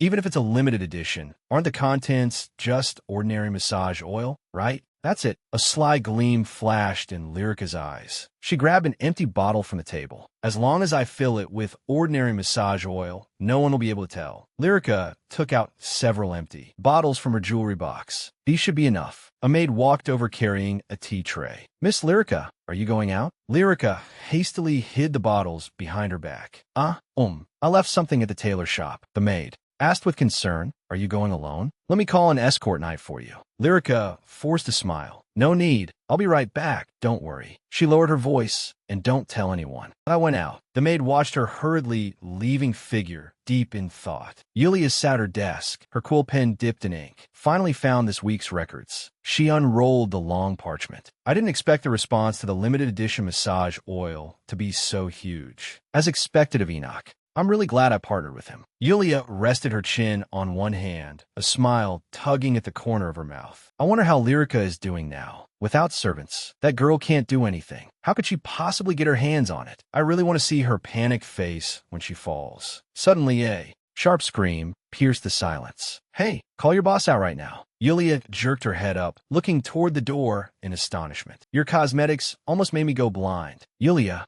stood up. What's going on? Is that person Lady Pachira? Yulia looked at the chaotic scene before her. A woman pointed at her and roared, and you said customer safety is your top priority? It's all bullshit. I just need to call my father here, and I can shut this place down immediately. Yulia's gaze swept over the woman, but her eyes. The woman continued to roar, selling this kind of garbage as a limited edition. How are you going to take responsibility? I said call the boss out. Yulia's sight fell on the woman's red and swollen eye area. What exactly happened here? Yulia stood at the front of the conference room. Thank you all for taking the time out of your busy schedules to come. She looked around at everyone seated. What exactly happened? What is this incident you're talking about? A man spoke up to explain. Yesterday, Lady Akra visited us. She said that before going to bed, she applied the limited edition massage oil on her face. Suddenly, she let out a miserable scream. My eyes. She felt a sharp pain in her eyes, and then they swelled up as if they were infected. Enoch frowned deeply. This is troublesome. Our products have just started to become popular, and this is no ordinary incident. This has something to do with Lyrica. Yulia lowered her head, her hands clenched tightly. My goodness, we've never encountered a situation like this. I don't even know how to deal with it, especially with a commotion happening in front of other customers. Yulia pressed further. That lady. What is the situation now? An employee asked, flipping through the documents. Lady Pachira has contracted mild conjunctivitis. Her personal doctor said she has never had any eye diseases before, which means the massage oil might indeed be the cause. Could something have gone wrong during the production process, causing the cosmetics to spoil? A female employee raised her hand and said, "Excuse me, as the head quality inspector, I personally inspect the products every day. So far, our massage oil has never spoiled. Could someone else have bought it for her? After all, we've always delivered through consulting services," another employee asserted. To be honest, how could a product that has been distributed for less than a month already go bad? An employee chimed in, "I agree. We take safety issues extremely seriously."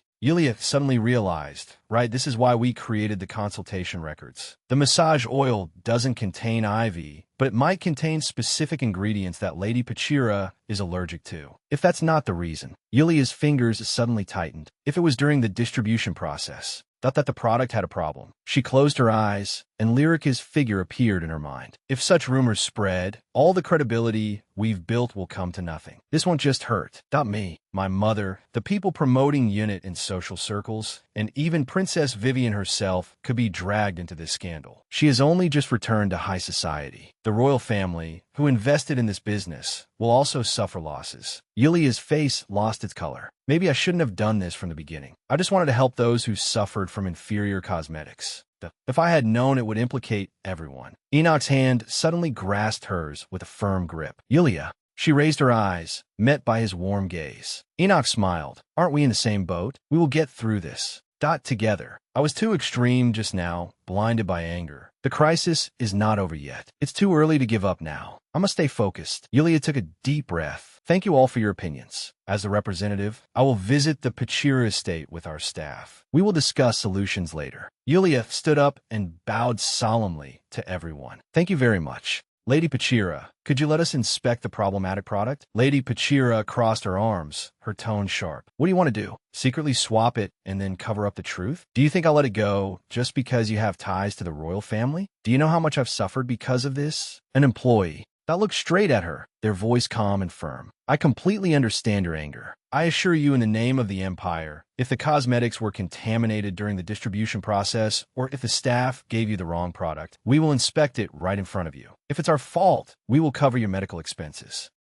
And provide full compensation. Lady Pachira snorted coldly. Fine. Butler, bring that here. The butler bowed and took the order. Yes, madam. He handed over a bottle of dark massage oil. This is the one. The employee took the bottle and poured the oil into the palm of their hand. A strange smell hit their nose. They leaned in and sniffed it. This has definitely gone bad. The color and smell are both wrong. Lady Pachira mocked. See? A brand that flaunts safety first, that sells this kind of garbage. The employee ignored her mockery and just carefully examined the bottle. A bead of sweat slid down from their forehead. This bottle looks very familiar, but the unit seal on the cap, and the serial number initials are missing. A female employee turned to Lady Pachira. Madam, are you sure this product was purchased directly from Unit? Lady Pachira glared at her. Of course. What do you think I bought it? The female employee explained. Every bottle of Unit limited edition massage oil we sell has a hidden authentication mark to distinguish its authenticity. Because the appearance can easily be forged, we specifically carved the mark inside the bottom of the bottle so it wouldn't attract attention. But this bottle you claim to have purchased does not have any marks. Lady Pachira's face turned pale. How can I believe you? You might just be making up a magic mark right now to trick me. Another employee whispered in her ear, asking when she bought it. The female employee understood and nodded. Then, please tell us that the exact date of purchase. I will check the records for that day. If you doubt even that, I will bring my lawyer to investigate right now. Lady Pachira wrung her hands together, her eyes panicked. The female employee looked at her coldly. The cracks in her lies had already appeared. The female employee's voice was calm and powerful. Madam, if you tell the truth, we will not hold you accountable. But if that you continue to lie, we will file a lawsuit through the imperial court, distributing counterfeit goods and spreading false rumors. This is not just a simple trial. Once convicted, you will face huge compensation and might even be stripped of your family title. Lady Pachira trembled all over. The butler pleaded anxiously behind her. Madam, I beg you, please tell them the truth. Lady Pachira finally broke down. She bowed deeply. I'm sorry. I'll tell you everything. I didn't want to deceive anyone. I was just too jealous. She raised her head, tears falling. To be honest, Miss Lyrica Primrose gave it to me at a social gathering just a few days ago. She said her mother got it directly from from the unit representative. A male employee's eyes sharpened. Lyrica Primrose, the second daughter of the Primrose family. He muttered to himself, why would someone like her distribute fakes? This matter must be reported to His Highness the Crown Prince immediately. Another employee's fingers tightened suddenly. Impossible.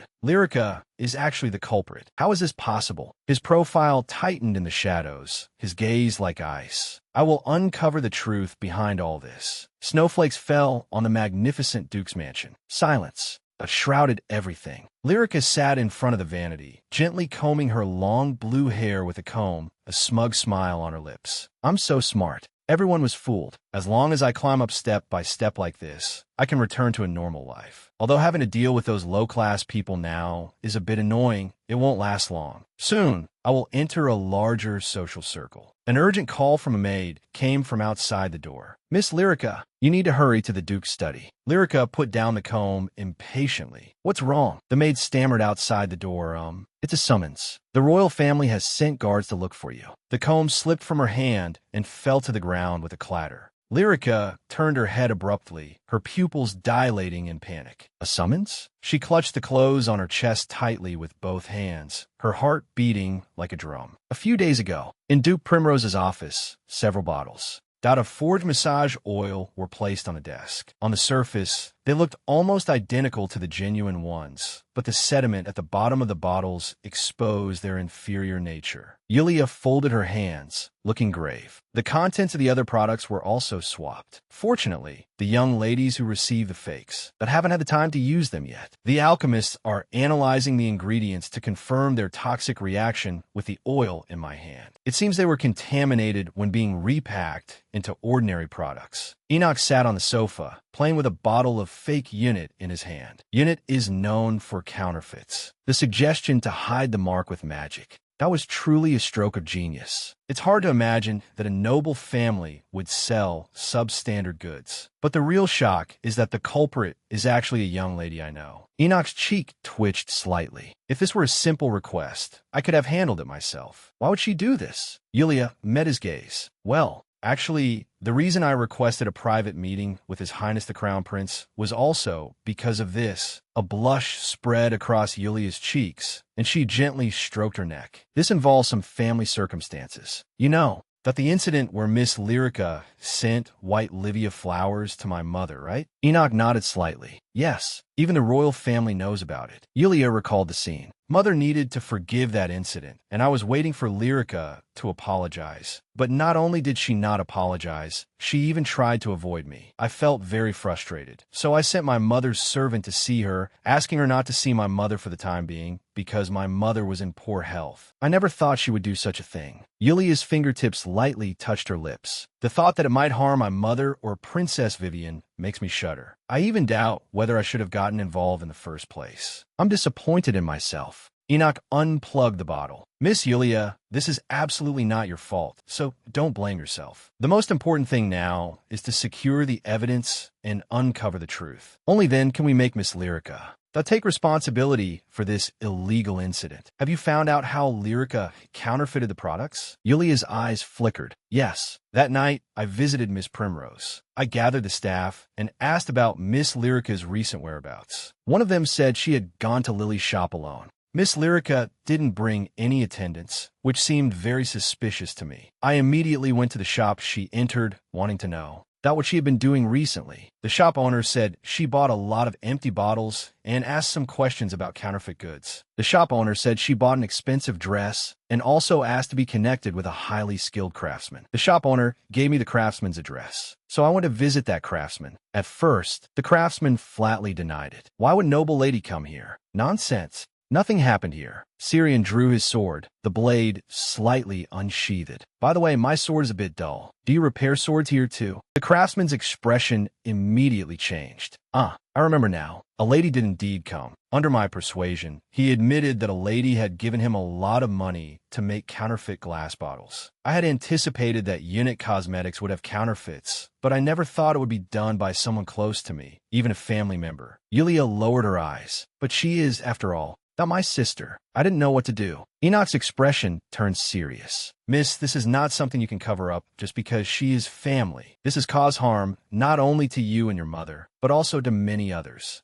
Enoch's tone left no room for doubt. Moreover, it has damaged Unit's own reputation. If this incident leads Miss Lyrica to reflect deeply, it will also be not a good thing for her. Therefore, as a representative of the royal family, we will take legal action against Miss Lyrica of the Primrose family. Enoch's gaze was as sharp as a knife. Miss Yulia, do you understand what I mean? Yulia lowered her head, her hands tightly clasped. I understand. Time returned to the present. Lyrica was brought to a magnificent room. Lyrica, is all of this true? Lyrica trembled all over. And no, father, the Duke. I turned around abruptly, furious. You are being sued for making counterfeit goods. You disgrace to this family. Lyrica, what are you holding in your right hand? Explain yourself. Why would you do something so unlike you? Lyrica kept her head down until the Duchess said, I didn't know you needed that kind of thing for your recent outings. If you had told me in advance, I could have prepared it for you. The Duchess sat on the sofa, her expression cold. Tell us, Lyrica, what exactly were you lacking that made you do such a thing? The Duke's hand slammed heavily on the table. That cosmetic, you only needed a little bit, didn't you? Lyrica raised her tearful eyes. Used. I want to get close to the other young ladies. Her hands twisted tightly together, tears falling. Mother didn't want to see me. The Duke's family and social circles.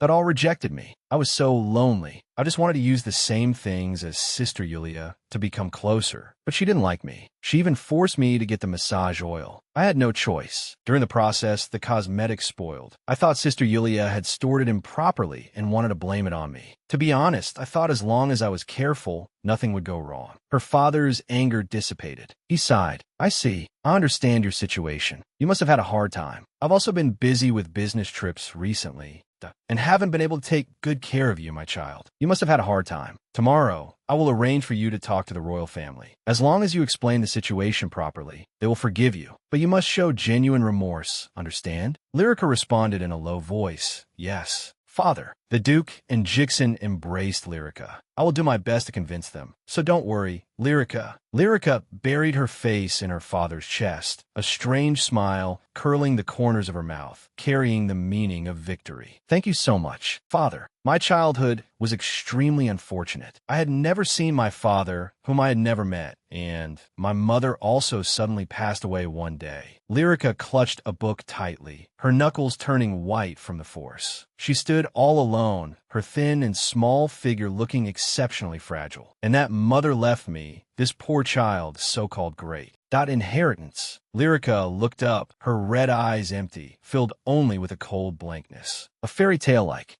Inheritance. A magnificent estate. When I suddenly appeared, my father and brother welcomed me with open arms. But my stepmother and sister were full of hostility towards me, especially my sister, Yulia. She's a thorn in my side. If I made even the slightest mistake, she would humiliate me in public. Whenever I was bullied, I would take out the fairy tale book my mother left behind and read it over and over again. In the book, the heroine of humble origins endured the oppression around her and ultimately won everyone's approval with her kindness. As a reward, she also won a handsome prince. Deeply inspired, I decided to use my sister's fiery temper to make her reap what she sowed. Fortunately, she fell into every trap I set. Thanks to her, I successfully played the role of a tragic heroine. I am realizing the story in the fairy tale that I have always longed for. A cold glint flashed in Lyrica's eyes. There's only one last page left until the end of the story. The perfect man who can help me achieve my life goal. The crown prince of the empire, Enoch.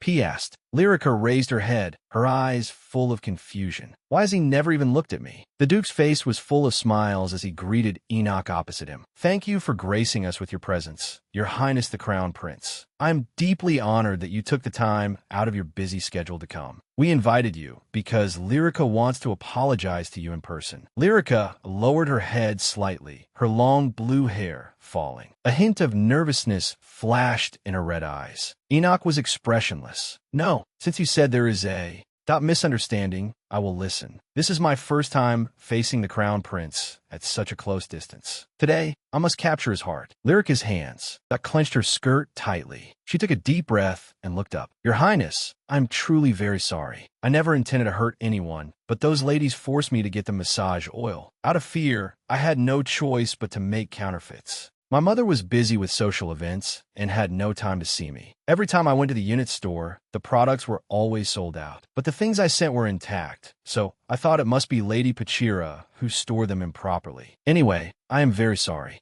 I just wanted to become friends with the ladies. Enoch interrupted her. Miss Lyrica. Lyrica was startled and looked up. Enoch's voice was icy cold. I am truly disappointed. Lyrica trembled all over. Enoch's voice. Querido, no words. I am not here to listen to your excuses. You broke the law after all, didn't you? This matter almost harmed the people of Unit and implicated the royal family's business. I came here to give you a chance to clear up the misunderstanding. Lyrica raised her tearful eyes. What a cold and aggressive look. Why could someone be so cold when I'm shedding tears? Enoch's eyes were filled with disgust. I didn't expect to come here only to hear such ridiculous excuses. It's truly unpleasant. It seems I have no choice but to file a lawsuit. The crown prince despises me. He really despises me. My head hurts so much. My chest feels like it's burning. Lyrica gasped in pain, her body swaying precariously. Enoch turned to leave. If you have nothing more to say, then I will take my leave. Lyrica let out a cry of pain. Her body swayed violently, and she fell straight backward. Lyrica, the Duke, rushed forward in a panic and caught her as she fainted. He held Lyrica and shouted frantically, Lyrica, are you okay? Butler, hurry and call the butler. Enoch turned around, his brows furrowed tightly. Sir Claudio, hurry and fetch a priest. This is too much. The Duke glared angrily at Enoch. This child is suffering like this, and you still insist on a lawsuit? She didn't mean it. She had no malicious intent. Enoch's eyes narrowed. Does the Duke teach his daughter that she can commit crimes when necessary? Because of her so-called unintentional act, someone almost went blind, and the reputation of the entire royal family was almost ruined. The Duke clenched his teeth, a fierce glint in his eyes. Enoch's voice turned icy. If you are truly sorry, you should have gone straight to the royal court the moment you received the lawsuit. Your daughter is very important to you. For me, there is someone equally important involved in this. I cannot let this go. I've already said this much. If you still refuse to yield, then the royal family and the Duke of Primrose's family. The Duchess's sharp voice interrupted him. Stop it. Husband, please stop. His Highness the Crown Prince is right. As Lyrica's parents, we cannot act like this. Lyrica has made a grave mistake. The Duchess suddenly fell to her knees, bowing her body deeply. I apologize to you. As a mother, I have failed to educate my daughter properly. I will take responsibility and have Lyrica confess and apologize. For my sake, please, Your Highness, withdraw the lawsuit this time. The Duke's face was livid, his teeth grinding audibly. This woman, the family is about to collapse, and she still cares so much about her own reputation. Enoch was silent for a moment, then raised his head. The Duchess slowly looked up, her eyes carrying a trace of hope. Enoch's voice calmed down. For the sake of the Duchess, we will end it here today. I will hold a large gathering soon. Please bring Miss Lyrica. As long as she admits the truth and apologizes in front of everyone, I will withdraw the lawsuit. Enoch walked down the stairs. Has the priest been summoned? Yes, Your Highness, the knight, but has already been dispatched. Enoch's voice was cold. Duke Primrose, remember, this leniency today is entirely for the sake of the Duchess. If there is a next time, I will absolutely not tolerate it. The Duke, holding the unconscious Lyrica, stared at his back with a gloomy face, his jaw tightly clenched. That arrogant brat. He tightened his arms, holding his daughter closer. That insolent fellow. He only luckily became the crown prince because his older brother died. How dare he be so presumptuous? My damn wife and that little brat. Lyrica kept her eyes tightly closed in her coma. Beads of sweat slid down her forehead. Murderous intent. What exactly does murderous intent mean? At that moment, Lyrica felt something. A surge of murderous intent flowed from her father's hands into her body. Even in her unconscious state, she sensed some dark thing awakening within her. A few days ago, an alchemist stood up and raised his glass. Everyone, raise your glasses. Cheers to alchemy. The tavern was filled with jubilation. Wooden mugs clinked and foam splashed. An alchemist wiped the corner of his clothes, filled with emotion. I never thought this day would come again. Our long research has finally borne fruit. The newly developed painkillers and digestive medicines that will help countless people. Thanks to the materials and equipment provided by the new president, the speed, efficiency, and success rate of our research have all greatly improved. That's right. Another alchemist chimed in repeatedly. A young alchemist covered his mouth. How long has it been since we reached this stage? The last time was when the anesthetic was announced. He suddenly gasped. The surrounding noise instantly fell silent, and the atmosphere grew heavy. That's right, there was such a thing. A hand got slammed heavily on the table. Why is everyone reacting like this? Did I say something wrong? An older alchemist turned around, his gaze sharp. Remember Chris? Chris picked up his glass, his expression serious. Maybe this is for the best. We should make things clear right now. Developing medicines is one thing, but what comes after? Can we easily release them to the public? We will only become the targets of the priest again, just like that person, disappearing without a trace. Eugene stood up abruptly. Wait a minute. The teaching of the Waffen Temple is love. They would never. Chris's eyes were icy. Oh, right. Eugene, you are a believer of the Waffen Temple, aren't you? Ever since that person disappeared, didn't the temple start suppressing us? Denying the facts is just escaping reality. Besides, those bastards refused treatment under the pretext of a lack of blood, which killed your daughter. Hearing this, Eugene's face flushed red. Chris, aren't you going too far? Chris kicked away his chair. I lost my family and friend a long time ago. Even if I died right now, I would have no regrets. So, those who are afraid should take their families and get lost. I will steal your research and publish it myself. Why is he that's suddenly saying these things? Eugene, you should understand. Eugene looked confused. What? You are new here, so you don't know? But that person is the inventor of the anesthetic. An alchemist crossed his arms, closed his eyes, and remained silent. His legs were broken like that during the anesthetic incident. He just doesn't want us to repeat the same mistakes. But he's right. Even if the president is from the Primrose family, the priests won't just sit back and do nothing. The Duke's family cannot stop a temple that can control the royal family. Do they have a countermeasure? Who knows? The former president took off his hat and fell into silence. Now, Primrose sat at the head of the conference table. Thank you all for being here. I have read all the progress reports. She picked up a document, smiling brightly. The painkillers and digestive medicines you've been testing for days are very successful. Also, this research paper on the hair growth medicine is quite interesting. Primrose's gaze turned to an alchemist. It says here that you discovered a new positive reaction. Could you explain it? The alchemist nervously cleared his throat. Well, it hasn't shown any reaction to hair loss yet, but among the failed reagents, there was one that caused a change in hair color. Although I'm not sure what practical use this has. I apologize for the slow progress. I will finish it soon. Primrose interrupted him. No, this is an amazing discovery. It might not cure wounds or diseases, but changing hair color can bring spiritual vitality. Can it? If we can develop various colors, it will become a very attractive product. Failure is the mother of success. Primrose smiled. Don't be discouraged just because you didn't get the expected results.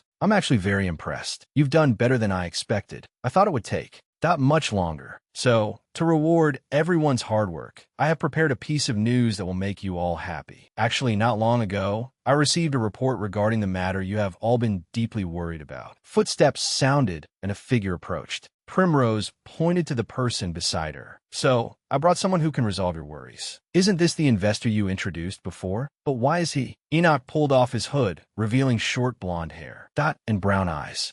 His Highness Prince Enoch. Enoch smiled. Hello everyone, long time no see. Am I seeing things? I never thought I'd see His Highness in my lifetime. I can hardly believe it. Primrose cleared her throat. All right, everyone, please be quiet. His Highness has an important announcement to make. Your Highness, please speak. Enoch bowed slightly. Yes, my lady. Enoch raised his head, his gaze firm. I am well aware of your concerns. You are afraid that once the medicines are made public, they will once again be labeled as heresy. Yulia has also been troubled by this for a long time. The power of the Waffen Temple is something even the royal family cannot easily touch. Therefore, the lady hurriedly came to me, and together we formulated a plan. The reason people were afraid of anesthetics was not only because of the temple's slander, but also because they were not psychologically prepared to accept the change. So, through the Unit Chamber of Commerce, which our Royal Chamber of Commerce is currently cooperating with, we have signed a contract to bring your medicines.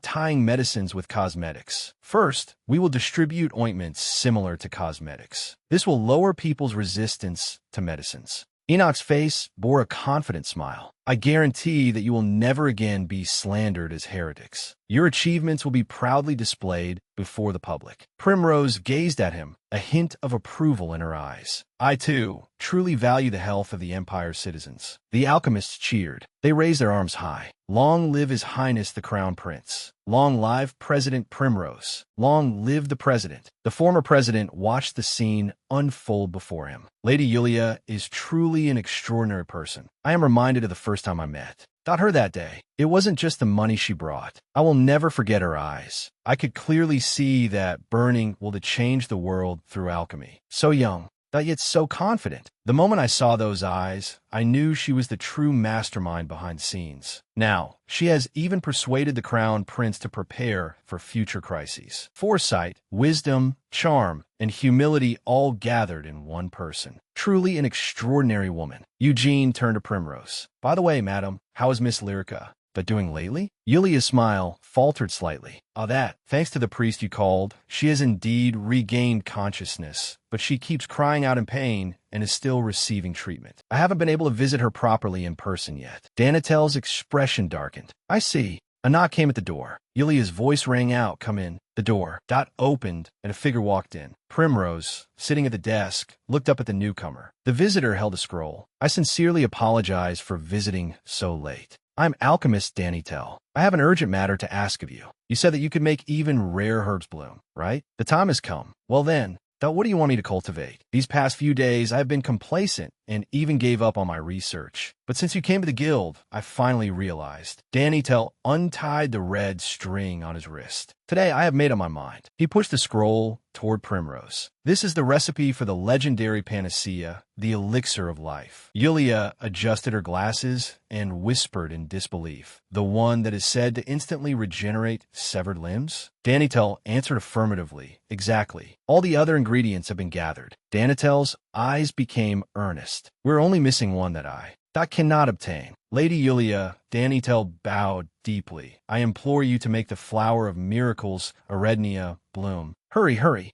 One hand let go of the other, dropping limply. In the banquet hall, the guests' whispers blended together. I heard that Miss Lyrica has caused trouble again. The poor Duchess. All right, Lyrica, go apologize quickly. Lyrica was pushed in front of a noblewoman. Her body was stiff, her eyes full of terror. She was forced to bow her head, her voice trembling. I'm truly very sorry. Lyrica clenched her fists tightly, her nails digging deep into her palms. The guest discussions rose again. It seems Miss Lyrica takes after her biological mother. Just look at the Duchess's biological daughter, Miss Yulia, and you'll know. She has recently been very close to the royal family. Yet Miss Lyrica dared to send funeral flowers to the lady who adopted her. Now, she has even started committing crimes. One's origins that really do determine everything. Lyrica felt the ground beneath her vanish. What is this? I'm being sucked into a black hole. Lyrica reached out in panic. No, someone save me. Please, someone save me. Retribution will come in the end, won't it, brother? Miss Yulia. Damn it, Enoch. Crown Prince. Yulia. If only the two of you would disappear from this world. Lyrica suddenly opened her eyes. The illusion of chains shattered before her. She panted heavily. So, is that it? Lyrica violently coughed up a mouthful of black blood. She widened her eyes in horror. A sticky black liquid coated her palms. What is this? Why is it flowing out of my body? No, someone must know something. Those guys. Hours later, at dawn, Lyrica, wearing a cloak, stood before a dark alley. This is it. The note said it was this alley. A voice came from the shadows. My, isn't this Miss Lyrica? Lyrica turned around sharply. The last time I saw you, you were just a little girl. Time really flies. Lyrica tossed a coin engraved with a crest into a bowl, making a crisp sound. So what brings you here? The strange man picked up the coin. Understood. I'll call a carriage for you right away. The carriage bumped along the cobblestone road. The driver's voice called out, Miss, we're almost there. Lyrica looked out the window, her gaze heavy. I never thought I would return here, back to my family hidden in the shadows. My birthplace, the Red River Clan. They are an ethnic minority in the slums on the border of the Piast Empire. A clan with a beautiful alias, the Crimson Setting Sunday. But behind this beautiful name lies a cruel law of the jungle, doing whatever it takes to survive. Tottering, dilapidated buildings. The streets are filled with filth, and the air is permeated with a stagnant foul. That stench. And the people here are even more filthy and vulgar than the environment. Drunkards, swindlers, women of the red light district. Most of the women in the Red River Clan work in brothels, and my mother was no exception. Young Lyrica squatted in the corner, watching her mother deal with the visiting nobles. The clan members mock my mother and me because of it, but to me, my mother was my entire world. That was enough. But those days didn't last long. My mother was bedridden for days. She called me to her bedside. Lyrica, you're actually the Duke's daughter. After saying those words, she quietly passed away. Tucked inside the fairy tale book my mother left behind was a note detailing where she had hidden her gold coins, as well as a promissory note from Duke Primrose. I took the gold coins to the clan leader and begged him to take me to see Duke Primrose. He readily agreed and began gathering all the information he could about the Duke. A few weeks later, the clan leader dressed me up carefully and put me on a carriage. If things don't go well at the Duke's house, come back to us. He handed me a map and a token that could bring me back here. I watched their retreating figures and secretly swore that I would definitely get my revenge. Revenge on those bastards who tormented my mother and me. Once I seize the Duke's title, I will return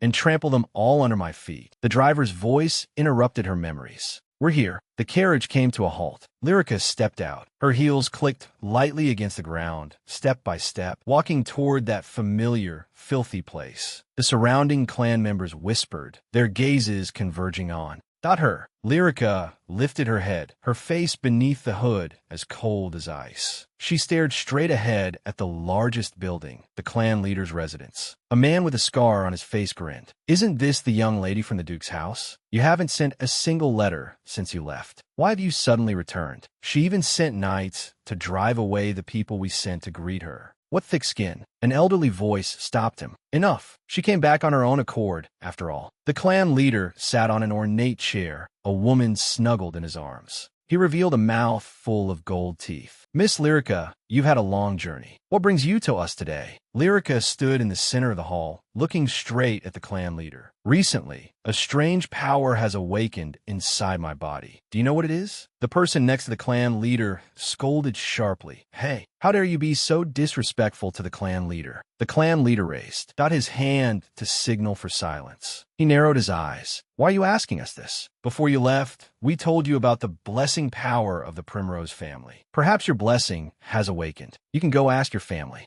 Lyrica did not back down. If it were that kind of power, I would have asked long ago. It's not something like that. The clan leader waved his hand impatiently. Then why don't you go find a mage or a priest? What are you coming to us for? Lyrica untied the strings of her cloak. I'm not here to ask for free. She tossed the cloak aside. I brought sufficient payment. Now speak. She took a small pouch from her pocket and poured out several huge diamonds, sparkling brightly. The clan leader's subordinates gasped. Boss, these are real diamonds. Good heavens, how can they be so big? The clan leader reigned in his contempt. So, what exactly are your symptoms? Lyrica clutched the fabric at her chest tightly. It feels like something dark and heavy is accumulating in my head and chest. And then last night, I vomited black liquid. A glint of gold flashed in the clan leader's eyes. Oh, how interesting. Then, miss, have you harbored intense murderous intent toward anyone recently? The figure of a man flashed in Lyrica's mind. Yulia, Enoch. Her eyes instantly turned cold, murderous intent winding around like chains. It seems I hit the mark. The clan leader revealed an understanding smile. Hee, I completely understand. Miss, it appears you have awakened a very special kind of power. A power that only a very few in our Red River clan can attain. The clan leader spread his hands, his voice carrying a greedy frenzy. The power of witchcraft. Lyrica's pupils shrank. Black thorns spread out from beneath her feet. The power of witchcraft. Witchcraft. This world contains various supernatural abilities, but among them, witchcraft is considered quite unique. It is different from magic that consumes one's own mana or divine power. It is also different from spirit arts that rely on contracts with spirits or blessings. Witchcraft.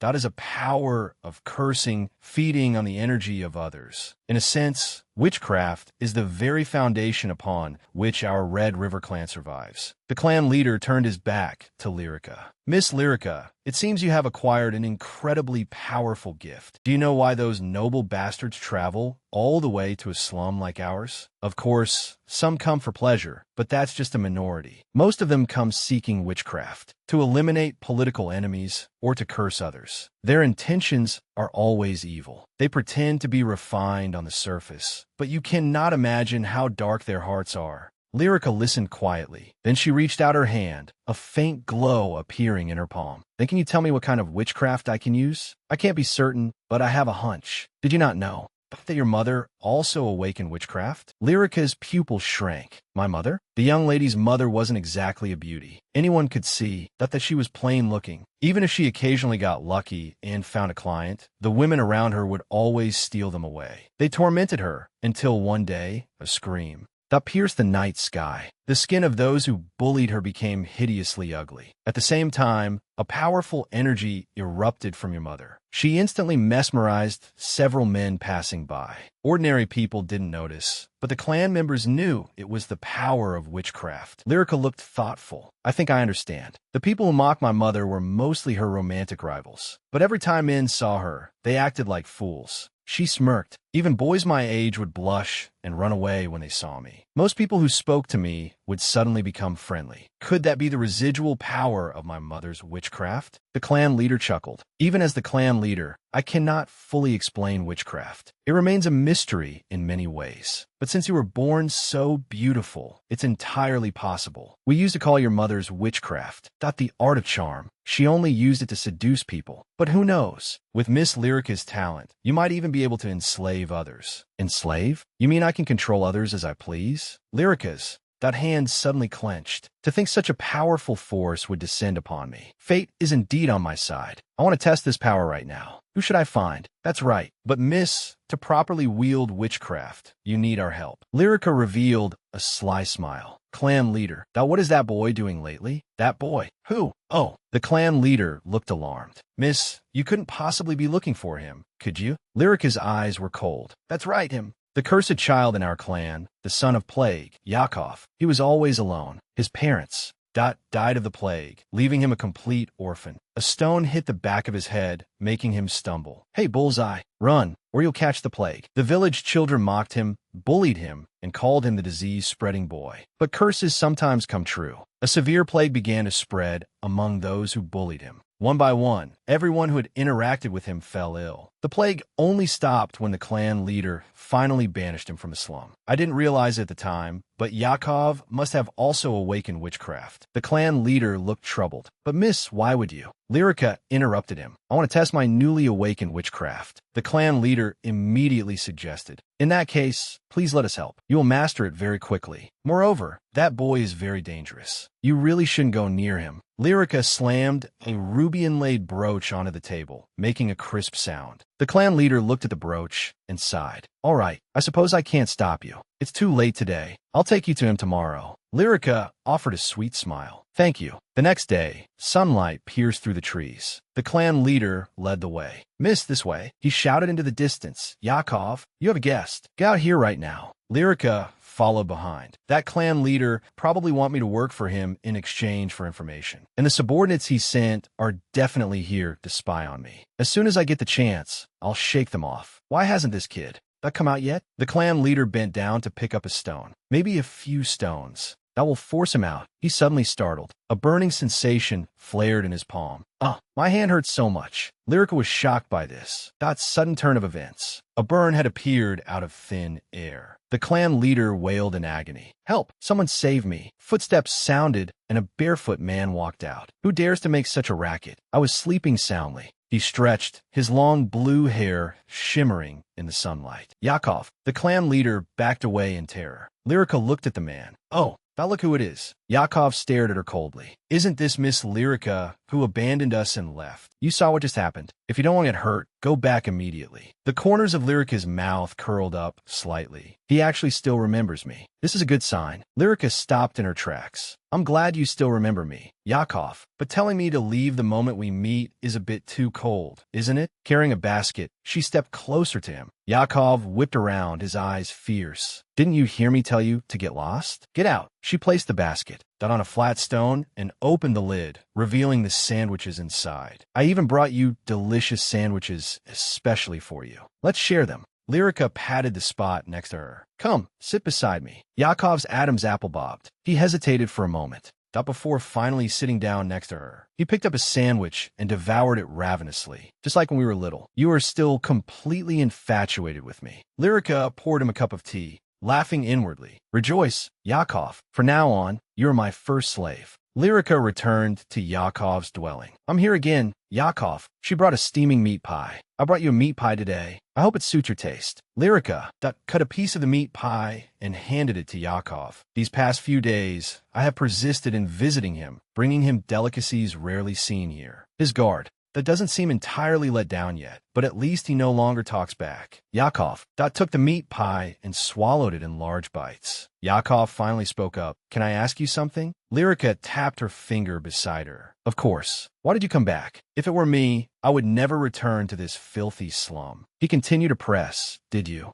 not experience something bad? The corners of Lyrica's lips curled up. A filthy slum? The world of nobles isn't all that wonderful either. A hint of complexity flickered in Yakov's eyes. He looked at her quietly. No, but it might even be uglier. They only want to keep obedient, pretty puppets around. The moment you become even slightly useless, they will stab you in the back. Especially me. If I make the slightest mistake, their attitude completely changes. I guess that I will never be able to shake off the label of a slum bastard. That's why I came here. I wanted to leave everything behind for a while, but being with you feels really good. He suddenly started coughing violently. Yakov immediately handed her a cup of water. Thank you. Lyrica's fingers lightly brushed against his. She held the teacup with both hands and took a sip. So sweet. Yakov's cheeks flushed slightly as he murmured, I like it. Lyrica held the teacup, her cheeks blushing slightly. This is one of my favorite teas. She set the teacup down. It's getting late. I should get going for today. Yakov was startled. He reached out as if to ask her to stay. Lyrica turned. And left, her footsteps echoing in the cave. His reaction has indeed changed. Yakov watched her retreating back, his expression complicated, seeming to want to say something. But just in case, perhaps I should make him wait a little longer. So, Lyrica decided not to visit him for the next few days. In the darkness, only Yakov remained sitting alone. Lyrica linked her arm through Yakov's as the two walked side by side. Long time no see. Yakov, did you go fishing? Yakov jumped in surprise. How did you suddenly pop up? As long as I occasionally appear like this and give him a little taste of sweetness, he will gradually become obedient. You know, Yakov, I actually recently awakened.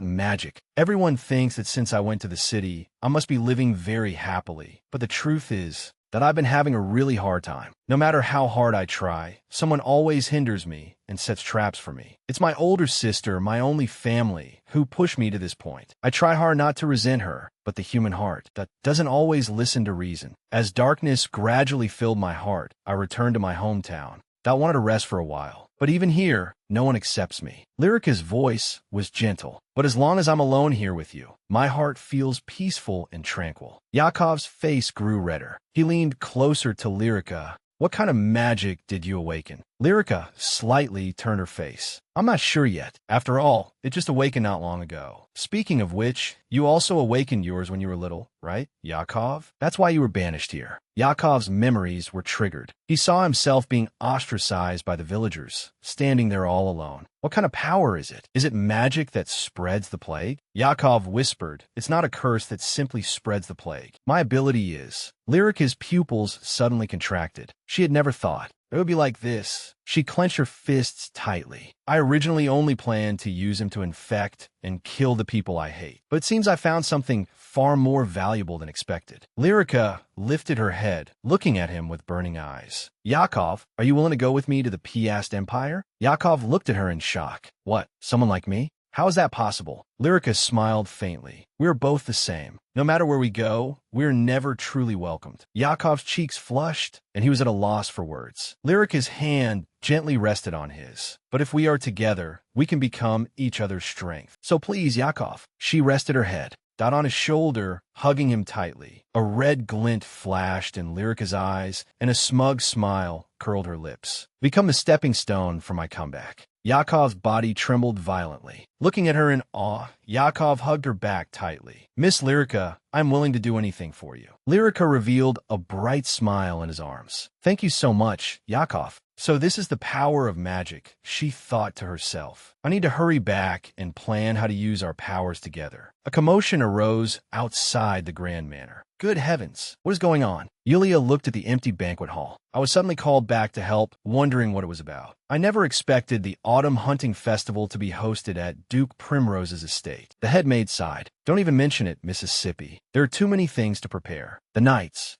are all busy preparing the hunting grounds. Yulia furrowed her brows slightly. Why would the Duke, who has always hated the hunting festival, suddenly change his mind? He must be doing this to restore Lyrica's reputation, forcing himself to do it. What a headache. I really don't want to get involved. A voice suddenly rang out. Hey, you can't block the way like this. A maid angrily scolded. You've been blocking the way since earlier. Yulia asked curiously, who is that? I don't know him. The headmaid explained, that is the person Miss Lyrica brought back recently. He is said to be her personal knight, but he's always wandering around the Duke's estate, making everyone annoyed and distracted. Yulia's gaze froze. Wait, I think I've seen that face before. I remember now. That person is Yakov. Yulia's memories were awakened. He is one of the supporting characters in the original story, loyal to Lyrica. But because his words, actions, and personality were all so terrible, his popularity was very low. He had almost no presence in the story, to the point that I almost forgot about him. Yulia watched Yakov's figure, her mind racing. Yulia looked at Yakov's back. But why did she bring him here? Lyrica's smug, smiling face floated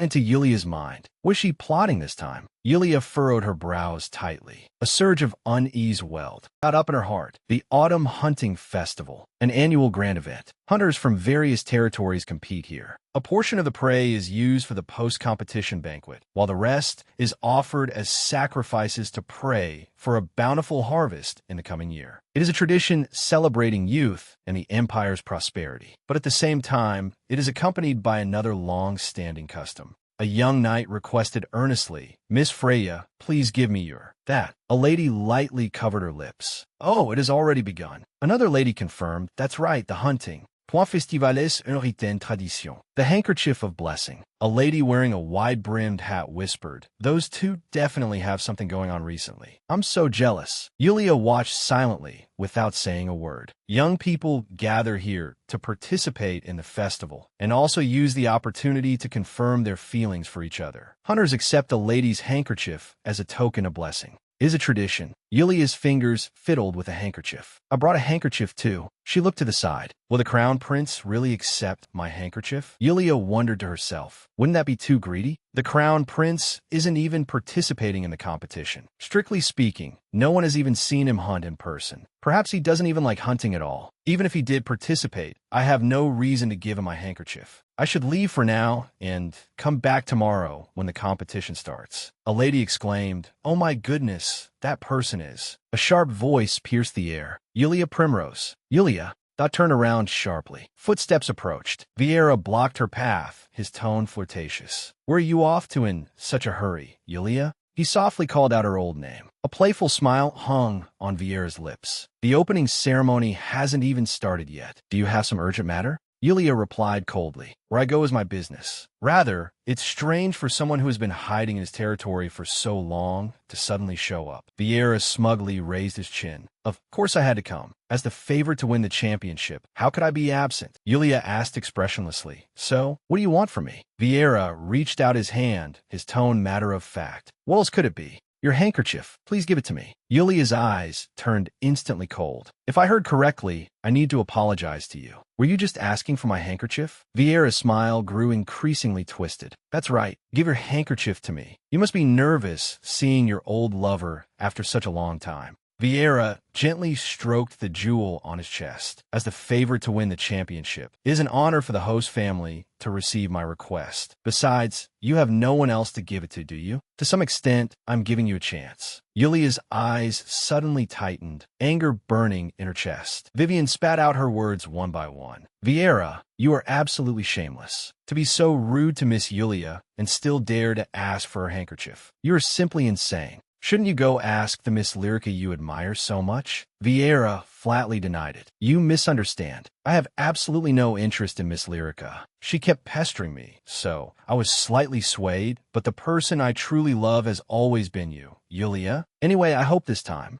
that we can reconcile. Yulia's hands clenched tightly. He truly is the scum of the earth. How can he be so shameless and so full of confidence after doing that to his former fiancée? Your arrogance. That is truly unbelievable. I'll tell you clearly. I will not give you my handkerchief. Footsteps sounded, and Enoch's figure appeared. Vieira's face leaned closer. Is that so? Then who do you plan to give your handkerchief to? Gifting a handkerchief as a blessing is an ancient tradition of the empire. As the eldest daughter of the host family, you should set an example. But you can't just give it to any hunter. Yulia's cheeks flushed, her eyes darting away. Vieira continued to apply pressure. No one's hunting skills here are better than mine. The handkerchief should be given to someone who can win, to be worthy of the dukes. That daughter's status. You can't possibly give it to your brother, Lord Jixon Primrose, right? The surrounding crowd began to whisper. Moreover, Crown Prince Enoch definitely won't accept it either. If you make a hasty choice, that the consequences will be disastrous. A contemptuous smirk appeared on Vieira's lips. So, giving it to me will save you some face. Yulia fell into a dilemma. Damn it, I can't back down in front of everyone. But I also can't just give it to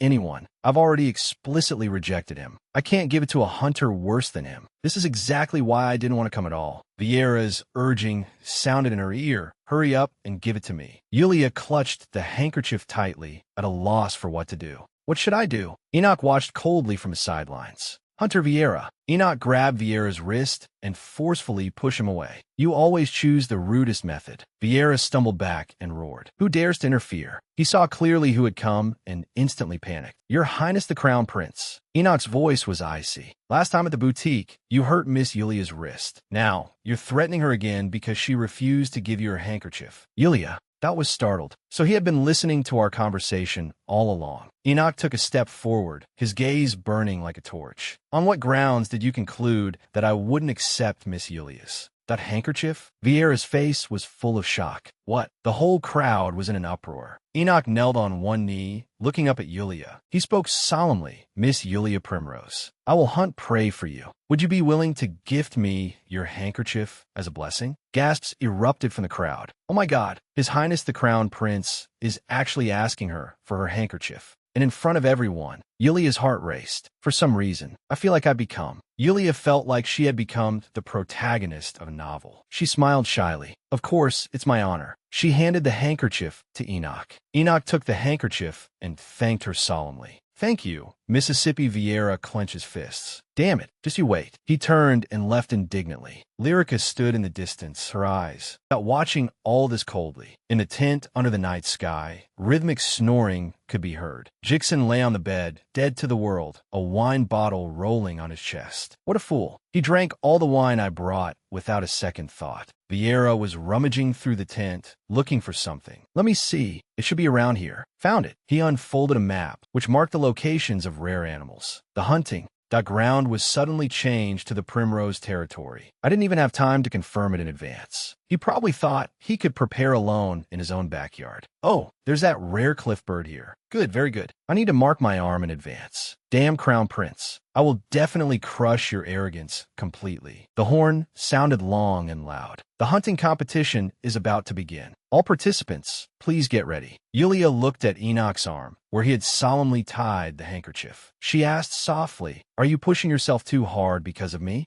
Enoch's gaze was firm. Not at all. On the contrary, it is my honor. Enoch smiled. With Miss Primrose's blessing, I will definitely do my best. So, Please wait for my return. Vivian leaned close to Yulia's ear. Don't worry, Mississippi. I can guarantee my brother's skills. Yulia lowered her head and replied, Thank you. I will cheer for you with all my heart, Your Highness the Crown Prince. Vieira sat on his horse, watching coldly, acting like he's something special. He spurred, his horse, turned around, and brushed past Enoch. He only knows how to show off on the battlefield. A novice who hasn't even tried hunting. Even that guy Jixon is suffering from a hangover. With a dizzy head, no one here is my match. I will defeat him completely and make him never able to hold his head up again. Get ready to start. The flag was raised high, and suddenly swung down. Set off. Horse's hooves galloped. Vieira took the lead. Excellent. Even my horse is in top condition today. That's a black rock deer. Such a rare creature that actually appeared in the hunting ground. The perfect first prey. I will. Shoot it precisely in the head. Vieira drew his bowstring to the fullest, aimed, and the arrow tore through the air. Another arrow was faster. It instantly pinned into the tree trunk, knocking Vieira's arrow away. Vieira turned pale with shock. Impossible. The black rock deer fell hard to the ground, its throat pierced by a single arrow. The herd of deer was startled and fled in all directions. I've never heard. That's such a swift bowstring sound. Vieira's pupils contracted, cold sweat dripping down. Who on earth is it? Is that person the Crown Prince? Enoch rode a white horse, slowly approaching from a distance. He could actually shoot from such a distance. And hit the target? Enoch's cold voice carried over. It seems you don't understand the basics of hunting at all. The essence of hunting lies in approaching quietly and killing with a single blow. In a sense, the hunting ground is no different from the battlefield. You must quickly and precisely attack the enemy's vital points. Enoch looked down at Vieira, his tone full of contempt. I had expectations for last year's champion. What a disappointment. With your meager skills, you delude yourself into thinking you can win that lady's handkerchief? Enoch revealed a confident smile, his eyes as sharp as knives. If you want to defeat me, you have to risk your life and go all out. Another wild boar fell. Another flying bird was shot down. Cheers erupted from the crowd. Amazing. Your Highness the Crown Prince. If you had participated in previous year's competitions, the championship would have been yours. Vieira's face turned the color of pig liver, his teeth grinding loudly. Enoch smiled and waved his hand. Everyone calm down. I'm just lucky. Damn Crown Prince. I didn't know he had such skills. It feels like he's been following me from the very beginning. If this continues, I will definitely suffer a crushing defeat, unless I can hunt truly astonishing prey. That's right, the cliff bird. If I can catch that, as long as I catch that one, I can turn defeat into victory. Even if the Crown Prince catches more ordinary prey, as long as I present this cliff bird, the judges, I will have no choice but to declare my victory. Vieira made up his mind. I have to slip away quietly. He spurred his horse, turned around, and galloped towards the cliff. Enoch's eyes flashed with a desperate, cold light. Vieira reined in his horse and stopped. This should be the place. A wooden sign lay on the grass, with restricted area scribbled on it. Now I just need to find its nest. I must catch it before the Crown Prince catches up. Vieira suddenly turned his head to confirm no one was following him, his expression tense and resolute. Great. I finally found it. This size, these feathers. It must be the cliff bird. What great luck. It's actually guarding its eggs. If it continuously releases lightning, the eggs will shatter. So it can't attack recklessly. This is simply a victory bestowed upon me by heaven. Vieira quietly dismounted and approached step by step. The cliff bird let out a shrill screech. Vieira drew his bow to the fullest. I need to precisely hit its vital spot. The arrow left the string and tore through the air. It passed through a blue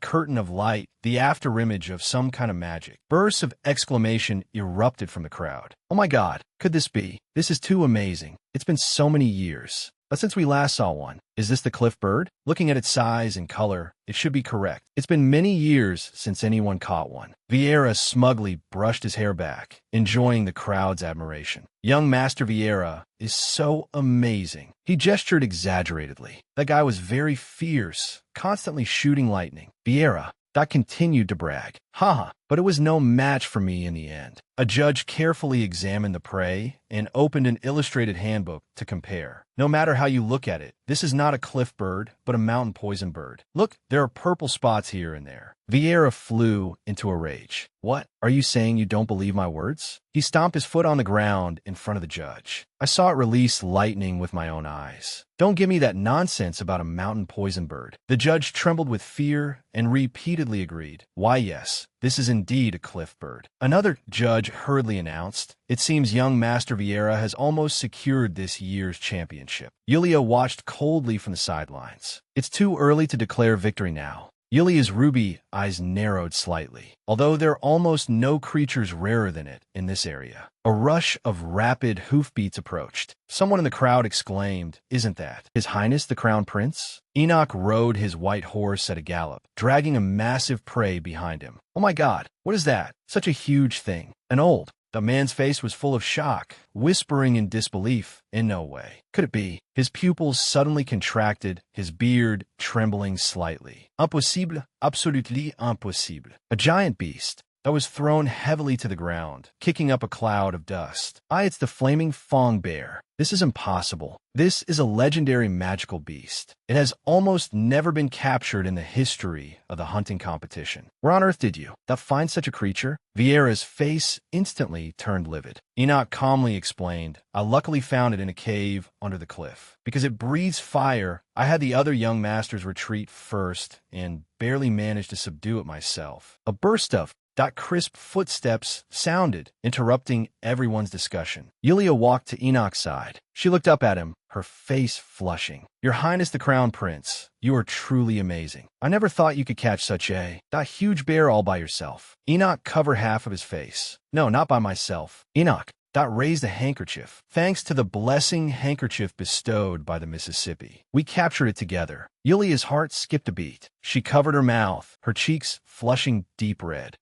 It is my honor. Thank you for your praise, Your Highness Crown Prince Enoch. Lyrica lowered her eyes, her voice calm and emotionless. Look at her face. She looks like she's about to faint from happiness. But that smile will probably only last until now, Yulia. A cold smirk curled the corners of Lyrica's mouth. Because a very interesting performance is about to begin. In the hunting camp, tents were closely packed. Lyrica asked softly, Yakov, are the sacrifices ready? Yes, Miss Lyrica. Yakov replied with his head bowed. At his feet lay a sack, seemingly containing something inside. You brought more than I expected. I only needed a few. I'm sorry. I just wanted to make you happy. Lyrica embraced him. No, you did very well. Now you know what to do, right? Yakov answered obediently in her arms. Yes. Then let's begin. Lyrica's mouth curled up. This magnificent performance will push me back to the top. An attendant announced loudly. From now on, the barbecue party officially begins. The barbecue sizzled on the griddle, its aroma filling the air. Guests sat around the long tables, the atmosphere lively with conversations rising and falling. Vivian raised her wine glass. I told you earlier, Miss, my brother's hunting skills are absolutely guaranteed. Yulia responded, hold her wine glass. I am truly surprised. He went on his first try. Vivian winked playfully. He's always been a perfectionist, but I think it's precisely because you were watching that he worked even harder. Yulia's cheeks flushed. She remained silent, just looking down, at her wine glass. Yulia turned to Enoch beside her. I have always participated in the hunting festival, not just out of obligation. I thought this year would pass uneventfully as well, but I received immense help from him in a critical moment. I feel like I have also slightly broken free from other people's gazes. In the past, I was known as the most vicious woman in the empire. The eyes that followed me were terrifying, but as long as he stands by my side, I can find strength and courage. He is someone I will always be grateful to, but now this feeling seems to have become more. He is the only one who can make a coward like me stop running away. This is not just admiration. Yulia gazed at the swaying liquid in her glass. What should I call it? This feeling of wanting to become his special someone. Vivian suddenly spoke up. Speaking of which, the bond between you and my brother is really deep. Yulia was a bit confused. What? Vivian continued. You met because of my skincare, and then that you started a business together. Now you have surpassed the relationship of business partners to become a tremendous source of strength for each other, as if completing one another. Yulia hurriedly waved her hands. No, it's just me unilaterally receiving help. Vivian smiled and shook her head. Oh, not at all. You might not realize it, but thanks to you, my brother has become much more cheerful. Me too, especially my brothers. A crisp snap of fingers interrupted Vivian's words. The candle flame flickered and transformed into a blooming rose. Oh my God, the candle flame actually turned into a flower. Enoch walked over holding a plate of barbecue. What are you two chatting about so enthusiastically? Vivian cried out in pleasant surprise. Brother. Enoch handed the food to Yulia. I brought a little bit of everything. Please enjoy. Yulia took the plate. Thank you. I will enjoy it. She looked up. Congratulations again on your victory, Your Highness. Enoch smiled slightly. Thank you. Mississippi Vivian teased in a low voice from the side. Brother, didn't you work a bit too hard today? To leave a good impression on the miss, you even used magic. Enoch cleared his throat, interrupting her words. He turned to Yulia. His expression became serious. Actually, I want to apologize to you, Mississippi. Because of my presumptuous actions, I might have brought you unnecessary attention. Yulia hurriedly shook her head. No, it's really fine. In fact, if your highness hadn't accepted my handkerchief, I would have suffered. A massive humiliation. I actually never really liked the hunting festival. This year, I didn't even have anyone to give my handkerchief to. But you not only accepted it, you also won the competition. I'm truly very touched. This is the first time I've felt happy to participate in a festival. Thank you so much. Enoch's cheeks flushed slightly. If it could bring you a trace of joy, then I am very happy. Thanks to you, it's also my first time enjoying this festival. The fork slipped from Vivian's hand, landing with a clatter. On the table. Enoch immediately leaned forward. Vivian, what's wrong? Vivian clutched her throat in pain, her body curling up. It feels like my internal organs are burning. Enoch shouted in horror. Vivian. She suddenly pitched forward, falling heavily. Onto the table. Yulia rushed forward. Your Highness, what on earth is going on? Vivian gasped in pain, her skin beginning to turn a bizarre purple, as if poisoned. Yulia was panic-stricken. What on earth is happening? She saw Vivian collapse on the ground. Hey, are you okay? What's wrong? She collapsed after eating that piece of meat. Everyone's symptoms are the same as Her Highness's. Could someone have poisoned the meat? Yulia's heart tightened. This never happened in the original story. What should I do? I need to go back to my room to get medicinal herbs first. Enoch ordered loudly. Knights, assemble. Go get the priests immediately. Every second counts. The knights responded in unison. Yes. Yulia turned and ran. There's no time to waste. Yulia grabbed a knight's hand. Hey, listen to me. She shoved the horse's reins to the knight. Miss Yulia, what's going on? Yulia's tone was urgent. Never mind that. Ride this horse and go get the priests. Bring them here at all costs. The knight looked at his horse in panic. And my horse? Yulia sternly commanded. Yes, miss, I understand. Please hurry.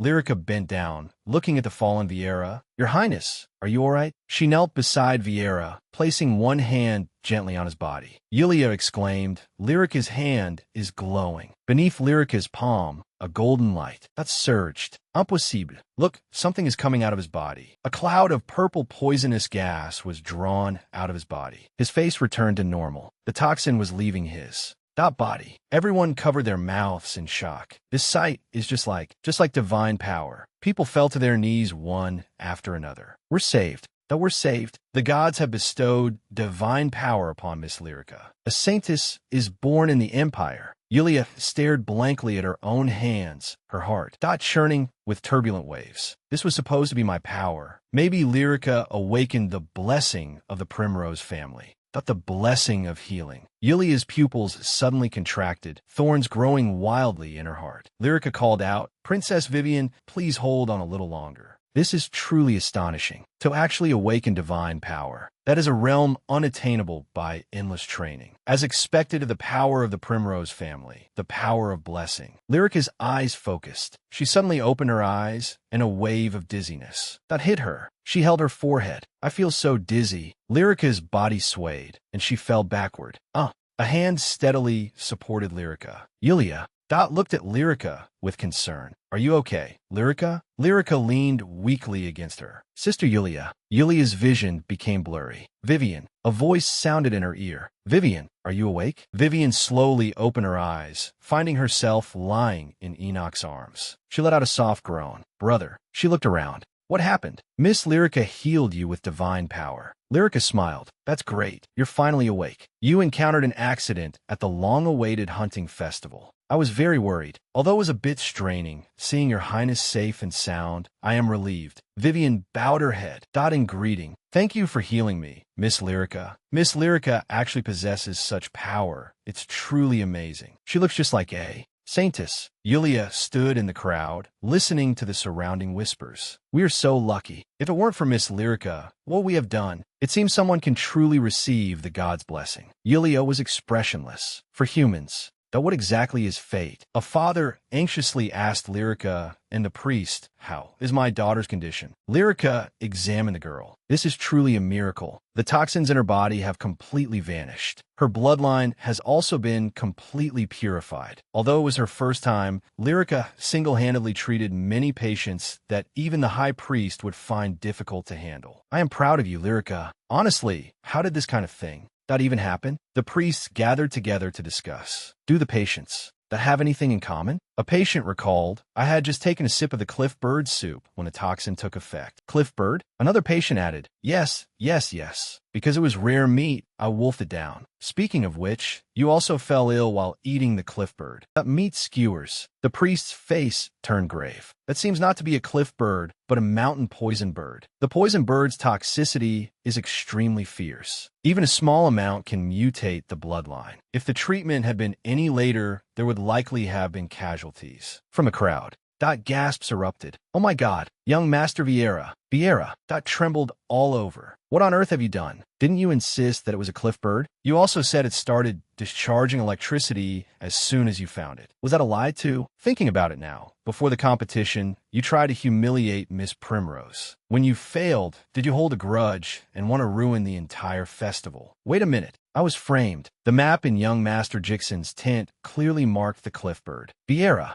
Suddenly covered his mouth, realizing his slip of the tongue. Jixon's voice was icy. Map? So, you also sneaked into another man's room? A noble suddenly exclaimed. I remember now. When we went to find the priests, the road to the West Forest was blocked. Another person added, wasn't young Master Vieira the one who disappeared nearby? Roars erupted from the crowd. Young Master Vieira, you bastard, you scum. Vieira was surrounded by angry nobles. He pleaded in panic. Wait, this is a misunderstanding. Duke Primrose. Yulia sighed softly. Her gaze fell on Lyrica. Lyrica Primrose. Enoch walked up to her, and reached out his hand to her. Enoch spoke solemnly. As the crown prince of the Piast Empire, I extend my gratitude to you. Lyrica bowed her head slightly. Your Highness, there is no need for this. I am just happy to have been of help. In the crowd, discussions broke out again. How could she be so humble? It seems we really misunderstood her. Yes, if she were a wicked person, how could she awaken such divine power? Enoch's eyes were complex. Yulia fell into deep thought. This is why I wanted to pass down the potion before Lyrica becomes a saintess. In the original story, there were subtle hints that Lyrica would end up with Crown Prince Enoch, a crown prince eager to eradicate corrupt priests, and a young girl possessing the strongest divine power. Their romance, to some extent, that was a natural development. Yulia fell deep into thought. Perhaps because the original work wasn't finished, some unseen connection is occurring. And precisely at this time, when the conflict between the royal family and the temple is at its sharpest, that she awakened. If the two of them get together, what should I do? Since I've reincarnated as a novel character, can I not escape fate? What on earth should I do now? Miss Yulia. A voice awakened Yulia. Vivian held her hand. What are you thinking about so intently? Yulia snapped back to reality.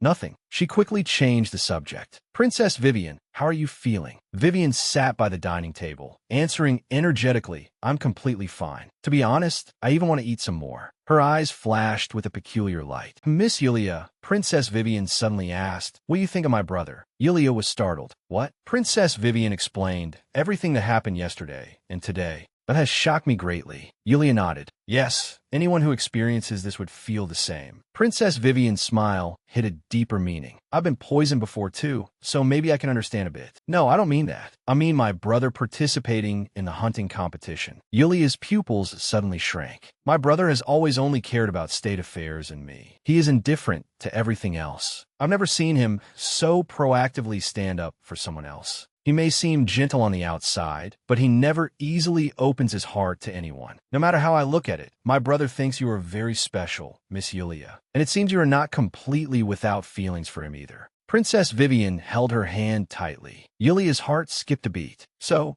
gather your courage. Everything will go smoothly, Yulia whispered. Princess Vivian. Vivian saw Enoch approaching and happily asked, Brother, is everything taken care of? Enoch walked over. Seeing that you're all right puts my mind at ease, Vivian. Princess Vivian suddenly pushed Yulia toward Enoch. She smiled and said, I happen to have something to do, so I'll leave this lady in your care. Primrose panicked. Flustered, Your Highness the Princess. Princess Vivian turned and ran off. Excuse me for a moment. Yulia faced Enoch alone, her cheeks instantly flushing red. Has the princess already noticed my feelings? My true feelings for the crown prince. In the original story, I should be dead by now, but I'm still alive, and I am here with the crown prince. I absolutely do not want to die. It's time to gather my courage. Yulia took a deep breath. If I don't take the initiative, nothing will change. She gathered her courage and turned to the man beside her, Crown Prince Enoch. Yulia's voice trembled. Actually, I have something I want to say to you. Could you spare me some time tomorrow night? Enoch was slightly taken aback and gazed at her. The moonlight was like water as the carriage sped along the forest path. The wheels rolled over the gravel, making a rhythmic sound. Yulia sat by the carriage window. Thank you so much for taking the trouble to accompany me out this late, Syrian. Syrian cast his gaze toward the night scenery outside the window. It's nothing. As your personal guard, it's only natural. But then again, meeting the crown prince this late, he sure has a lot of free time. Yulia replied coldly. I was the one who asked him out. Yulia folded her hands and placed them on her lap. It's now or never. If I don't act now, I won't have chance. She made up her mind. I must confirm whether his feelings are the same as mine. Just like how Lyrica used her divine power to save people. I, too, must use my own way to fight for my future. At that moment, that I was only focused on observing the crown prince's reaction. When I saw his expression, I couldn't guess his thoughts at all. All I knew was that he was definitely suspicious. What if he covets that power? What if he has developed a hint of affection for Lyrica? Over the past few months, the crown prince and I opened unit together. After many twists and turns, we are also jointly managing. At the Alchemist's Guild, I can feel a special connection between us. So, Yulia gazed at the moon outside the window, her silver hair fluttering in the night breeze. She had to confirm it. Yulia sat in the carriage, her eyes determined. I want to confirm his feelings. The carriage stopped at the edge of the forest. Yulia said to Syrian, Syrian, wait here for a moment. Syrian nodded. Miss Yulia, please go ahead without worry. Yulia lifted her skirt and stepped out of the carriage. Her feet stepped on the fallen leaves, making a rustling sound. She closed her eyes, took a deep breath, and gathered her courage. Yulia opened her eyes, a determined fire burning in her pupils. She saw Enoch, already waiting ahead. Enoch turned around, his gaze falling on her. The corners of Enoch's lips curled up slightly. You're here. Mississippi Yulia's cheeks felt hot. Yes. I'm sorry, I'm late. You must have waited a long time. Enoch shook his head. No, I just arrived too. The two walked side by side toward the lake. The lake's surface sparkled under the moonlight. Enoch said softly, this lake is truly beautiful. Yulia's gaze followed the shimmering water. Yes, I used to come here often with my mother. Enoch stopped in his tracks. Let's walk and talk. Yulia nodded. All right. Yulia walked beside him.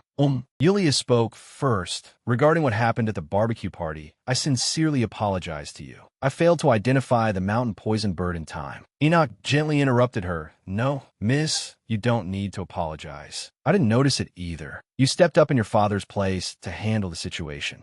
And helped me a lot. Yulia lowered her eyes. I actually didn't do anything. He is always so kind to me. I can't guess his true feelings at all. Does he really think so? Yet I couldn't do anything. It was Lyrica who cured that danger. If he is grateful to Lyrica because of this and looks at her differently from now on, I wouldn't like that. I want to become someone special to Crown Prince Enoch. A few days ago, I received a new report from the alchemists. Various experimental potions are almost complete. This time, I thought perhaps we can create an antidote. I plan to have them study the samples collected from the mountain. Yulia's heart tightened. In addition, Enoch's gaze turned to the distance. Miss, that person over there is. Yulia followed his line of sight. Ah, he's my personal guard. You remember him, right? Syrian was taking big bites of an apple. Enoch asked, yes, is his name John? Did you two come together? Yulia quickly corrected him. It's Syrian. He is a very trusted friend of mine. Enoch looked thoughtful. I see. It seems that you have a very good relationship. He changed his subject. However, sometimes he seems a bit too casual with you. This makes me a little worried. Perhaps I'm meddling too much. Yulia was stunned. Why is he suddenly talking about Syrian? She explained, Syrian and his younger brother were once demi-human slaves. They lived under oppression for a long time. I allow him to be more casual, hoping it can somewhat ease his hatred towards humans. Yulia hurriedly waved her hands. Ah, I don't treat them as slaves. I am against slavery. I will be paying them wages soon. Enoch turned his face away, fine sweat seeping from his forehead. Ah, is that so? Once again, I feel your thoughtfulness. Yulia felt something was slightly off. The crown prince is acting a bit strange today, suddenly changing the subject. Is it because I was too apologetic about what happened to the princess? No. Could he have realized that I asked him out to say something important, yet I keep beating around the bush? We can talk about work matters later. I was the one who asked him out, after all. Yulia closed her eyes and took a deep breath. I must say what can only be said right now. She suddenly opened her eyes. Your Highness. Enoch, that stopped in his tracks. Yulia confessed. To be honest, the reason I invited you here is... Yulia lowered her eyes, her voice as soft as a whisper. Actually, but there isn't any special reason. Her Highness the Princess seemed very worried about you, so I invited you here so you could catch your breath. In short, I just wanted to enjoy the beautiful scenery here with you. A sudden gust of wind blew past, messing up her hair. Ah, the wind. Yulia instinctively closed her eyes, her body swaying slightly. Enoch, quick-eyed and deft-handed, took a step forward and pulled her into his arms, steadily supporting her body. Enoch's deep voice sounded in her ear, Miss. Are you all right? Yulia lifted her head and met his concerned gaze, her heart skipping a beat. Enoch gazed at her, deep in his heart. Perhaps I have always been waiting for today. I want a confirmation that I have won the heart of the woman in front of me. My long-held first love, Yulia Primrose. A few years ago, Vivian once asked me this. Enoch's pen paused. Brother. Vivian sat on the sofa, holding a teacup. Is there really no girl that you particularly like? Your aides are all very worried, saying that you've reached the age to date, but only know how to work. At that moment, the figure of a woman came to mind. Since childhood, that silver hair has been incredibly vivid in my memory, along with those red eyes that shine brighter than rubies. But she got engaged to another man. I thought we would just not miss each other like that. However, fate plays tricks. A past event after another intertwined. Our paths crossed more and more. We started a business together. I began to extravagantly hope to share a future with her. At first, just talking to her made me incredibly happy. Our topics were mostly about work, but I liked her passion. But I don't know since when, just that was no longer enough. One day, she handed me a bottle of room spray to try. I felt like she was hinting that for me to be more proactive. So I took her to a restaurant that couples often visit and even participated in a hunting competition I was never interested in, personally accepting her handkerchief. Thought to win the victory for her. Then, when she suggested we meet alone, I thought our relationship had finally made progress. When we arrived at the lake, I was even more certain that she asked me here, not for a special reason. But a few days ago, I received a new report from the alchemists. Even here, all she talks about is work. I appreciate her concern for Vivian, but can I only be Vivian's brother or a business partner? The situation was confusing. That escort night she brought, that bothered me a lot. They were casually joking around. I had never seen her look so relaxed. It even made me feel childish jealousy. But listening to her considerate words, I suddenly felt ashamed. I, a man shouldering the entire nation, was blinded by emotions and jealous of my own subject. Just as I was at a loss, a call of Your Highness pulled me back to reality. Yulia raised her eyes. I want to be honest with you. I invited you here. Actually, it's just that I wanted to enjoy this place with you, Your Highness. At that moment, my mind went blank. I desperately searched for an answer she would like, but instinctively draped my coat over her shoulders. Looking through her eyes, I finally understood. She, too, is attracted to me. Your face is red. Yulia's cheeks flushed. Ah, it's probably because I feel warm and the heat is rising. anything, but I smell a familiar scent. Is it the room spray I gave you? A faint scent of lavender and tobacco. Enoch smiled and said, is that so? Lately, even if I'm not tired, a quick spray helps me fall asleep quickly. Yulia suggested, perhaps I can make a perfume with the same scent as a thank you gift for the hunting competition. That to give to you. Enoch looked down and gazed at her. It seems this scent suits me well. Yulia's smile bloomed. Yes, it suits you perfectly. Yulia lowered her eyes. Actually, that room spray was custom-made for you, Your Highness. That's right. Enoch's heart jolted, feeling as if he had been struck hard. As long as you don't find it troublesome, I would be very happy to accept. Enoch's voice was gentle. Then next time, may I escort you? Not for work, but for another purpose. Yulia responded softly. I would love that. The carriage slowly drove away, the sound of its wheels echoing in the night. Inside the carriage, Count Conrad broke the silence. Your Highness, are you all right? You look very exhausted. Enoch leaned back in the carriage. My head hurts a bit. Good heavens. Then shouldn't you go see a priest? Count Conrad panicked and leaned in. No, this is an intelligence issue. Today is the first time I realized how dense I am. Enoch turned to him. Count Conrad, I'll only ask you one thing. Do you know places that women like to go? Yes. Can you recommend a date location? Count Conrad adjusted his monocle. A date? Could it be that you met a lady today? Enoch's lips curled up slightly. Anyway, I wanted to find a truly good place. The carriage sped through the night, the wheels clattering against the cobblestone road. Inside Yulia's carriage. Do you know how scared I was just now? Syrian was puzzled. Scared? Syrian recalled Enoch's gaze. Don't even mention it. He stared at me with eyes full of jealousy. A man's jealousy is even more terrifying. Yulia couldn't believe it. His Highness the Crown Prince. I was jealous of you? Syrian muttered. You are really dense. It was obvious from the very first day we met. I completely didn't expect His Highness the Crown Prince to look at me that way. Among all the young ladies, Syrian's voice carried excitement. Anyway, congratulations. His Highness the Crown Prince likes you. He even draped his coat over you. Yulia gently stroked the coat. Although I'm very happy, I'm a bit confused right now. Especially since Lyrica has awakened the blessing of healing. Syrian's expression changed. Really? All three siblings have awakened the power of blessing. It's time.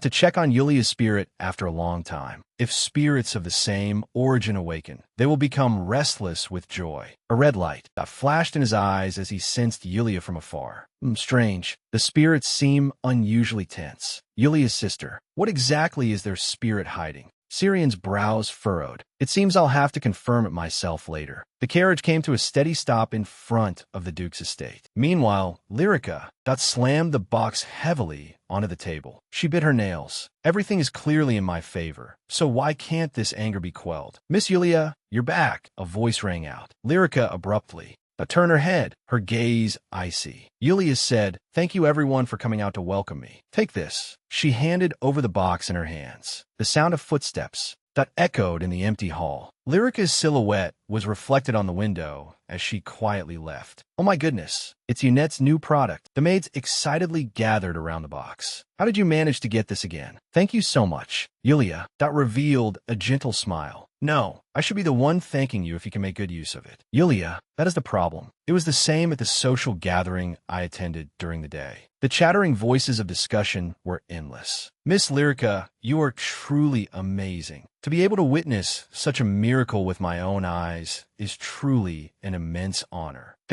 That was slowly poured into the cup, steam rising. Perhaps we should soon be calling you a saintess. Lyrica smiled shyly. Oh my everyone, that is flattering me too much. Even the priest who just came said so. Is that so? The noble ladies present chimed in. Even among high-ranking priests, someone with such powerful healing abilities is extremely rare. It was my first time realizing how terrifying poisoning can be. If it weren't for Miss Lyrica, the hunting festival, that might have ended right there.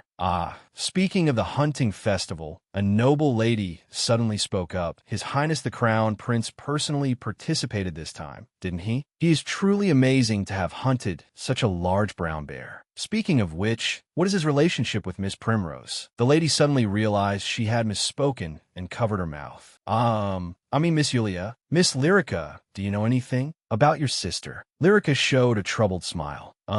This question is very hard for me to answer. She picked up her teacup. I'm not too sure. After all, I'm not the person involved. Honestly speaking, Miss Lyrica, if their relationship was really that good, she would have said something long ago. Lyrica's mouth twitched. Even her sister thinks it's no big deal. It seems their relationship is just SOSO. Damn it, the noble ladies let out snickers. A bunch of fools. You invited me here, yet you look at me with those eyes. How dare you talk about Yulia at a gathering where I am the main character? But from now on, this will never happen again. Lyrica's hand brushed across the bookshelf. Now I just need to keep climbing higher. Because she turned around abruptly, her gaze like ice. A letter sealed with wax lay quietly on the table. Not long ago, I received a wonderful letter. The temple actually sent someone personally to find me. The handwriting on the letter emerged in the darkness. That is undoubtedly an invitation for me to become the saintess of the Evafni religion. As long as I become the saintess, that no one will ever dare to look down on me again. A twisted smile appeared on Lyrica's face. I will make everyone submit to me, whether it's high society, the royal family, or the Duke's estate. This time, I will definitely trample you under my feet, Yulia. Please sit, Miss Primrose. The temple steps shone in the sunlight. It is my honor to serve you again. Have your previous headaches completely healed? Lyrica bowed slightly, her smile gentle. Yes, thanks to your service, High Priest Sabrino. It was precisely because of that headache that I awakened the blessing of healing. A priest that said that if you saw it with your own eyes, you would be greatly astonished. The toxins in those patients' bodies disappeared entirely without a single drop left. High Priest Sabrino chuckled softly. Oh, is that so? Then could you demonstrate it here today? Lyrica's smile froze. About that. I've been very exhausted since that day. I think I just need to rest for a few more days, and I should be fine. High Priest Sabrino responded gently. Of course. After all, it was your first time, so your body would definitely be overwhelmed. Lyrica's eyes instantly sharpened. But, High Priest, she lifted her chin, her smile cold and confident. You're the type of person who values efficiency the most, an idealist. Lyrica rested her chin on her hand, calculating glints flashing in her red eyes. Do you have some special expectation of me? High Priest Sabrino let out a light laugh.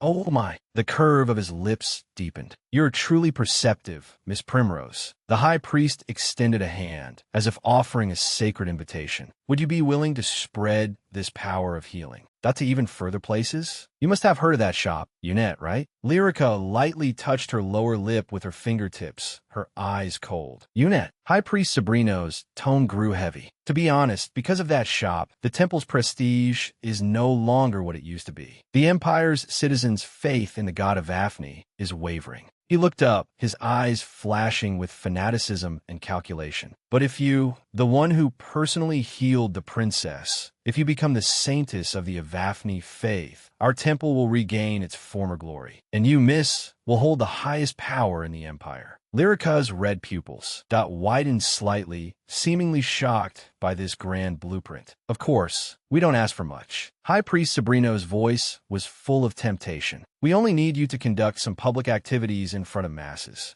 Interesting. Considering the suffering caused by Unette, I can also take revenge on those bastards. Is that what this means? I was just worrying about how to use this power, so I'm very grateful that you came to me first. Lyrica revealed a perfect smile. Although I still have many shortcomings, I will do my best. She stroked the necklace on her chest, her eyes showing undisguised ambition. I look forward to your guidance from now on. From now on, I will make those who tormented me kneel one by one. It is my honor to serve such a noble person. High Priest Sabrino's voice came through. Then, we will soon prepare for the saintess's inauguration ceremony. The door swung open.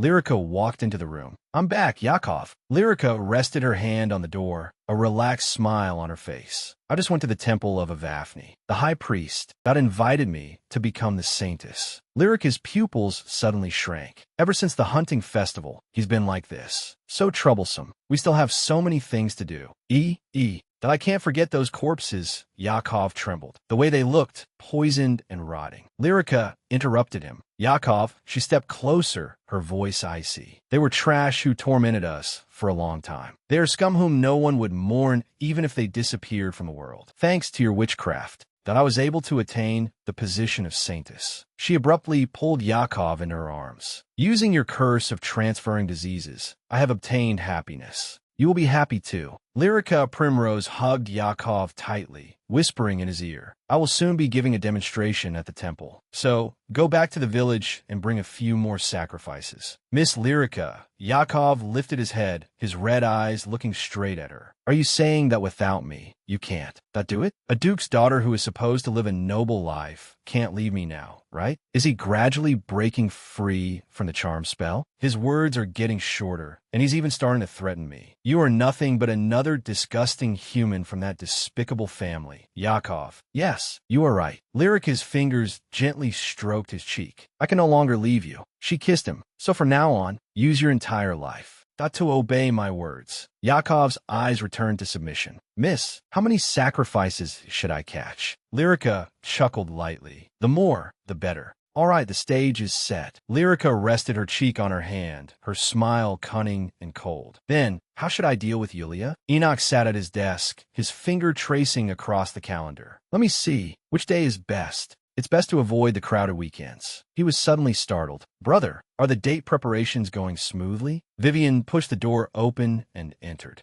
Vivian, good heavens, were these documents? Enoch explained, date locations recommended by Count Conrad. The place is chosen, but the date is hard to set. She is too busy with her business, so I can't just decide on a whim. Vivian picked up 2 letters. So you're being this careful. As expected of her, with just a little push from me, she received a date invitation from my brother. Since it's come to this, should I give it another push? Vivian leaned closer to Enoch. I have some intel that you will absolutely be interested in. Want to hear it? Enoch looked up. What intel? Vivian's finger tapped the calendar. That day is actually her birthday. Really? I found out last time when we were chatting on the balcony during the royal ball. His cheeks flushed slightly. I see. Enoch feigned grievance. However, she only told you her birthday. I'm still a bit jealous. Vivian chuckled softly. We are best friends. You're jealous of everything. Enoch said, I'm just joking. Anyway, thank you for your valuable intel. Enoch circled the date on the calendar. Now I just need to choose a gift. His gaze shifted. The Dawn Festival. That is also approaching. I must closely monitor the movements of those priests. The Dawn Festival is a grand festival hosted by the temple. On this day, priests provide free healing for the people. This year's Dawn Festival holds extraordinary significance. At a time when the people's faith in the temple is gradually declining, the god of Daphne sent down a very special person. That person is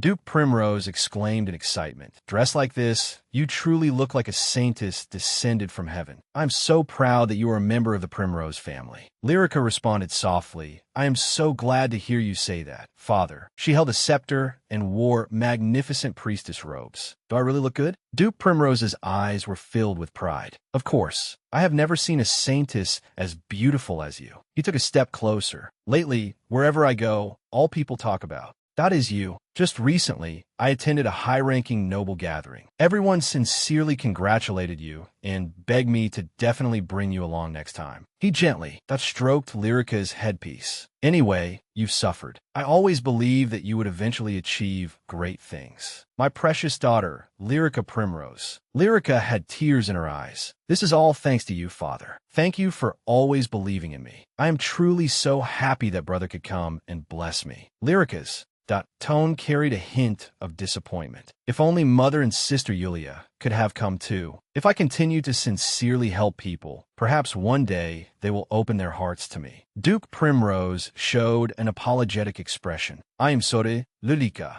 The two of them went out without saying anything. He turned his face away, his expression instantly turning to disgust. What an unpleasant woman. As for Yulia, why must she only pick up that woman's bad habits? Lyrica's smile froze, a hint of coldness flashing in the depths of her eyes. The family has returned to how it used to be. Everything is going smoothly. A priest stepped forward. Miss Primrose, the ceremony is about to begin. Please wait a moment. Lyrica nodded slightly.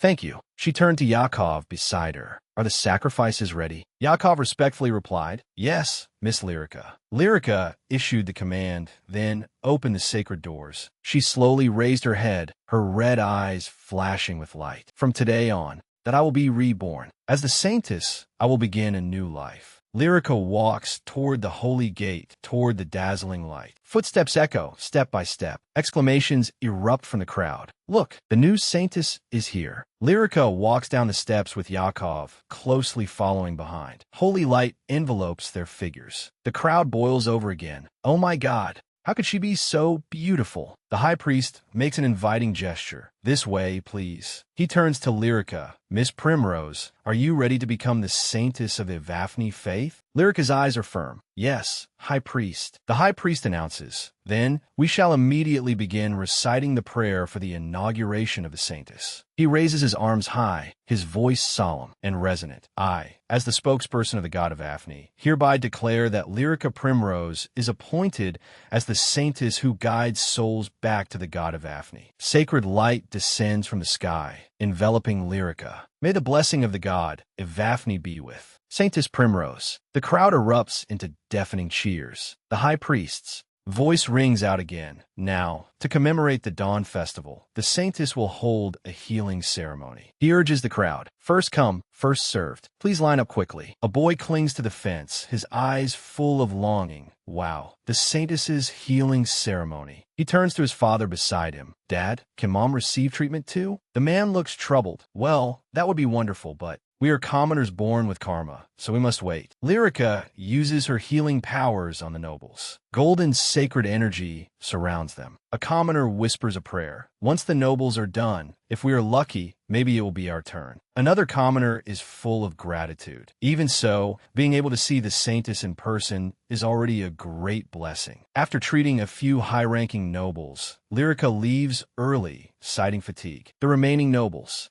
are taken over by the priests for treatment. The poor commoners can only watch helplessly through the cold fence. The temple is quite satisfied with this. After all, it has regained the favor of the nobles. Just like that, Lyrica successfully completes her debut. However, that night at the theater, brilliantly illuminated to celebrate the inauguration of the saintess, the temple has prepared a musical as the grand finale. Only the most devout believers are invited to attend. Whispers ripple through the audience. Lyrica personally guides her father and brother to the front row seats. Jixon looks around. It's been a while since I've been to the theater. They must have put a lot of effort into preparing this musical. Lyrica whispers softly, I hope everyone likes it. Strange, why weren't the Duchess and Miss Yulia invited? I have a bad premonition. The lights suddenly turn on, and the stage backdrop is revealed. Shoo, it's starting.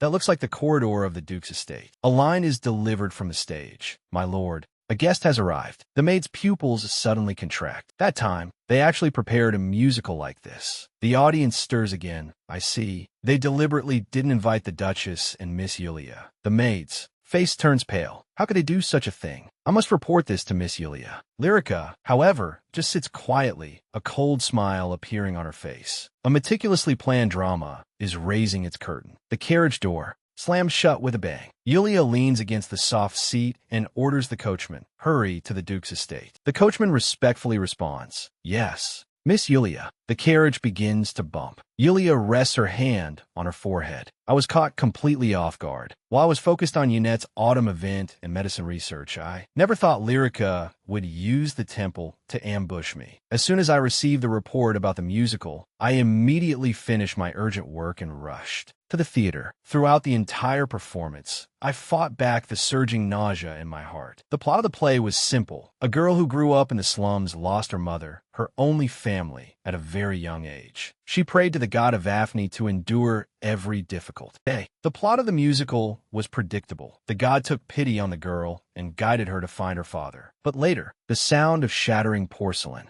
pierces the silence. Yulia stands triumphantly with her hands on her hips in front of a group of maids. She screams, Mother, look at this. Lyrica broke your most cherished porcelain. Lyrica falls to the ground, surrounded by porcelain shards. She whispers in defense, Oh my. It was my sister who bumped into me, and it fell. The mother looks displeased. Lyrica, talking back to your sister is not what a lady does. That musical cleverly distorted every mistake Lyrica had made. The water pitcher incident, her relationship with Vieira, the Ripia flower, and even the recent crimes committed using UNET. In the play, Lyrica was just a pitiful victim struggling in the cold, noble world. With the full support of her father and brother, and relying on her faith in the god, she finally awakened as the saintess who protects the empire. At that moment, I found myself unknowingly clenching my fists. The attacks on me and the accusations against UNET had angered me, but Lyrica knew. She knew very well how good Mother had been to her. Mother worried that she would feel inferior for not being her biological child and never said a harsh word to her. Yet she dared to insult Mother like this. Nobles close to Mother wouldn't believe this kind of musical, but we aren't acquainted with all the nobles. Not to mention, this play will soon be performed for the common public. To stop it from spreading further, I rushed to the temple, but they said all authority was in Lyrica's hands and told me to find her. Her worship service this week should already be over,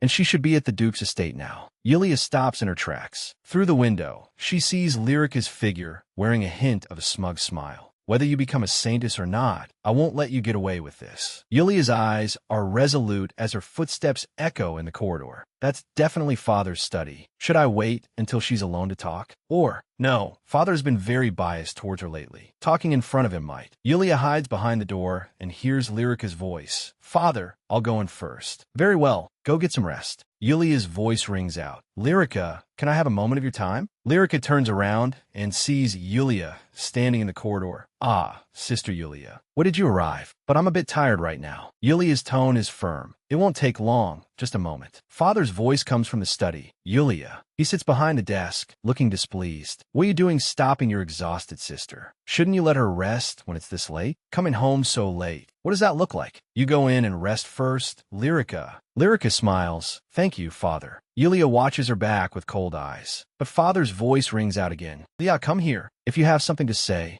it to me. Yulia walks into the study. Father, you also saw the musical held by the temple, didn't you? Father doesn't even lift his head. I saw it. So what? That musical involves our family affairs, and it distorts them severely. If people see this kind of thing, mothers in my position. Father interrupts her. Yulia, as you know, Lyrica is at a very important turning point. She is establishing her position as the saintess, as family, instead of supporting her. If you can't even understand this much, can you still call yourselves family? Yulia's breath hitches. Right? I forgot how despicable this man is. Father takes off his glasses. Unlike you, Lyrica's talent has already blossomed. As her father, cultivating this talent. Isn't it a matter of course? An empty man who only judges his family by their value. Yulia sneers. In her heart, Father continues. The temple must have put a tremendous amount of effort into that musical. If we stop it now, wouldn't you be putting Lyrica in an awkward position? If you hadn't been absent from the Dawn Festival, you could have raised an objection that day. You were absent because you were jealous of your sister, weren't you? Whether in the past or now, you really haven't changed at all. Even if you ignore me, what about Mother? Have you thought about the humiliation she will have to endure?